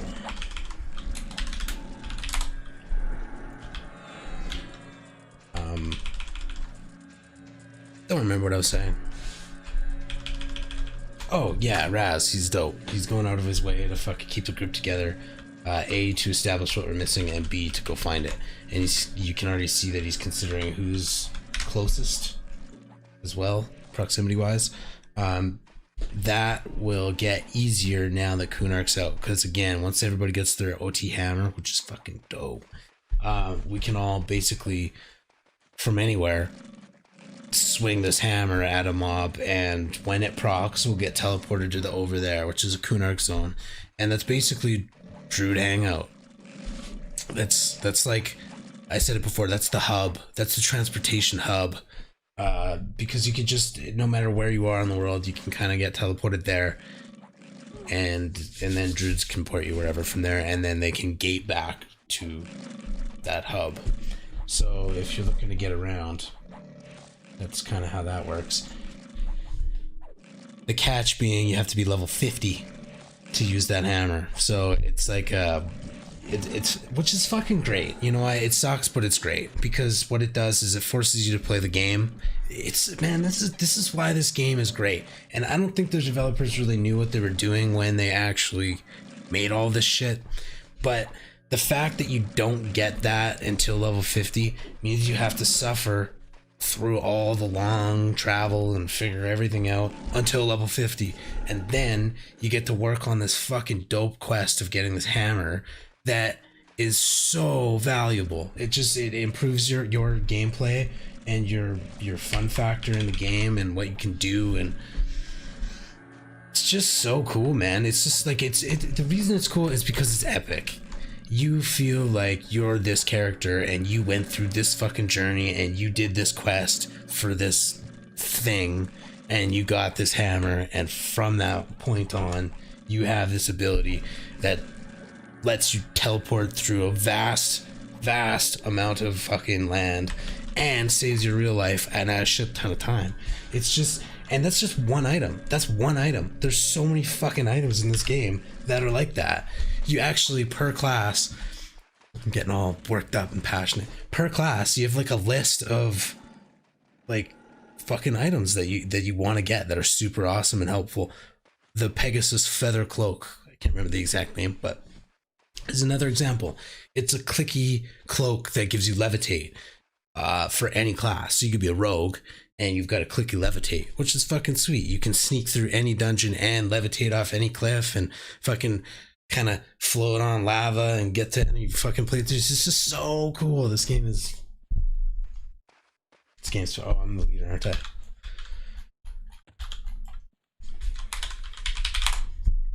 I am sort of paying attention. Okay, coffee time.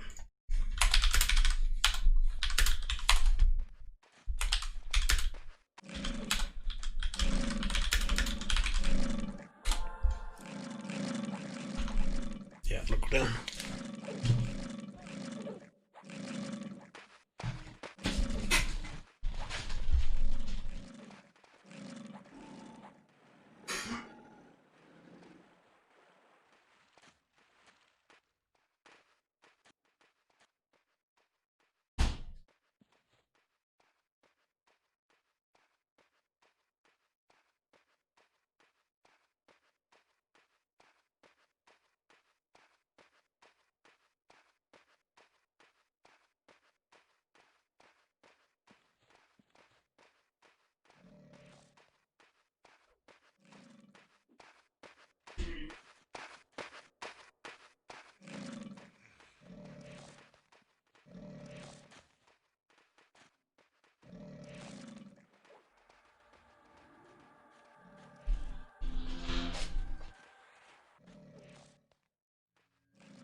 Shit.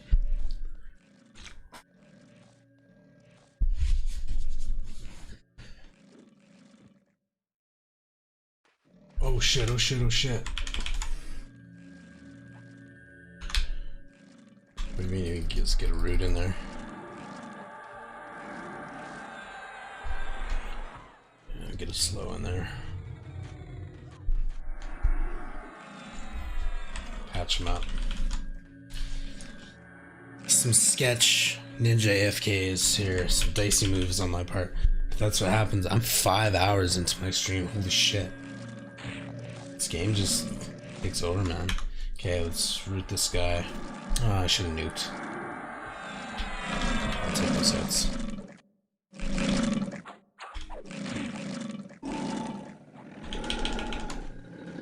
Man, I'm 5 hours into my second stream of the day. I'm back in it, baby.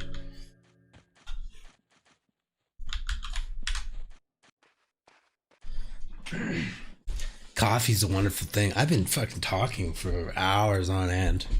This game is great. It's just, that's how captivating it is. I mean, I do have, oh fuck, side giant. A little dramatic. My bad.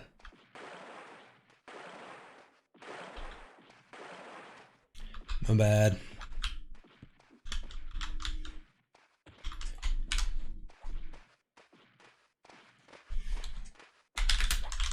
Nice. Raz got my back. Made me sound less dramatic. Anyway, that thing's dead.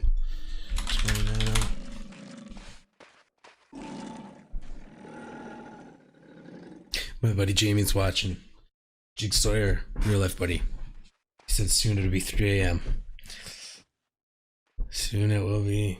I might still be here, but I won't be level 18. Man, cruising level 16 when I started. That's cool. That's cool, man. Like, I'd be happy if every day was like that efficient. So my stream is like, fuck, could you imagine 3 levels every day? I mean, that'll obviously slow down.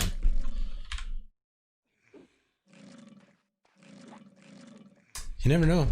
You never know. You know what? There's fucking sweet spots in this game, man. Like, there's really good sweet spots where if you have a right group like this, like a group that's just smashing. I probably should have slowed. My bad. My bad. Go to med. I'll heal. When you have the right class combination and you're in the right dungeon at the right level range, sometimes you shoot like 6 levels in a day, 7 levels in a day. If you've got a wicked trio, I mean, of course, you're probably grinding 7 hours straight because it's one of those things where you just get in such a nice flow that, again, you take maybe a 15-minute collective. Well, I mean, you take a collective break, but yeah, I need to start slowing again. But he's so low. One thing we haven't gotten into yet is oh, this fucking sand giant. We haven't gotten into that. I haven't got lynched yet. I'm sure it'll happen. Hopefully it doesn't. One thing we haven't really gotten into is while each zone has multiple camps, often these camps are taken. So the zone population is pretty high, I imagine. Probably right now, especially because like people like me are back. There's probably a shit ton of Ixars out there. There would be too many to even tell me. Yeah. All low levels though, hey. It's because they're fucking awesome. Dude, some of these dudes are hauling ass though. Level 30 in 14 days. That's pretty good. 33. Venerate. I used to be in Venerate a long time ago. It was a good guild. Fuck man, I gotta not be guild leader or group leader. Leader Raz.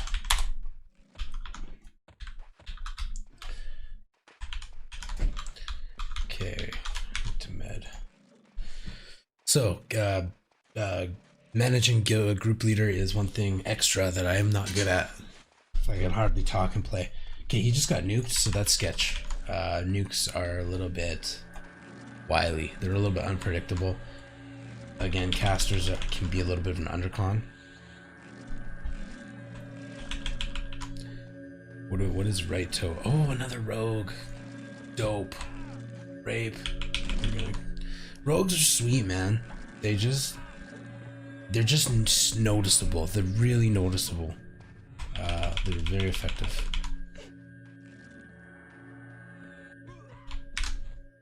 Gimp heals. Kanu is another monk. Right toe is our new. And then we got Big Push. So Big Push is our other healer. So me and him, at least in my mind, me and him are kind of on the same team. Like we're all on the same team, but me and him are. Oh, Sand Giant! I hear him. Oh fuck!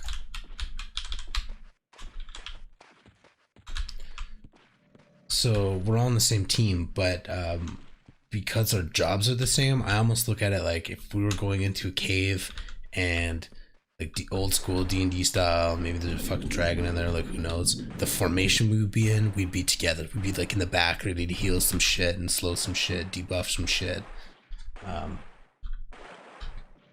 Yeah, I thought so. Our Druid went Link dead, and you know what? I thought we were kind of lacking in heals there. I was kind of not able to slow at all. I had to kind of focus on healing Raz, Makes sense because we lost a healer, which is noticeable. That's a good thing. That means he was doing his job really well when he was here. See, I'm gonna try to slow. Slowing, so it's kind of tough for me to make the judgment call if I should keep slowing or not, because I am using my low level 5 slow. It's got a decent percentage on it, but like it costs 20 mana versus a heal that doesn't heal very much. It costs 25 mana, so it's like, does one slow in a fight reduce? It's like a positive negative kind of debate. Like, does a slow reduce? I don't think it fucking matters. I'm gonna stop reading into it. I feel like anybody who was listening, is listening, knows where I was going with that one, and it was boring. Okay, I'm at 10 mana. I should probably let people know. PD2, Project D2, I think it is it's the new Diablo 2 remake. I should probably be playing it right now with my boy, but nice. Rez has got some decent advice. He just said focus on heals. So PD2 is the new Diablo 2. There's a bunch of new shit going on in it, a bunch of new features. It just got released recently.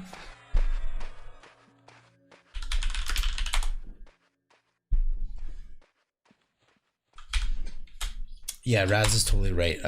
What he's saying to me is that heal is more effective right now than slow, and he's totally right, because using my heal allows us to take advantage of what he's got going on, and he does have a 50 bard. I imagine he's got some, not necessarily the best gear, but I'm sure he's got something better than what I've got. So that's the best thing to do, is enable him to keep dominating, and our group will prosper. 40%, man, into 18. That's really good. Moving along. In this consistency, it's a slow but steady route. I mean, I guess I have been playing for 5 hours straight. Better hopefully have something to show for it, but it doesn't feel like 5 hours, man. This is just fun. Time just goes by.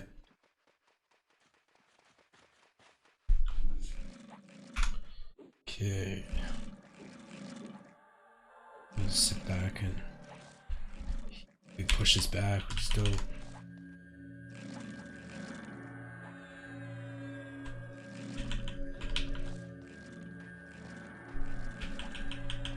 Bind Wound. Bind Wound is actually really dope. Not so much the low levels, but later on Bind Wound is really effective. It is it's an ability that actually everybody has. But my cat's doing some shit. Move. Anyway, it is effective later on. You can bind your health up to 70% of your health bar, which is significant for a non-caster like a monk.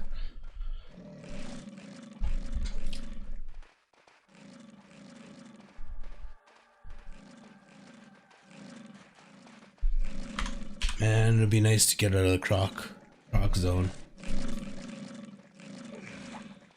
It's cool how much progression I've made though in one day, because if somebody is actually ever going to stumble across these videos, hopefully they can cruise through a couple of days really quickly. Time lapse that shit.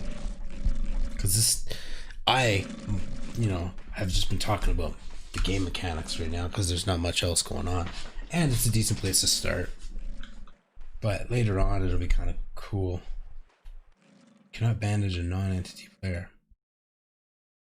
I accidentally pressed Bind Wound after talking about Bind Wound.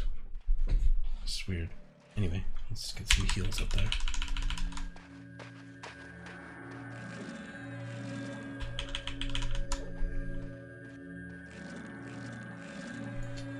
Yeah, later on the game gets so much more fun. There's a lot of different mobs, there's a lot of different monster types too.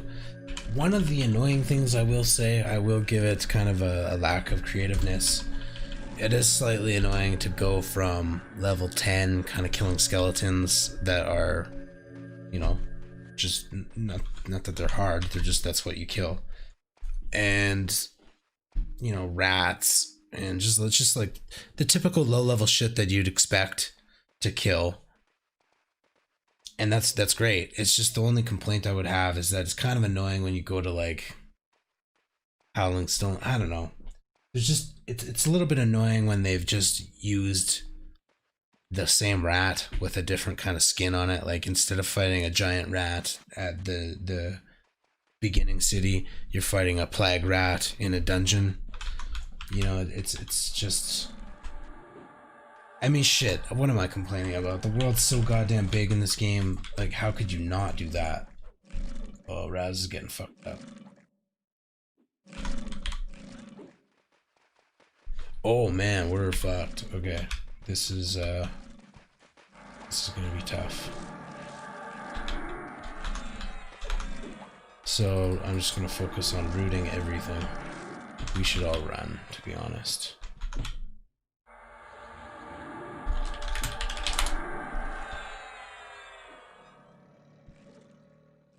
Okay, I think we're gonna have to run.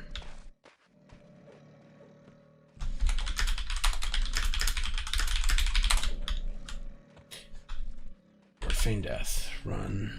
Feign death.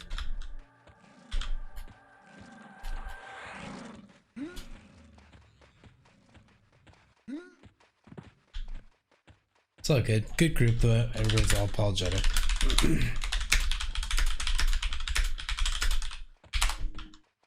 Kind of sucks we lost one though. It's nice if you can recover and don't lose a homie. Raz has got to play, man. This is why we like the game, because it's hard, right? Even in a really good group, when we're all crushing it, we have the great class combinations. Shit just goes awry at the wrong time, and you end up with 4 or 5 just by accident, and it happens. Oh, Sand Giant. And that too, you come around to see that. That's exciting shit. Like just story. I should probably run, but story-wise, you know, you come across this fucking corner. I had no idea there's a Sand Giant right there. That's cool. Well, it sucks, but it's cool. They just designed this game with little things like that. Like I don't think they knew what they were doing when they designed some of these things. Little pitfalls. Like I don't know. Maybe they did. Maybe they fucking were geniuses. I don't know. I have a hunch they just did a lot of these things by accident. But that makes for a fun gameplay, fun experience. You're running from something and you go over this corner and all of a sudden there's this big fucking giant there and your heart jumps. Oh fuck! You gotta deke around the other way, or you know you're a necromancer, my favorite, and you got different tactics to get around that sand giant. Like maybe you right click your instant invis and you go and run right past him. You know, there's different things you can do. Maybe you gate. Maybe you have 6 things chasing you and you're fucking just not gonna make it.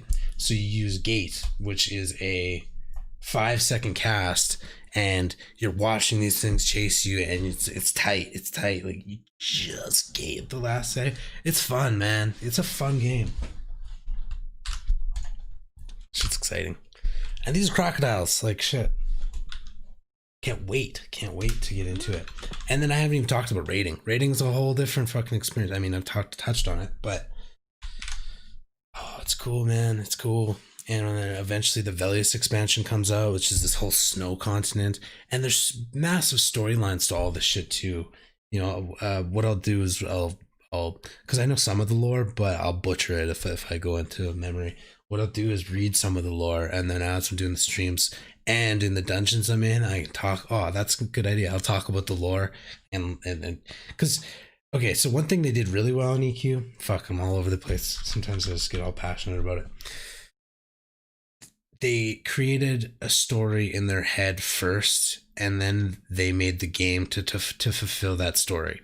So I want to talk about the lore so bad, but I'll butcher it. I know I won't get it right. I'll wait. That slow burn will make it better. But there is some kind of cool storyline in this game. It helps to kind of make sense of what the fuck's going on. But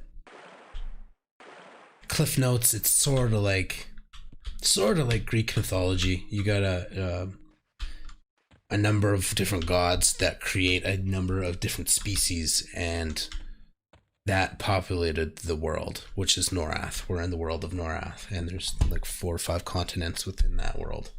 So I'll touch up on the lore, the kind of global lore, and talk about that. Okay, so now I'm back to the wrong group. Okay, see all these fucking corpses? Let's clear that. So again, I have a macro hide corpse slash hide corpse all. Poof, everything's gone.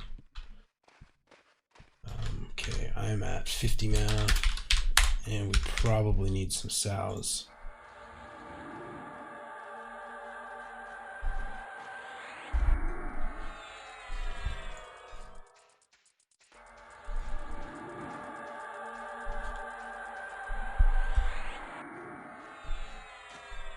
Sevens. Hootie. Fantastic slash command. Man, I played for like 2 years and didn't know there was a slash hootie. I already said it in the last stream, but man, some names are confusing as fuck, and you're like trying to type out and spell the way they spelled it, and you just target them. It's like slash hootie. Boom. Or slash TT slash tell target. Those are massive to know. That just saves you so much fucking. Oh, sand giant. I hear him. This game's fucking awesome. Pretty sure coffee makes this game a little bit better, not gonna lie.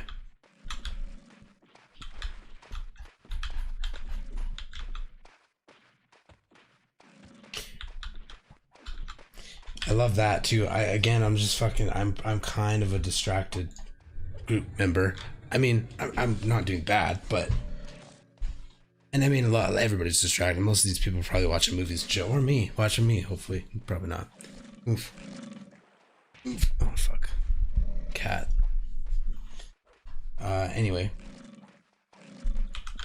I am just chatting away, missing the attacks of opportunity. Sometimes. But I'm catching shit. Like, when he makes me leader, I know. What I miss is when somebody's standing beside me waiting for the invite. That I keep missing. So I'm there, but I'm not there, you know.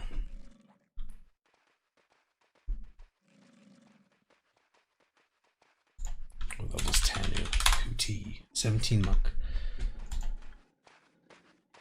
There's our old boy. Urnmill. That's it. Reminded me of Anvil before. Urnmill. He was good. He's probably just soloing. What level is he, bro? Why is he killing Scarab? Oh, he's 15. Fair. Oh, he's a higher level. He was doing fine before though. So that's the thing about this game. I think I was saying it earlier. You kind of play, if you play enough, you recognize people that are in your kind of area, and you kind of level in waves. So, you know, I mean, fuck, if I play 5 hours every day, I might kind of out level this wave of people, maybe. Especially if I plan out what I'm going to do a little bit more. But it's kind of cool. You get to know people, and then, you know, if you do take a break yourself, maybe they catch up to you, and then you catch them around. It's like, oh, hey, you remember me? And it's like, fuck yeah, I do, you know. And then look, I've got somebody on my friends list already. Boom, Raz, because he's a great player. Why not put him on there? To be honest, I think this big push guy is pretty good too.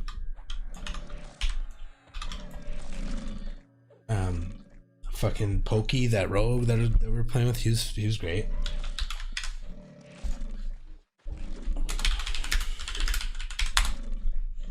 I don't know, pretty much everybody I've played with so far has been good.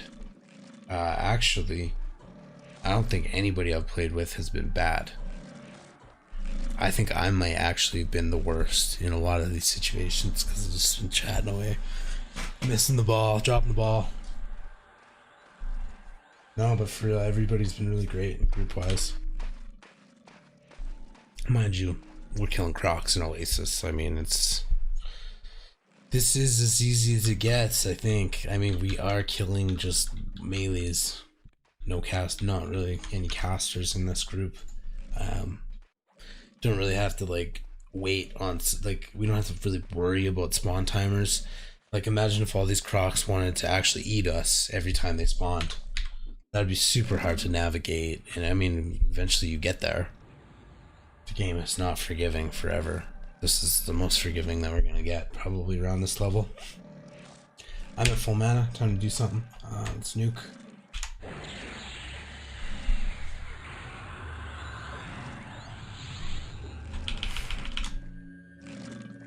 I don't think I hit this monk with the Sow before, so I'll do that. Even though I think Big pushed it. I think Big Push is a good druid. That might be a higher level. Oh, Punk Rock is that's funny. Almost full. 60 mana. Could Sow some people though. Savage. He is our cleric. Right toe. That's the boy we lost earlier.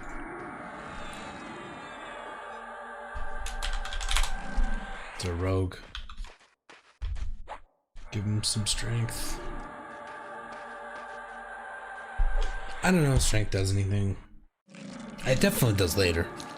I just don't remember when the damage buff wears off. Around to level 20, I think it was. But I don't know.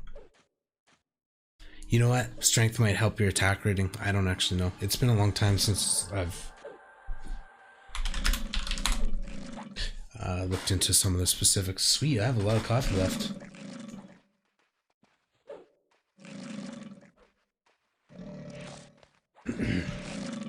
Chatting away definitely slows my coffee intake.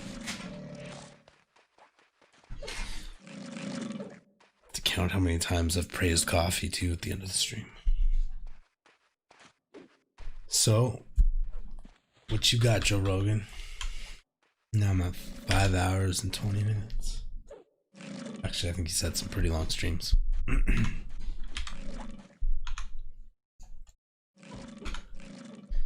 Okay, I should probably do something. We're in, oh, we got Punk Rock in the group, so I shouldn't have done that. So the reason I said that is because Punk Rock is level 50 on this bard. So whatever we kill, I don't think we're gonna get experience for it. I don't think.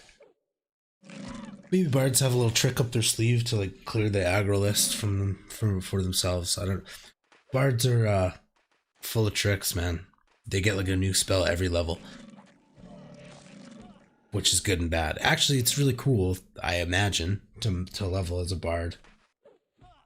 But some of their most useful spells they probably get later on, which is the story for everybody.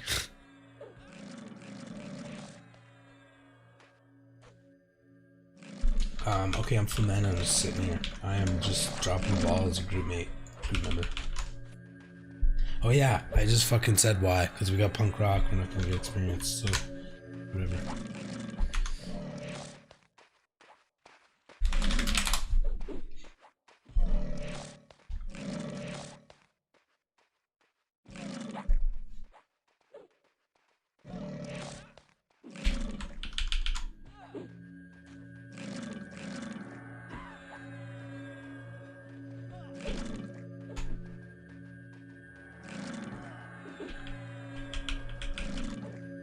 I should be buffing more, especially when he's pumping us full mana.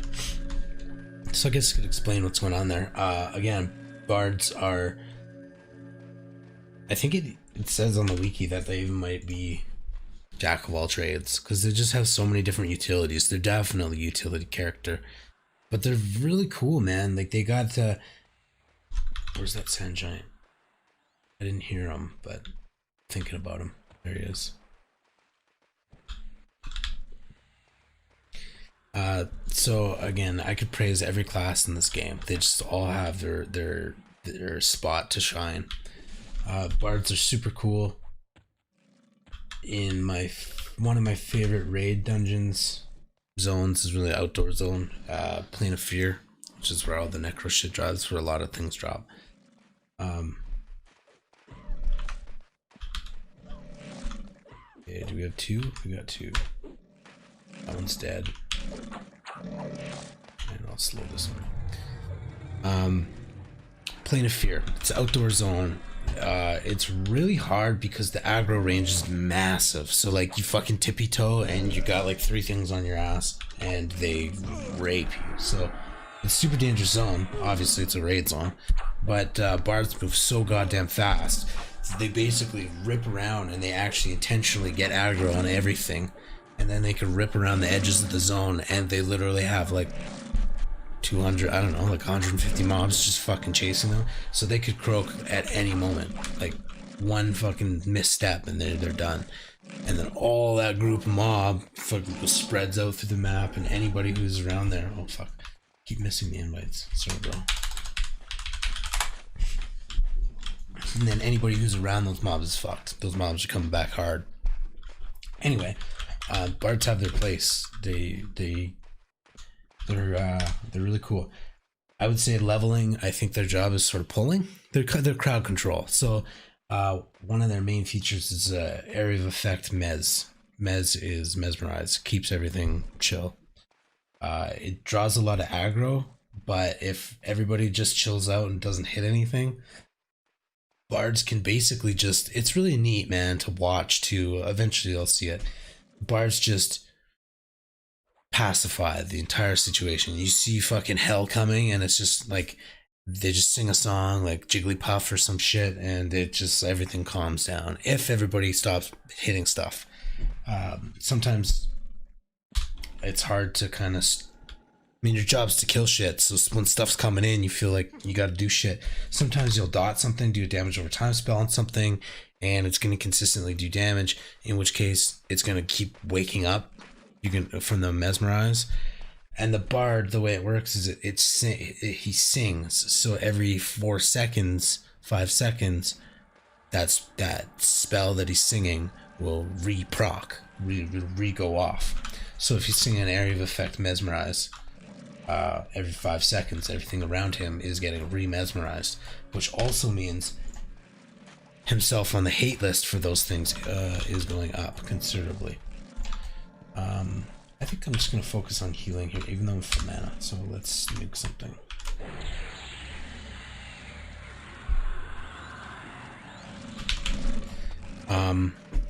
So AoE Mez is really cool, man, because it just, it makes you feel really fucking safe. It's like literally sanctuary in a hectic zone when things hit super hard, but you kind of have to need the group to play along with it. Otherwise, when you wake shit up, so that the bard has so much aggro, she's so high on the hate list that pretty much all those monsters are just gonna fucking turn around, bash him in the face.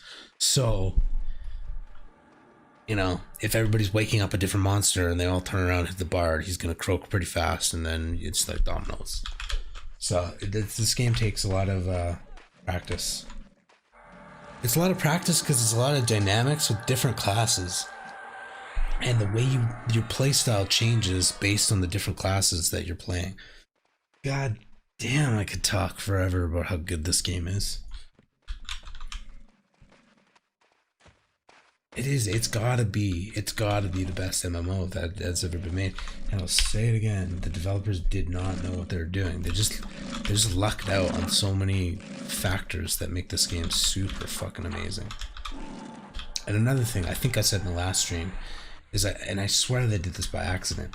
There's just little pitfalls in certain dungeons, and the example I gave in the last stream was that if you're a rogue and you're sneaking through a dungeon, you're invisible to 98% of the mobs. There's like just 2 shitty little fuckers in a dungeon that see through rogue invis, and you don't, it's very specific, it's the same ones every time, but sometimes they walk around, so you don't actually know where it is at any given moment unless you watch it spawn, and you're like, oh, that's the fucking one that sees through the invis. And you get to know that. You die 3 or 4 times, you're like, hey, it's around here somewhere, I know this fucker can see me. You know, it's just a learning experience. There's a lot of death and a lot of time lost, but that's what makes you a good player, and that's what you end up appreciating. And that's what, okay, here we go, that's what new games are lacking. Everything is, we live in, okay, we live in such a I don't want to go out and drop a cheesy cliche and let's say we live in an instant gratification world, but god damn it, our video games certainly do. Everything's just watered down. Everything's aimed at the masses, and I have the perfect fucking example. Overwatch. I actually enjoy it. It's a freaking great game. But if you play it too long, you kind of get used to the weird ass matchmaking system it has, where you just, even if you're improving, you just doesn't really matter. You just seem to win like 3 games and then lose 2 games. Win 3 games and lose 2 games. Not necessarily in that specific order, but roughly you're winning like 55-60% of the time. You know, maybe like it's, I don't know. For me, it just seems like even if you got a good posse, you're still gonna get some shitty player on your team, and you're like forced to lose. And the reason is because shitty people need to win. I mean, really, if you're, no offense to little kid, I mean, it's great that they want to play games, and it sucks that I'm super competitive because I'm 31 and I'm still playing video games this hardcore. But it does suck if you got a posse of 4 or 5 friends and you're having a lot of fun games, and then, you know, you get a little 10-year-old kid on your team. It's, oh, look at somebody's fucking around. Hey, we got a bard kiting. I was explaining that earlier. So he's got these fuckers. So no offense to little kids. I think it's awesome that little kids want a group, and I don't mind playing with little kids. It's just Overwatch is a good example because you can't really control it. Eventually you'll just get a little kid on your team and you'll lose. Anyway, back to the game. There is a bard over here. What they're doing, oh, it's a druid. It's a druid kiting. So he has a movement debuff. Oh, I have full mana. I think that's 3.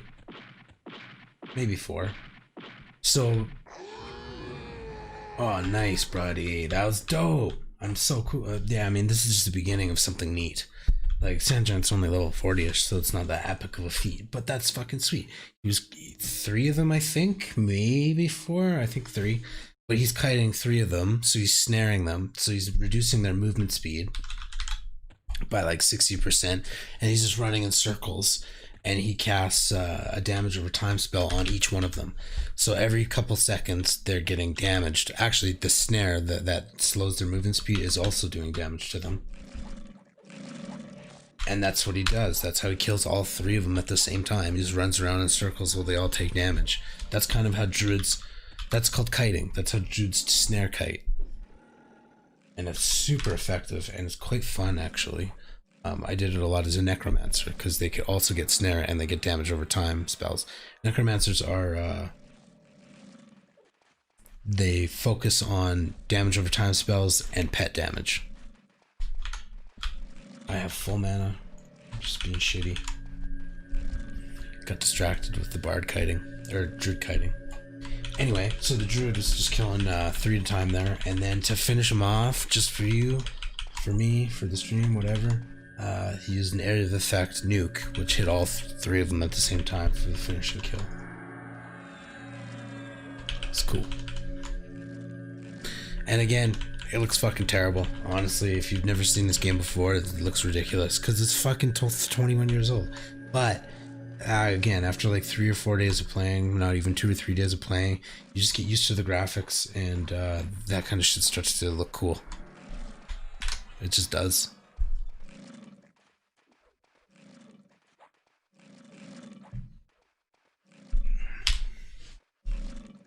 $18.5. My goal for the day was just to hit 18, so crushing it. This is a good group.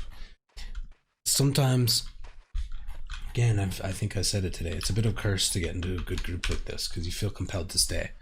The experience is just flowing so good. It's like, okay, if I put in another hour right now, I'll probably save 3 hours for tomorrow, in a manner of speaking, you know. But that is, I will admit, that is why this game is slightly dangerous to any goals or anything that you actually want to do, because you do kind of just make time for it, you know. There's no denying it, and you don't necessarily, it's not that you just stop sleeping, it's that you do things super fast. Like, shit, man, I don't think I've ever mowed a lawn so fast as when I want to play EQ afterwards.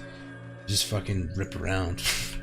But you just do. You make time for the game. It's kind of a shitty factor of how long it takes to level, but it is also part of the factor.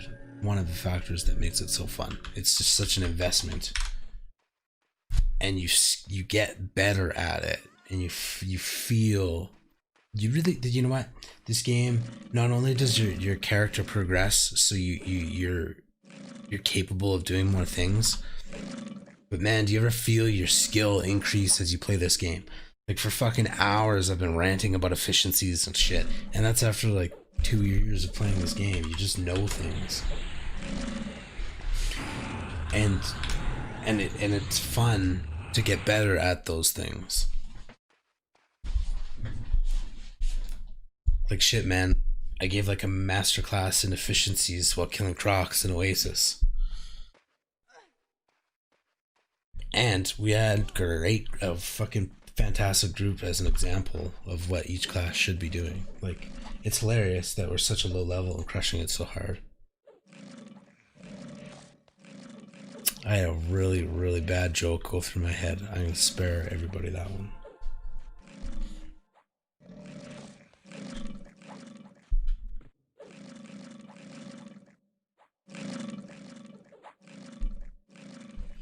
So my buddy Jigsaw Jameson brought up swarm kiting. So when I was mentioning the bard earlier and the druid earlier, that was quad kiting or triple kiting those sand giants.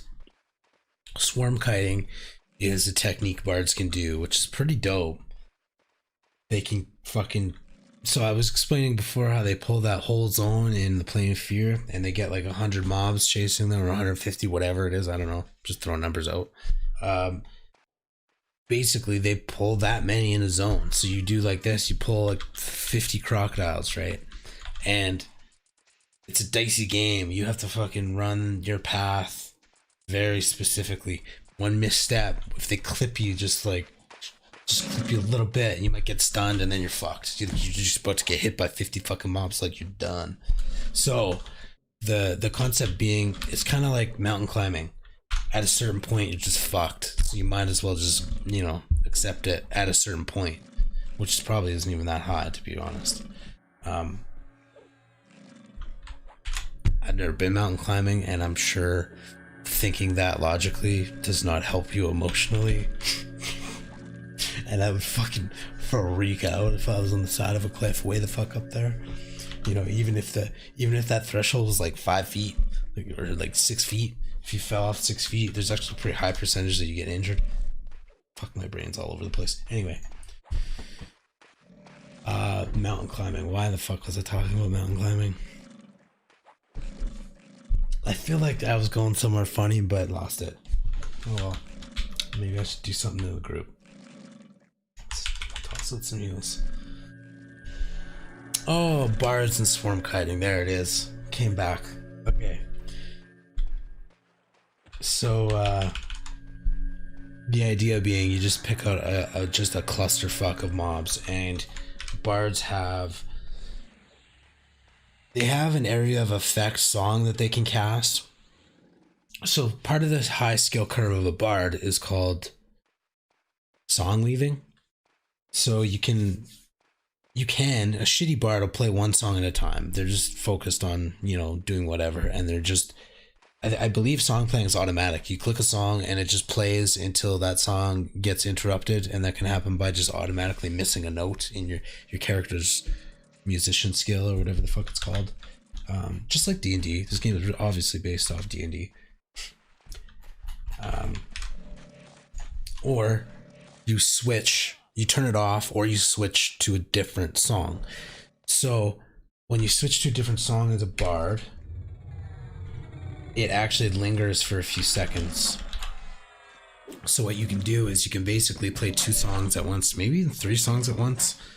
And it's called spell weaving. I don't know. Because you cast one, and then you wait till it triggers, and then you switch to a different one, and then that triggers, and then adds that. And then I think you can even weave a 3rd song in there.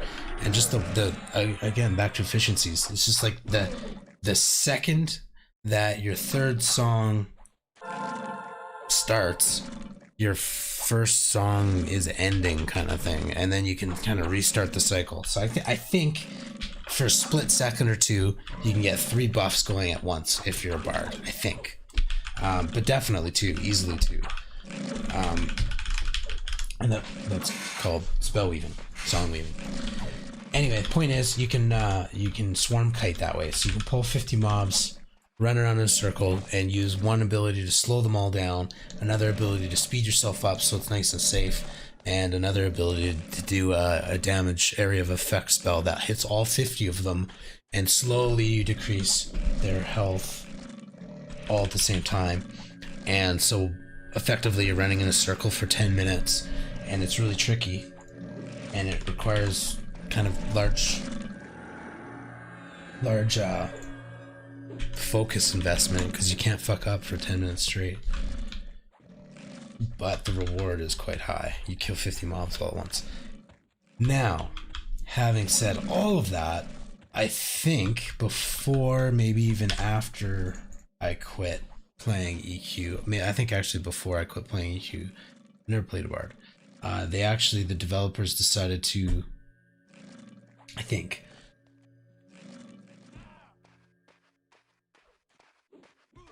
basically put a stop to that. I think what they did is, I think they justified it by saying back in 1999, no computer would be good enough to handle running around that smoothly with that many mobs, if I recall correctly. They made little justifications like that. Again, the game's been out for 21 years, so people have gotten pretty fucking good at it, and that's a decent argument. You know, the hardware has improved so much. Fuck, man, like when I was a little kid, I'm sure we didn't have a great computer, but average. This game was so hard to play on the computer, you actually had to face the ground, because I'm assuming there's just fucking far less pixels when you're looking at the ground than when you're trying to process your computer's trying to process all this shit all at once. Just couldn't handle it. And I think I don't remember the population back in the day, but it felt big. Anyway, swarm kiting. So I think they capped that. I think, I mean, I totally could be wrong here, but I think you're only able to affect up to like 6 mobs at a time or something. So you still can kind of swarm kite, but it's lost its effectiveness. You might as well just group. And I think, again, the reason is because, if that is in effect, I think the idea is because that swarm kiting, it doesn't necessarily ruin a zone, but it does kind of fuck with it a little bit. I mean, typically there's only so many mobs in a zone, and if you're killing 50 at once and there's another dude who's killing 50 at once, you know, what does the rest of the people have to deal with? However, there's not that many zones where there's that big of clusters of mobs that make it actually worthwhile. Man, what's going on in this group? Am I even doing anything? Like, I wonder if everybody else feels like that. Man, I do will admit, healer's job is not that hard when you have a good group, because you just poke your head up once in a while and like, who needs health? Typically though, I mean, my bad if you played a cleric and I just totally dissed your shit, but, and I hate to be that guy that like, no, I don't even want to, because Shaman's a stupid fucking easy class to play too. It's stupid easy. I think Shaman might be the easiest class to play. I don't know. Okay, let me think about that. Shit, we're losing a druid. Always do that. Oh, we're losing the rogue. Shitty. But at least I don't have to heal as much. Oh, we will. It's noticeable. We'll notice losing the rogue. Rogues are good, man.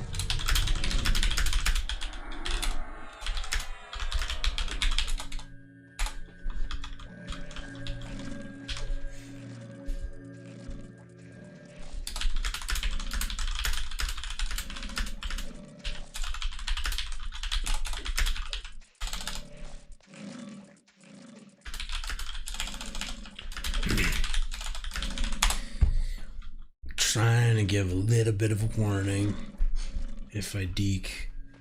I don't know. I don't feel tired or anything. I just slammed a coffee, so it's just nice to give 15, 20 if you can warning. So I mean, it's not so much at these low levels, but maybe in the later levels, it's kind of nice to prepare a replacement.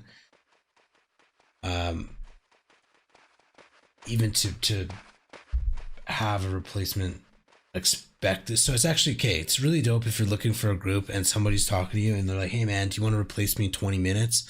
And you're that dude who's looking for a group. Sometimes it sucks. You're all ready to jam. You just ate and you're ready to rock. But often those 20 minutes is sweet, man, because it's like, okay, I got 20 minutes to prepare for a 4-hour session if you're going hard. So it's like 20 minutes of grace. You like cook something and you're like, okay, it's like going to war, man. You got warm chow. Fucking awesome. Make myself laugh. For real though, man. Fuck, some nights are rough. Like, I'm pretty fucking hungry right now. Almost 6 hours into the stream, I've eaten, but I'm lacking in a meal, probably. Coffee, man. Crypto Mummy, I will help with this because I can do magic damage with my club.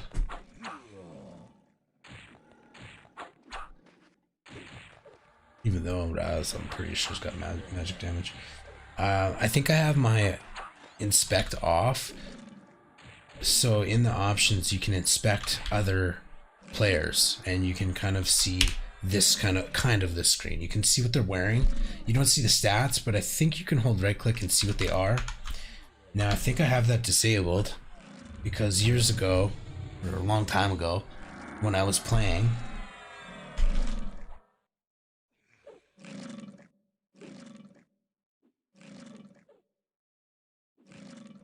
there's a thing. I can't remember why. I can't remember why we were ninja looting. It was important that I looted quick. I don't remember why though. I mean, typically that implies bad form, but there was a reason why, and it's like really common that late game you turn your auto inspect off because of, I think it's for rating purposes. I thought I just can't remember why. But when you right click on somebody, typically it pops up this window. So I think it's that it fucks up your looting. I don't know, man. I started raiding a bit and I kind of enjoyed it, but raiding's demanding. And I mean, shit, I'm going quite a few hours into the stream, but raiding's tricky. It's fun, don't get me wrong, it's fun as hell. It's actually, this game like invented raiding. It's fucking super fun. This game is a lot of it's amazing how many milestones this game actually set and kept. Like, god damn it, man. Straight up, it's 2020, almost 2021, and there's a lot of people still playing this game. Not a lot of people. I mean, out of the 7 billion people on the planet, I think only like fucking 1,600 nerds are still playing this game. Me included. Which is really nothing. But it's enough people to fill up the world. Actually, a little bit too full, probably. I don't know. Maybe not. Maybe I will. I will rather have it slightly too full than too empty, because even though it's kind of lame to kind of wait in your turn and lose an hour, you're not losing an hour of real life time, but you're not.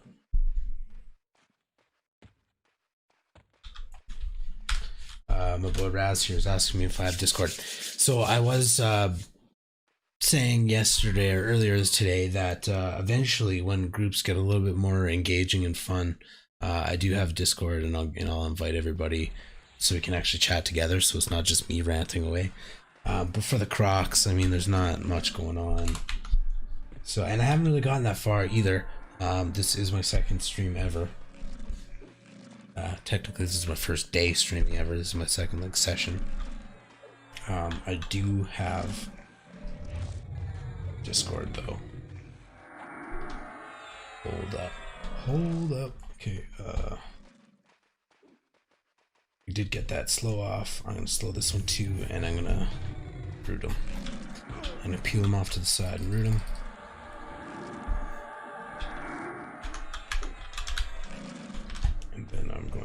Let's check my Discord.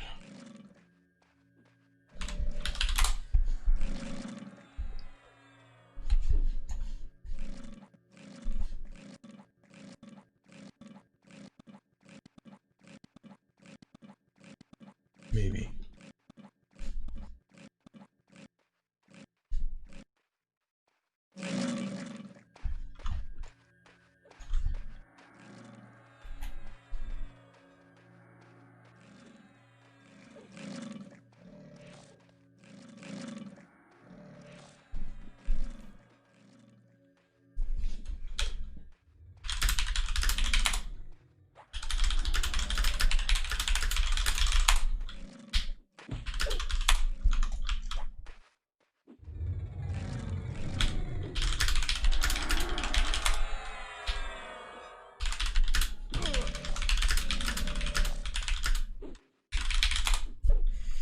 Dope. So basically Raz is saying that he does have a posse, and that's exactly what I've been saying is posse up in this game, man. Like if you can find a good group of players, that's where shit kind of opens up.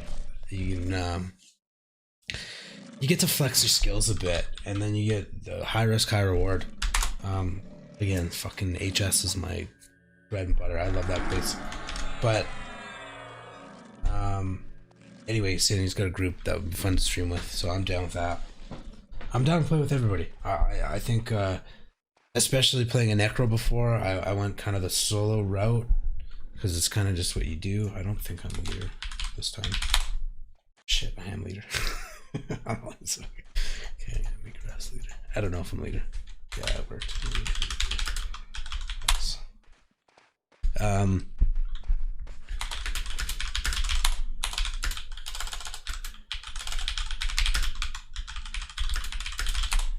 I don't know what it is about inviting people. I just have no awareness that I'm ever the leader. Oh well, we get there. Actually, I think that's common. Anyway, posseing up in this game's sweet, because then you get to really explore shit, and that's when you really get to exchange some secrets, man, because it's the small groups where you learn the little tricks of the trade. Guilds are pretty good with revealing secrets. I mean, not that I know that many. I actually just know like one good one in HS that, you know, maybe we'll get to. But I know there are other ones out there. And two, you just get good at certain pulls and shit. Like, you just get good. That's a good question. Shit, hopefully I don't reach there.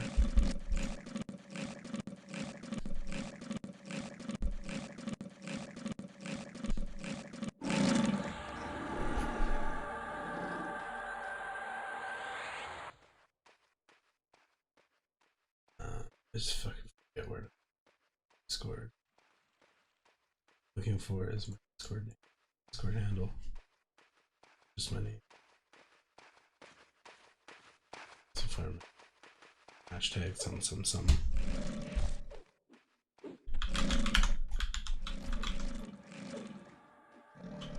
Slow that fucker.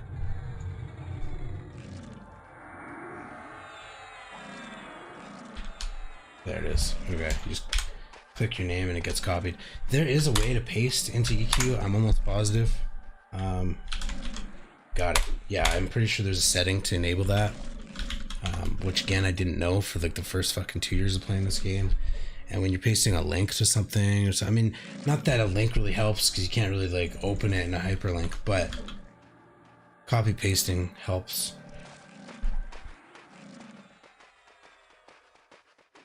So that dude's gonna die.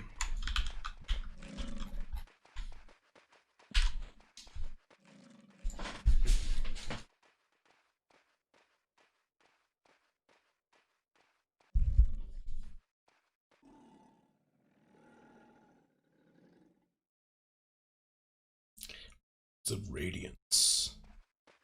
Man, this game is so deep. There's so much. I can't wait to get into the lore too. I'm excited that I'm not really lost for words. This game is just, it's I mean, granted, I have spent a lot of time playing it over the years, but I don't think I'll ever be lost for words. There's just so much to fucking I mean, obviously, eventually I will, but there's a lot to get into. I think I've done pretty well looking at Crocs. Got a little over anxious there and just nuked him right off the bat. See, that's not really great. Not really serving a purpose, other than the fact that I was full mana. I wouldn't be a good wizard. I mean, I don't think they're bad class. I'd rather be a mage. The mage has a pet and they've got similar nukes. So wizards have the best nukes in the game. They're caster. A magician. They're the ones that can summon different elemental pets. So like earth, water, fire, air. And they get pretty strong nukes, man. So, I mean, I don't know. A magician's it's not really a hybrid. It is kind of its own thing. But it is sort of I think it's its own thing anyway. I don't think it's considered a hybrid. But it is sort of a half wizard in a certain sense, because they do have pretty strong nukes. They get like the one just under. So yeah, that's the best way I can explain it. At level 60, obviously the wizard will have the best one, but the magician will have, you know, the one under that. So like the 55 level nuke or whatever. But wizards, oh yes, okay. So Call of the Hero, is that a wizard thing? That's a wizard thing. Pretty sure that's a wizard thing. So Call of the Hero is a must-have raid mechanic. So okay. I think I know I've mentioned it once or twice on the stream, but the way this game is not instanced is why it is so fantastic. It is so fantastic, specifically for raiding. So it's one big world.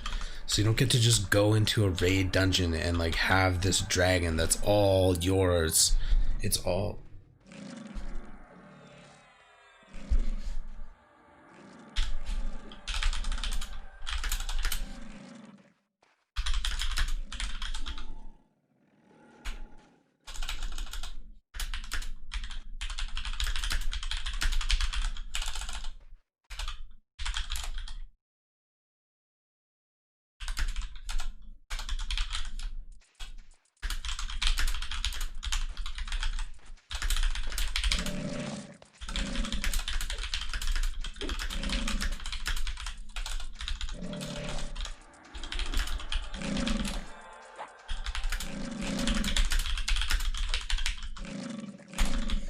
kind of funny how long I've got along without using Twitch because it's so mainstream now.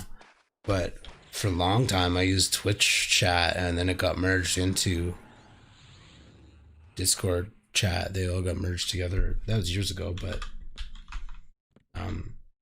since then I haven't really like played much of group games where I've been on chat. Man, Escape from Tarkov, dope fucking shooter. If you're into shooters, scary as fuck. Fun. Tanu's in our group. I used the assist button.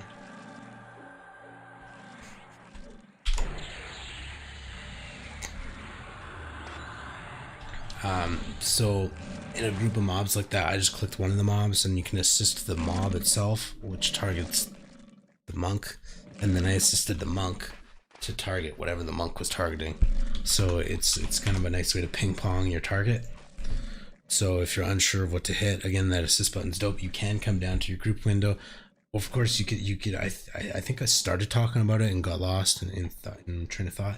You can make an assist macro very specific, so you can actually type out the name /assist space name, like big push. You wouldn't really assist him, but assist Raz. You can make the macro say it. So every time you press that, it's just going to target whatever Raz's target is. Super handy, necessary for raids. You don't want to be that dude who fucking hits the wrong thing in a raid and kills 40 people. Like, that sucks. That's the thing about EQ too, man. The raids are fucking massive. It's pretty nuts. Like, you got, I don't know, 30, 40 people in one place, kill them, you know, 1 or 2, 3 if you're lucky, named dragons or something. And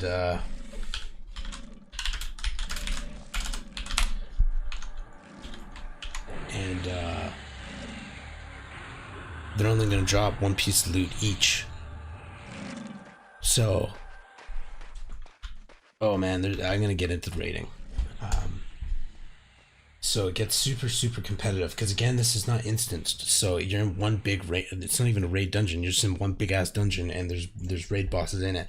In my mind, I'm kind of thinking of the Tower of Vishon, just because it's a big ass dungeon full of dragons, and there's like 10 or more dragon named mobs that are badass end game. They drop like epic loot. So that's like every the point is it's one dungeon that you're sharing with other people. It's not an instance. You don't get your own dungeon. So your guild of 30 or 40 people's there. There's another guild of 30 or 40 people there, and maybe a third guild of 30 or 40 people. So you've got like 3 guilds of a couple hundred people, like 100 and a half, people competing to kill one target at a time.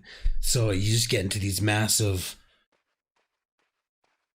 it's a fuck. I don't even know what to call it, man. It's just this medieval fucking rush of chaos, and it's gone in a few different directions over the years. I haven't played EQ solid over the years, but I'm pretty sure back in the day it's just a free for all. Again, I don't know if the developers knew exactly what they were doing when this all came out. Everquest came out fast. Like, it's so much content came out in like fucking the span of 4 years or something. Like they built this game fast, and it's good. So again, like I think they just stumbled into a lot of fantastic things without actually thinking it through. It's just some things just fucking took off. Man, even the exploits are fucking great. It's so funny because the way to recharge items is super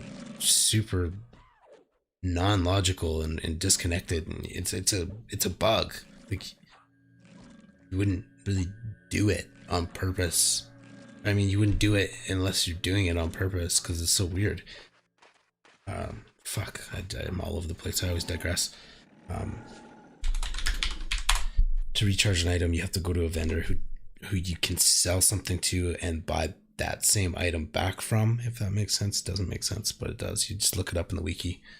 Yeah, just look it up in the wiki. That's the easiest way. I'm pretty damn sure that info is there, because I am trying to do too many things at once. Dope. Raz is just basically saying that they play daily, which doesn't surprise me. This game is just kind of takes over. Looking forward to it, but I'm scared of it at the same time. Famous last words, man. I'm like, hey, I just feel like logging into EQ, play some vids.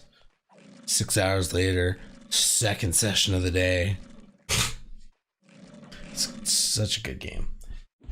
Okay, so let's try to add. Oh, dope.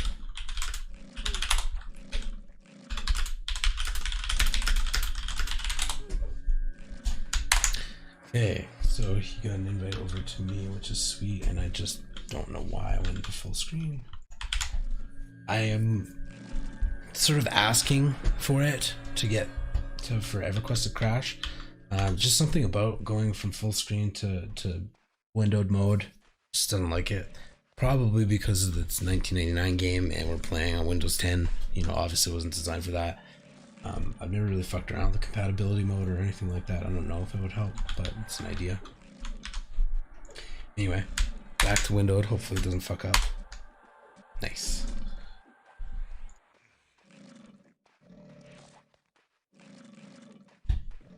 Sweet.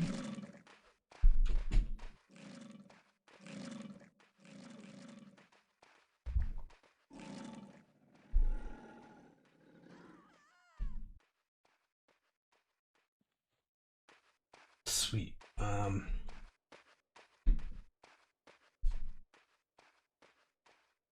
So I'm in a Discord channel now. I don't know if I have all this shit configured right.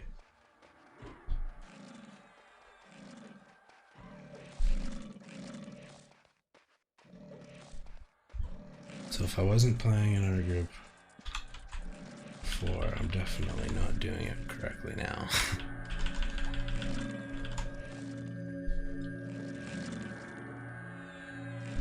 Studio, okay.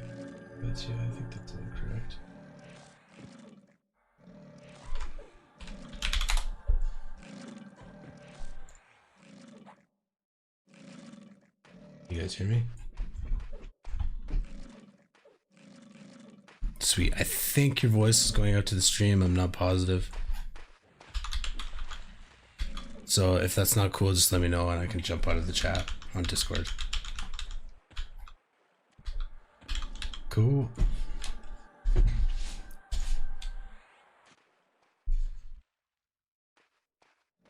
Oh man, how is that? I was torn to play this or Diablo. Oh, old school, nice. Yeah, the Diablo 2, the remake.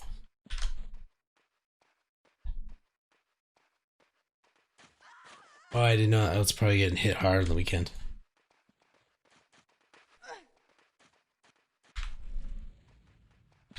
Oh, of course.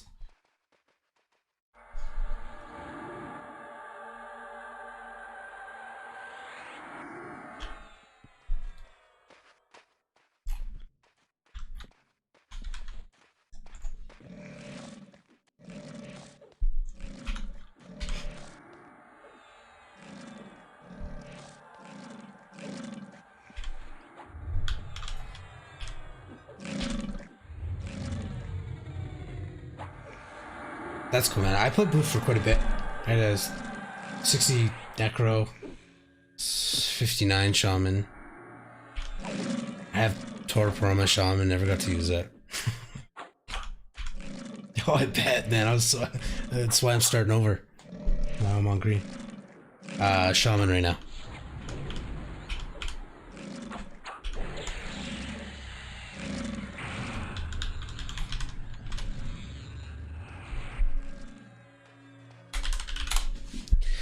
Yeah. That'd be dope. That'd be dope. I'm looking forward to grouping dungeons. I think Shaman's good for that.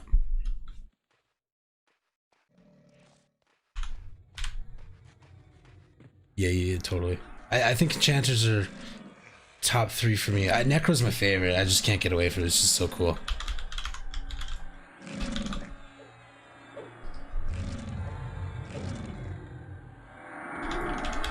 Oh, dope.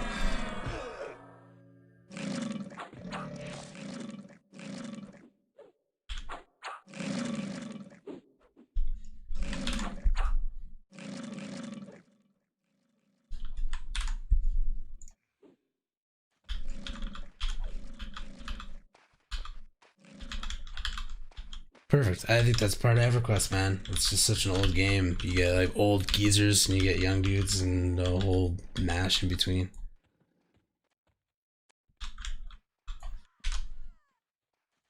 Fuck, that's common. Wild's fun though. I mean, I can't blame him. I missed the boat there. I tried. I played for like 2 weeks and then work got carried away and I just never got back on there. I haven't actually played vids in a long time, so today's my first day back and shit. I'm on like 8 hours straight or some shit. Oh yeah, I've been going way too hard today.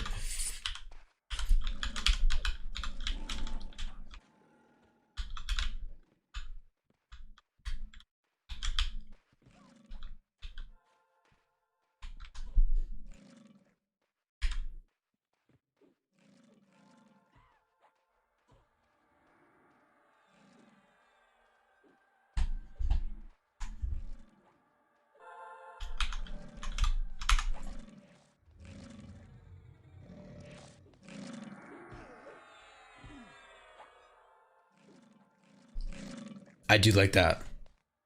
That's the way to do it too, man, because then everybody wins. You don't have to just fucking sacrifice a whole day and get nothing. I mean, unless you're after the experience. But yeah, that way everybody gets something.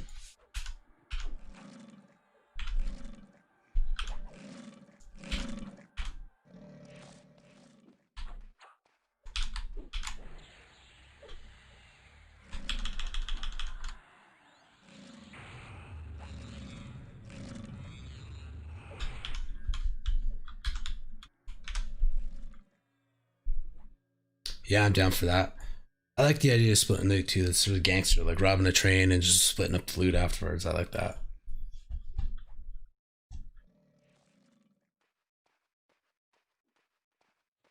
Yeah, used to farm the fungi back in the day and split that one. That was a doozy.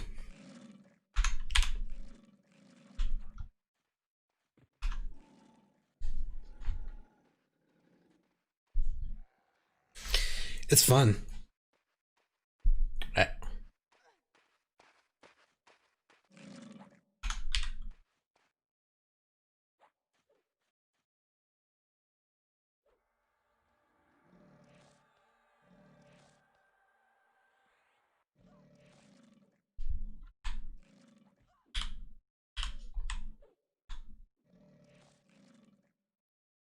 yeah, and I'm stoked you said getting into jugs because I actually do. That's why I think I want to play the shaman, especially for the stream, is because it's just can get deeper into those dungeons. Whereas the necro, which is kind of what I was going to play, I just can't do it, man. Like I can get pretty deep solo, but it's just not the same as a group.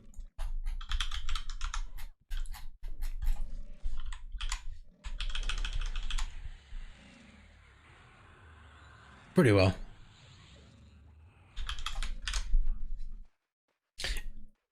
Dude, exactly. And I was actually thinking that too. Like, and I actually think I said that in the earlier stream today. When I was in Necro and I learned how to camp HS South, the South Wing, I kind of got stuck there because there was nothing else to do that really matched that value. So this is like, fuck, man. How many hours have I been spent staring at this goddamn hallway?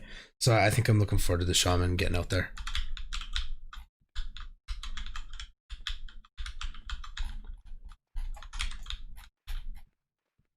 True that, yeah.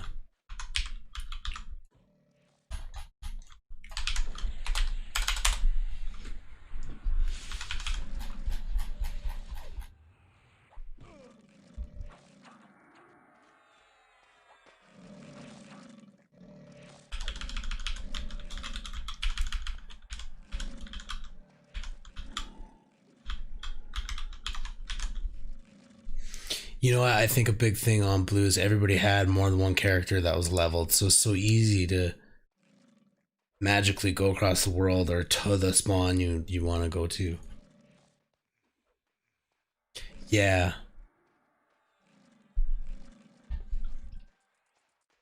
yeah, which is going to be part of the fun challenge for at least my experience on green because I like the bare bones. I like that you start off like a piece of shit in this game, and by the time you're up there, you're just so godly. It's man that the progression. I don't think there's any other game that I've ever played that does it like quite like this.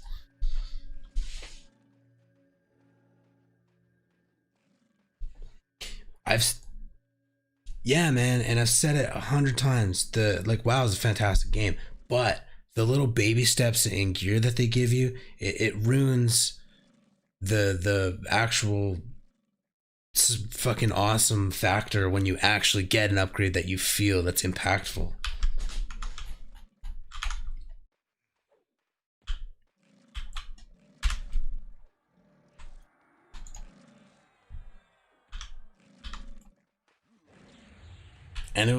And it was the first. Like I think they did it by accident. I swear to God, everybody's been trying to recreate it in a certain sense, and it's just never as good.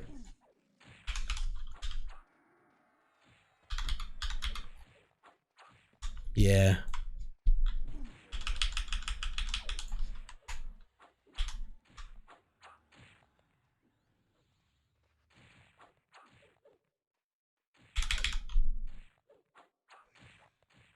yeah. I have a theory that it's almost not even recreatable. I mean, I'm hopefully wrong, but I don't know, man. I hope it's great. I hope Pantheon's great. I'll definitely try it when it comes out. But I think just imagine this game when it came out too. Like it was fucking insane thought to even pay for a game with a credit card for like a monthly subscription or some shit at the time.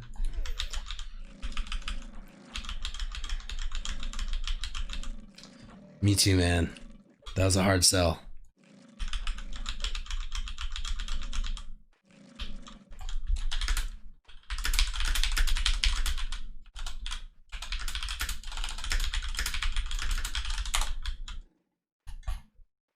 Sevens. I think so. Which kind of blows, cause yeah, but I'm fucking due for a break pretty damn soon here.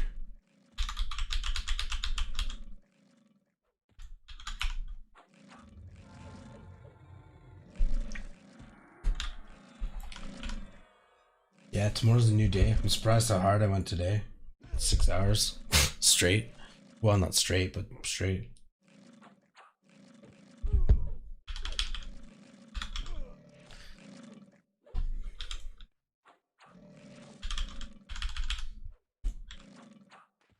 I can, man. But that's what makes it fun. It is just part of it. It makes it. It's what makes it immersive.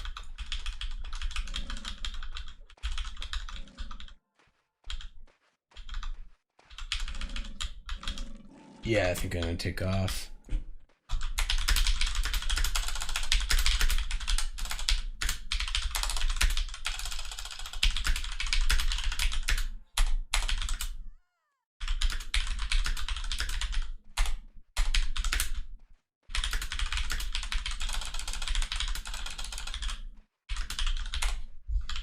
I'm pretty damn sure I will be too.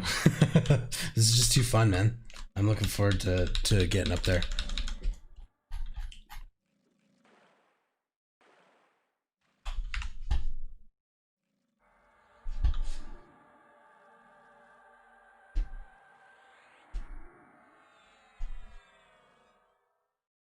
I think you said 36 or 37, yeah.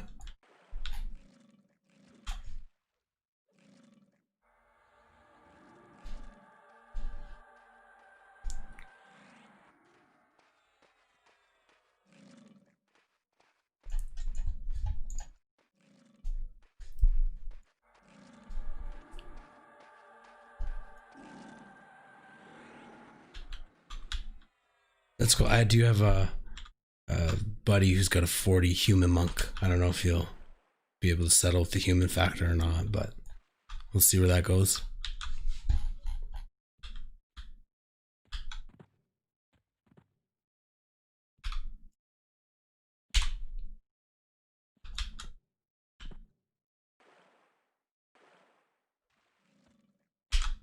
Oh yeah, man.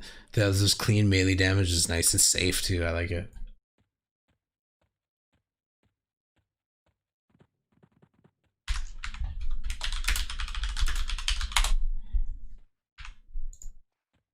Cool, man. I'm definitely down with that. I'll be online tomorrow too, for sure. I already added Raz you to friends list, so I'll hit you up tomorrow for sure. All right, take it easy, dudes. I'm gonna ditch out of Discord and then end the stream pretty damn quick after I camp here. Yeah, you too. Cheers.